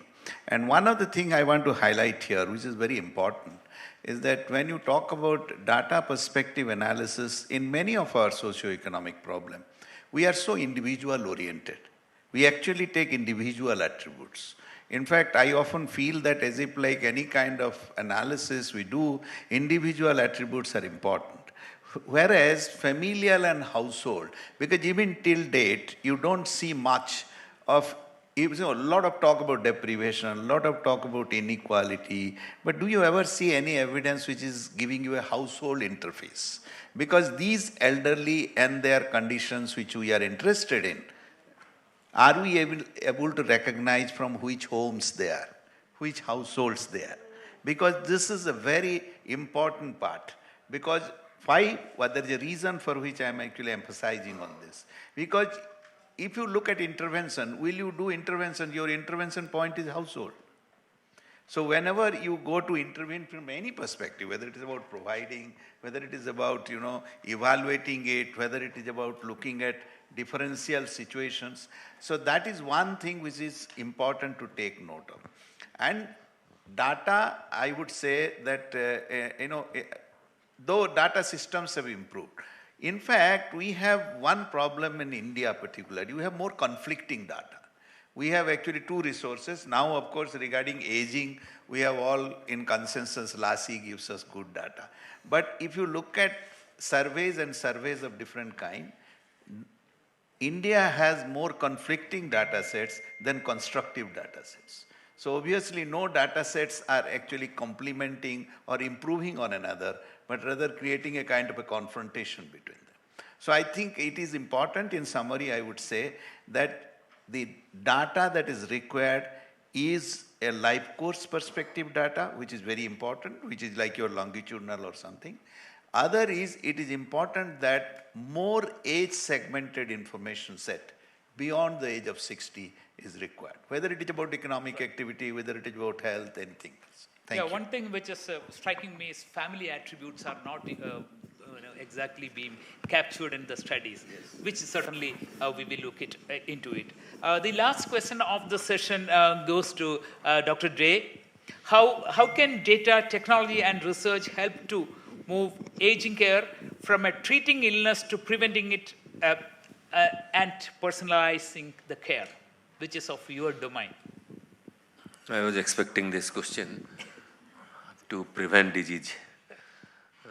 And I greatly believe in that in my earlier part of life, that we can prevent everything. And then suddenly my guru, Dr. Kalyan Bakshi, late Dr. Kalyan Bakshi, told all these WHO things I and we talk about, very good, but disease will come, disability will come, do what you may. So then what do we do then? Prepare for it. So prepare for the rainy day by repairing your roof and having an umbrella. So whatever you may do, illnesses will come with all their ferocity and impact on the family and everything. Having said so, what we can do, little bit of, let's understand. Are we looking at the advances in medicine as our friend or our enemy? So can we detect diseases early in the course, or we wait till the whole manifestation comes? Again, here there is a question mark. Recently, you must have read in newspaper that there is a test which has been, which is now available in India, blood test, which can detect Alzheimer's disease in very early stage. So the test result is classified as negative, positive, and intermediate. So day before, last Saturday, I had a patient. He had a positive, but little bit positive, 0.003, if more than intermediate or negative. Okay. And so the physician prescribed that you take this injection. Every 15 days, one injection for at least 1.5 years. The total cost is 60 lakh rupees. And we will be doing MRI every 15 days. And this has been approved by FDA. And so they talked to another doctor. He told, yes, I have got 6 patients receiving this medicine, etc., etc. So with some contact, they came to me. I told, hold on. Did they tell you what are the side effects of this medicine? Broadly, there's a major side effect that some of these patients, after receiving this injection, will develop cerebral hemorrhage. At this point of time, you are fit and fine, running your shop, doing all your activity and very comprehensive, just that you are forgetting a few here and there.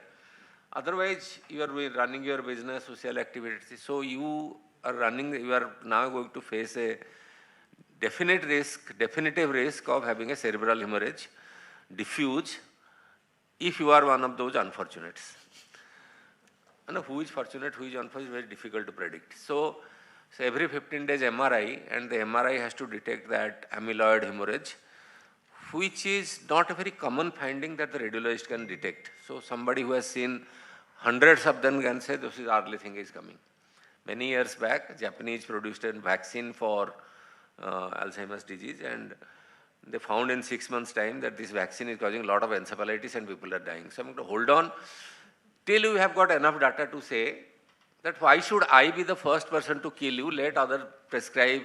Let's see what are the side effects. My guru, Dr. Binod Kumar, told me, don't be the first person to prescribe that new drug. Let others prescribe. Let them face the wrath of their patient who develops a side effect and scolds them. Then you say, okay, this is a safe drug, I will prescribe. So I told, just go back. What will happen? You are 74. Statistically speaking, you have got another 10 years of life. Your chance of developing Alzheimer's disease at this point of time is about 10% per year. So maybe at the age of 85, you will be having serious problem. By that time, your chance of dying is also nearly equal. Either you will die of heart attack or of Alzheimer's disease. So why you prepone your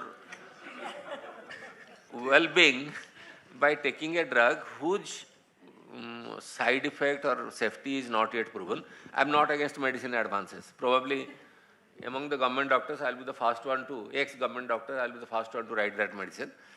But let others do that. Let the Americans do it in a big way. Let the Europeans practice it. Then we will know whether this drug is good or bad. In the meantime, after giving this lecture, I got a news that FDA has told you can give it at home also, subcutaneously. So like insulin, you can give this injection every day subcutaneously. So obviously there is a commercial pressure of kind of promoting these two vaccines, which comes at a great cost. And while we are all for medicine advances, I will say that let my client wait for a while. क्या हो जाएगा? 10 साल और जिंदगी बाकी है. 9th year में Alzheimer's disease होगा तो क्या फर्क पड़ता है? So things are difficult. So data and research should guide us to take the path in which patient retains in autonomy. The last story I must tell. I saw a gentleman, 95 years, very fit and fine. He looked better than me if I look at him and me myself in mirror. He developed retention of urine suddenly about in October last year. They went to a hospital, they made a diagnosis that you have carcinoma of prostate. And they advised him that you take this injection every month till whatever number years and tablet every day. The old man took the injection for 3 months and told, this is unbearable. I cannot tolerate the side effects. I prefer dying than taking this. He was a diabetic, so his medicines were stopped by the physician, I don't know why. And his blood sugars were now in the range of somewhere around 500. So he got admitted to us. The daughter wants that the father should take the injection. So I was the referee to I told, let's understand.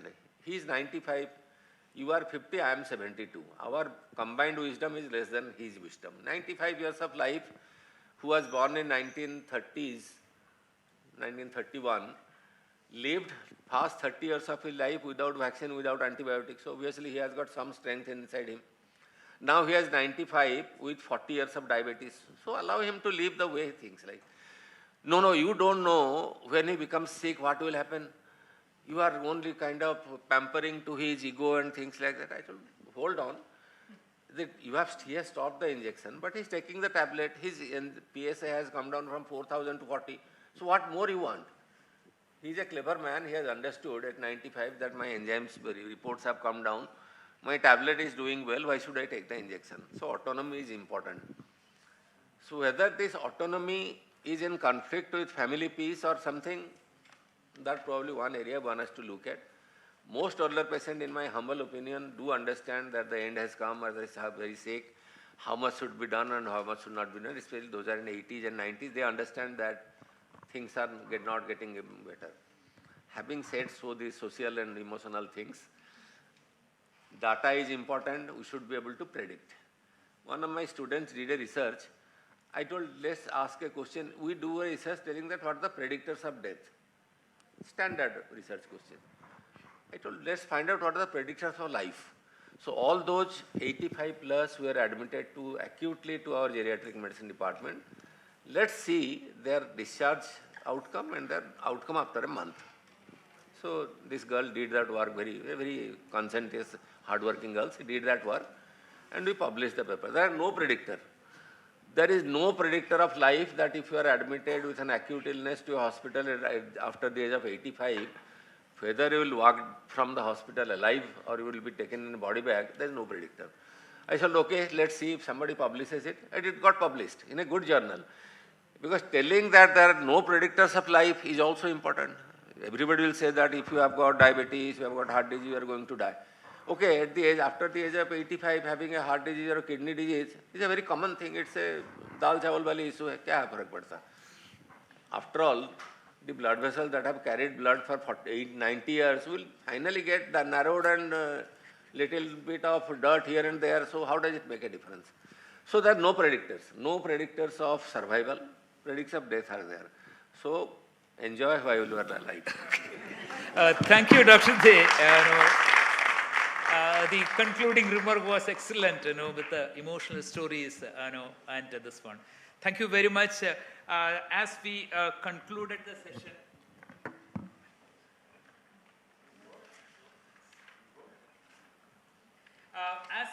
we are going to conclude the session, there is going to be a poll, which we are going to show the QR code. This is for the audience. Meanwhile, we would like to take some questions if somebody wants to ask the questions, and which could be directed to the panelists. Any questions from the audience? Yeah. Introduce yourself and second you have, and whom to that be directed, that also you have to tell. Yes. So hi everyone. My name is Anchal and my question is for Mr. Gupta. So I'm doing my master's in public policy and governance from Dr. B.R. Ambedkar University. So my question is, so as you mentioned multiple times throughout this panel discussion that a mindset shift is the need of the hour, right? So how do we move from policy narratives that establishes a thing that establishes care for that establishes a change for the care of the elderly to investing in the healthy longevity. So we see aging and the elderly as an opportunity rather a challenge. I think very intelligent question. I don't have that intelligent answer. But one thing I can tell you that if you can use technology to if I can show you that in 20 years from now, this is what you will look like, and if it is not commensurate with the biological age, it is much more than that. you'll be tempted probably to take positive action. Or else once you have your first intervention, which is always bad to have. The third thing is that if you have a set of incentives and disincentives. So suppose if public health actually came in the real measure of saying that if you don't smoke, if you don't do this, you are entitled for this. If you do this, this is your entitlement. So I think it's a policy decision. Luckily, in the last 12 years I've been as chair, I've seen there have been a lot of positive changes done in terms of how do you encourage people to take health, putting the digital vision. But the challenge is that we need to show evidence in the short period of time. Even in ABDM, where we have rolled out almost now 90 crore ABHA IDs, there isn't much data in it. But if you put data, and if I want you saying, look, in this time you could have this problem, people will start using data. I think we need evidence, we need incentives, we need disincentives, and of course we need a predictive care. So that is a mix to get this done. It's not so easy, but I'm sure we'll crack it someday. Yeah. Thank you. Dr. Parthiban Marimuthu, I'm representing Institute of Biohospitals in Delhi. Sir, we are trying to institutionalize the geriatric aspect, geriatric care. But what about home care? We have a big difference between the generations today. And it's a big disease in India that between the three generations, I'm talking about if you look at the younger generation, the coming up or the adolescent, the basic understanding in India as part of culture, as a part of westernized urban culture, parents are outdated and grandparents are obsolete. And what we are going to do to empower, make this generation responsible and accountable for the society and country? Or are we simply aiming at training these kids for exclusive exports and we are happy and we will institutionalize the geriatric part of life? Thank you very much for your this support. question is directed to which panelist? Sir, this is open because this is the problem of tomorrow. We are talking about the palace, but what about the foundation? We need the foundation to think about and empower, and without that, we are not going to achieve anything in this country. Thank you for your suggestion. So we will consider that into this one. Yeah, please. Thank you very much. I'm Dr. A.K. Merchant with the Baha'i community. There's been so much of discussion and focus on data. The government of India has started the census survey, the first phase. So perhaps we need to make a suggestion that when they are gathering data on various other aspects about a home, what is inside the home, how many members, how many doing this, that, and appliances, all that. So perhaps a provision could be included about the elderly, the geriatric issues. That's one question. And the other is with the Uniform Civil Code coming up, there will be naturally all these personal laws of various religious communities also need to now then factor in many new advances and developments that have happened. So I would humbly request all our distinguished panel members if they have any comments, because the first phase of the census has already been done. The second will be next year in February, March.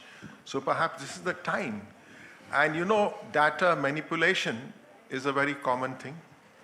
I have seen myself in my own research work how you mentioned about conflicting data, data manipulation. Even I was told during this first phase of the census, some of the homes, if they are not up to the mark, the government has to report that we have done a lot of work in the development field. So you have to manipulate that data. Otherwise, they'll say there's been no progress. So it's a very delicate issue and sensitive matter, but at least some aspects can be looked at so that the Institute for Longevity and Age Research can benefit from the new data that will emerge. Yeah, I know. And lots of it. Yeah, certainly. But the question on the census, which is not in anybody's control, because census has... A suggestion can go, no? Yeah. That's when you're gathering. Yeah. Anyway, there are 40 crore households in India. Yeah, that's right. Thank you. So, any other questions? Yeah, one. So. Yeah, Dr. Day, during the corona time, it was said that the vaccine and Dr. Fauci from US, they had some conspiracy to eliminate elderly people. And recently again there is a conspiracy theory in Brexit happened because of this. They have a conflict between youngster and elderly people. Youngster wanted job in European Union and elderly wanted pension. That was a big issue. So what was that? क्या conspiracy theories remain conspiracy theories? Another conspiracy theorist, at least especially US government, we should not look at their wisdom or their discussion. Yeah, that's true. But it was a raw, difficult disease, very bad epidemic, and every 100 years this happens. Lot of people died. Every government all over the world tried to suppress the numbers. We have done it. Vaccines were prepared by at the behest of pharma industry without testing. It was given. Now every pharma company says yes, we gave it without testing. But anyway, it's better we forget it and keep it in the history that a phase came, and I feel that every 100 years such a phase will come. You can't do anything about it.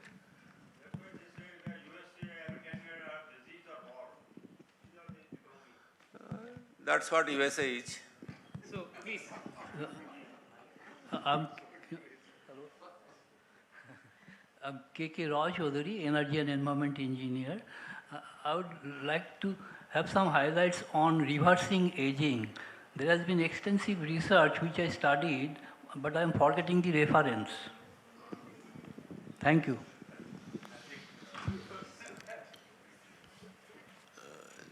Jajati was given a curse that will become old. So Jajati asked his sons who want to exchange your youth with me. And the youngest, the clever ones told, okay, I will do that. And in return, I will become the king. So this is in our history, mythology. But why one should reverse aging? That's a philosophical question. After all, in one of those sloks in Sankhya Yoga, Lord says that it's a phase that one should go through. So why should I reverse it? But however, you asked questions. At this point of time, this resveratrol is doing pretty well. So my friend, philosopher guide in UK, with whom I worked as a Commonwealth Fellow, she told me 3-4 years back that I am taking this, you also take this, your brain will remain all right. Okay, I told you are my supervisor, we are the same age. Let me start taking it. I took it for 3 years. In Artemis, there is a scientist who is looking at trying to predict your age from your DNA. So they wanted some big samples. I told, okay, take my blood. But her main work was on diabetics, trying to see that what is the diabetics, whether they are getting accelerated aging or something. She found that I am detected 3 decades younger biologically than what I am. Of course, I don't believe that.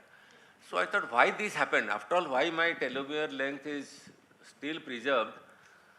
So then I came to a conclusion, probably the resveratrol has done the job, that my telomere length has not certain. She measures telomere length. You know, that in the DNA there is a small part. When the cell divides, that tail becomes smaller. So that is telomere. And at some point of time, the whole tail is gone, then your cell division stops. So probably resveratrol had done some trick to me, to my cells, so that the telomere length is at the age of 41 now. Or maybe I was biologically younger all the time, as Rohit will tell me. But however, having said so, my younger consultant told, this is all nonsense. If you are asking a 90-year-old man, what is your age, he knows what is his age. His requirement is that I should not get more illness, I should not be institutionalized, my brain should remain all right. I should die with a sudden heart attack in sleep rather than getting a stroke and cancer or something like that. Whereas a 50-year-old will say that, tell me whether I am looking like 50 or I am looking 70, what I will do. So the perspective of reversing aging changes at what age you are looking at. There is a current trend in medical market to predict age to young executives working in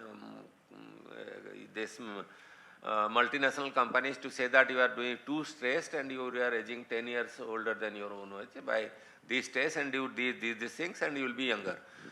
I doubt whether these things will work or not, but this is a science at the moment. But there is no capsule or injection or solution which will reverse your age H. Jajati had the opportunity of changing it with his son. Okay, any more questions? Yeah, one there. I just want to comment for this research institute which you have launched today. Based on my experience on two research projects, ICSR funded research projects on aging, intersection of aging and disability. And coming from a research background in disability studies and having a deep interest in lived experiences, I, based on those two projects, one was located in rural Delhi, which is rural, not urban rural, like we have these villages, Munirka and the nearby villages in South Delhi. So that intersectionality lens, if you can do research studies based on that, like intersections of disability and aging, like aging with disability and aging into disability. So many people who are living with disability, and because of medical advancements, they are also now living beyond 60. Only in one of the old age institutions located in Saket, Sainik Farms, right? That was some trust based, and so I found on that woman, she was living with cerebral palsy. But again, that old age institution, they didn't have the capacity, how to address that inmate, how to go about the needs of that person. So it's like a generic care for all the elderly. Now this needs to take into account. Next is gender. So when I went to this rural background, we also had a word with HelpAge India, but unfortunately they didn't have any connections over there. So I had to locate my connections based on the community to which I belong, and luckily I did the data collection myself. I was a research consultant for these two projects. What I located is that we are a patriarchal society, and there's nothing so bad, but there's nothing so good about it as well. So even today, now these elderly are the people who has worked with central governments in army or paramilitary forces, but वो इतने ज़्यादा rooted हैं उस सभ्यता में कि they don't want कि they have their separate sections, they can gather at those panchayat bhavans, they can have their social life, but women are still in the homes. And the women, like if you ask them, they have their pensions, which either because their husband passed away, now they have their pensions. If I ask them, Amma ji, aapke paise? बोले नहीं मेरे बच्चों के पास हैं. So I feel as an elderly, you should be financially equipped. No, not even your children. They should have their own financial capacities. They can't ask कि भाई इसमें से ये मत करो. Even today we have elderlies where we talk of AI and all. They don't have their basic needs. No matter कि उनके करोड़ों के घर होंगे because they are well-off Jats, Yadavs or whatever villages I have gone through. But still, they are emotionally neglected. They are ignored, they are emotionally abused. Abuse is not just violence. And many of them said in village Chawla कि यहाँ पे आप एक old age home बनवा दीजिए क्योंकि हमसे ये गालियाँ नहीं सही जाती because their sons, daughter-in-laws, they are abusive. They won't even take them to the hospitals. One of them got paralytic attack. We got what the sense what you are trying to say, and certainly the institute will look into all those matters. And since it is Delhi-based, you can maybe do a drive for awareness program in these sectors. Thanks. Yeah, thank you very much. And over to you. Yeah, thank you everyone for your patient listening. So we have just resolved the technical issue which we are facing with the QR code. Can you all please scan once again? There is a query in it which is regarding what do you think is the research priorities for future aging in India. We have given options. Requesting all of you to please scan the QR code. If you are facing any difficulty in scanning, please let us know.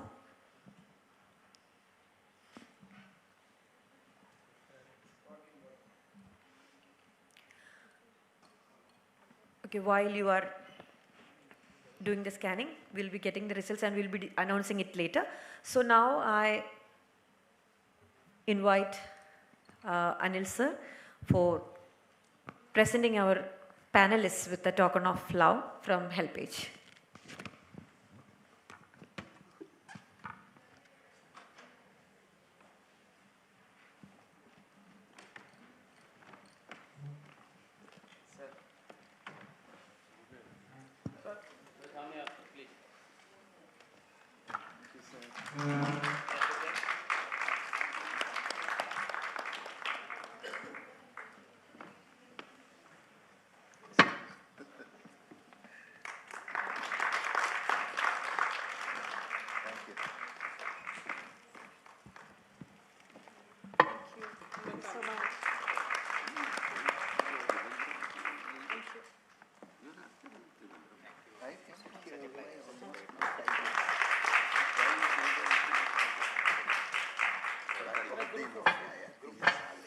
Handing over to Dr. Anil Krishnan for vote of thanks. This is group 4. We need a proof of the panel.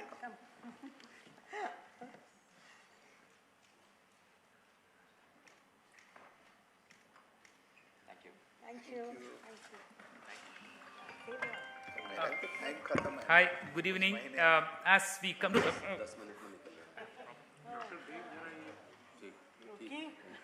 as we come to the close of this enriching deliberations, it is my privilege to propose vote of thanks. First and foremost, I extend our heartfelt gratitude to the distinguished panelists, Dr. A.B. Day, Professor U.S. Mishra, Dr. Rajendra Prasad, and Professor Manjula Bhadra, and Professor Navi, who is online, for sharing your wisdom, experience, and thought-provoking perspective on future of aging research and policy. Thank you very much for your contributions. Your insight have provided us a direction for shaping more inclusive research for ILAR. I would like to sincerely thank all the participants from academia, research institutions, government agencies, UN agencies, civil society organizations, and active engagement during the day. Then a special word of appreciation goes to the researchers, scholars from AIMS, JNU, Delhi University, and IIT Delhi. In addition, there are 30 odd institutions were being part of today's event. I don't want to name all the 30 institutions. Thank you very much for your participation. Then moving to, I would like to place record of our deepest appreciation to the entire team of HelpAge India who were behind the scenes to make this event a wonderful one. From planning to execution, it was over the last couple of months they were engaged in this one. Thank you very much, everyone. Finally, we extend our sincere thanks to the IASC staff for their excellent support, hospitality, and seamless arrangement.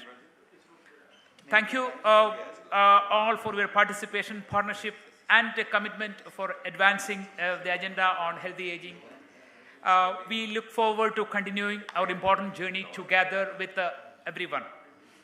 Before we conclude, I warmly invite all of you to join for a tea at the networking tea, which is served outside. Then with this, we conclude this day's event, and very happy journey back home, as the climate in Delhi is a little fussy, and hope you all will be getting back safely. Thank you very much.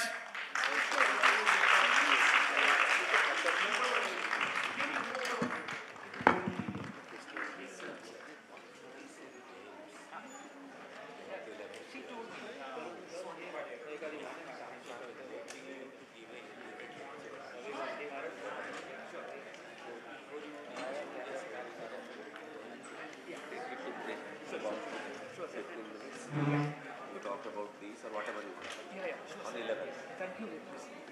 11th of August. Yeah. I'll send it you. Topic. Yeah, WhatsApp, I'll send it you. Yeah, WhatsApp. But I'm very much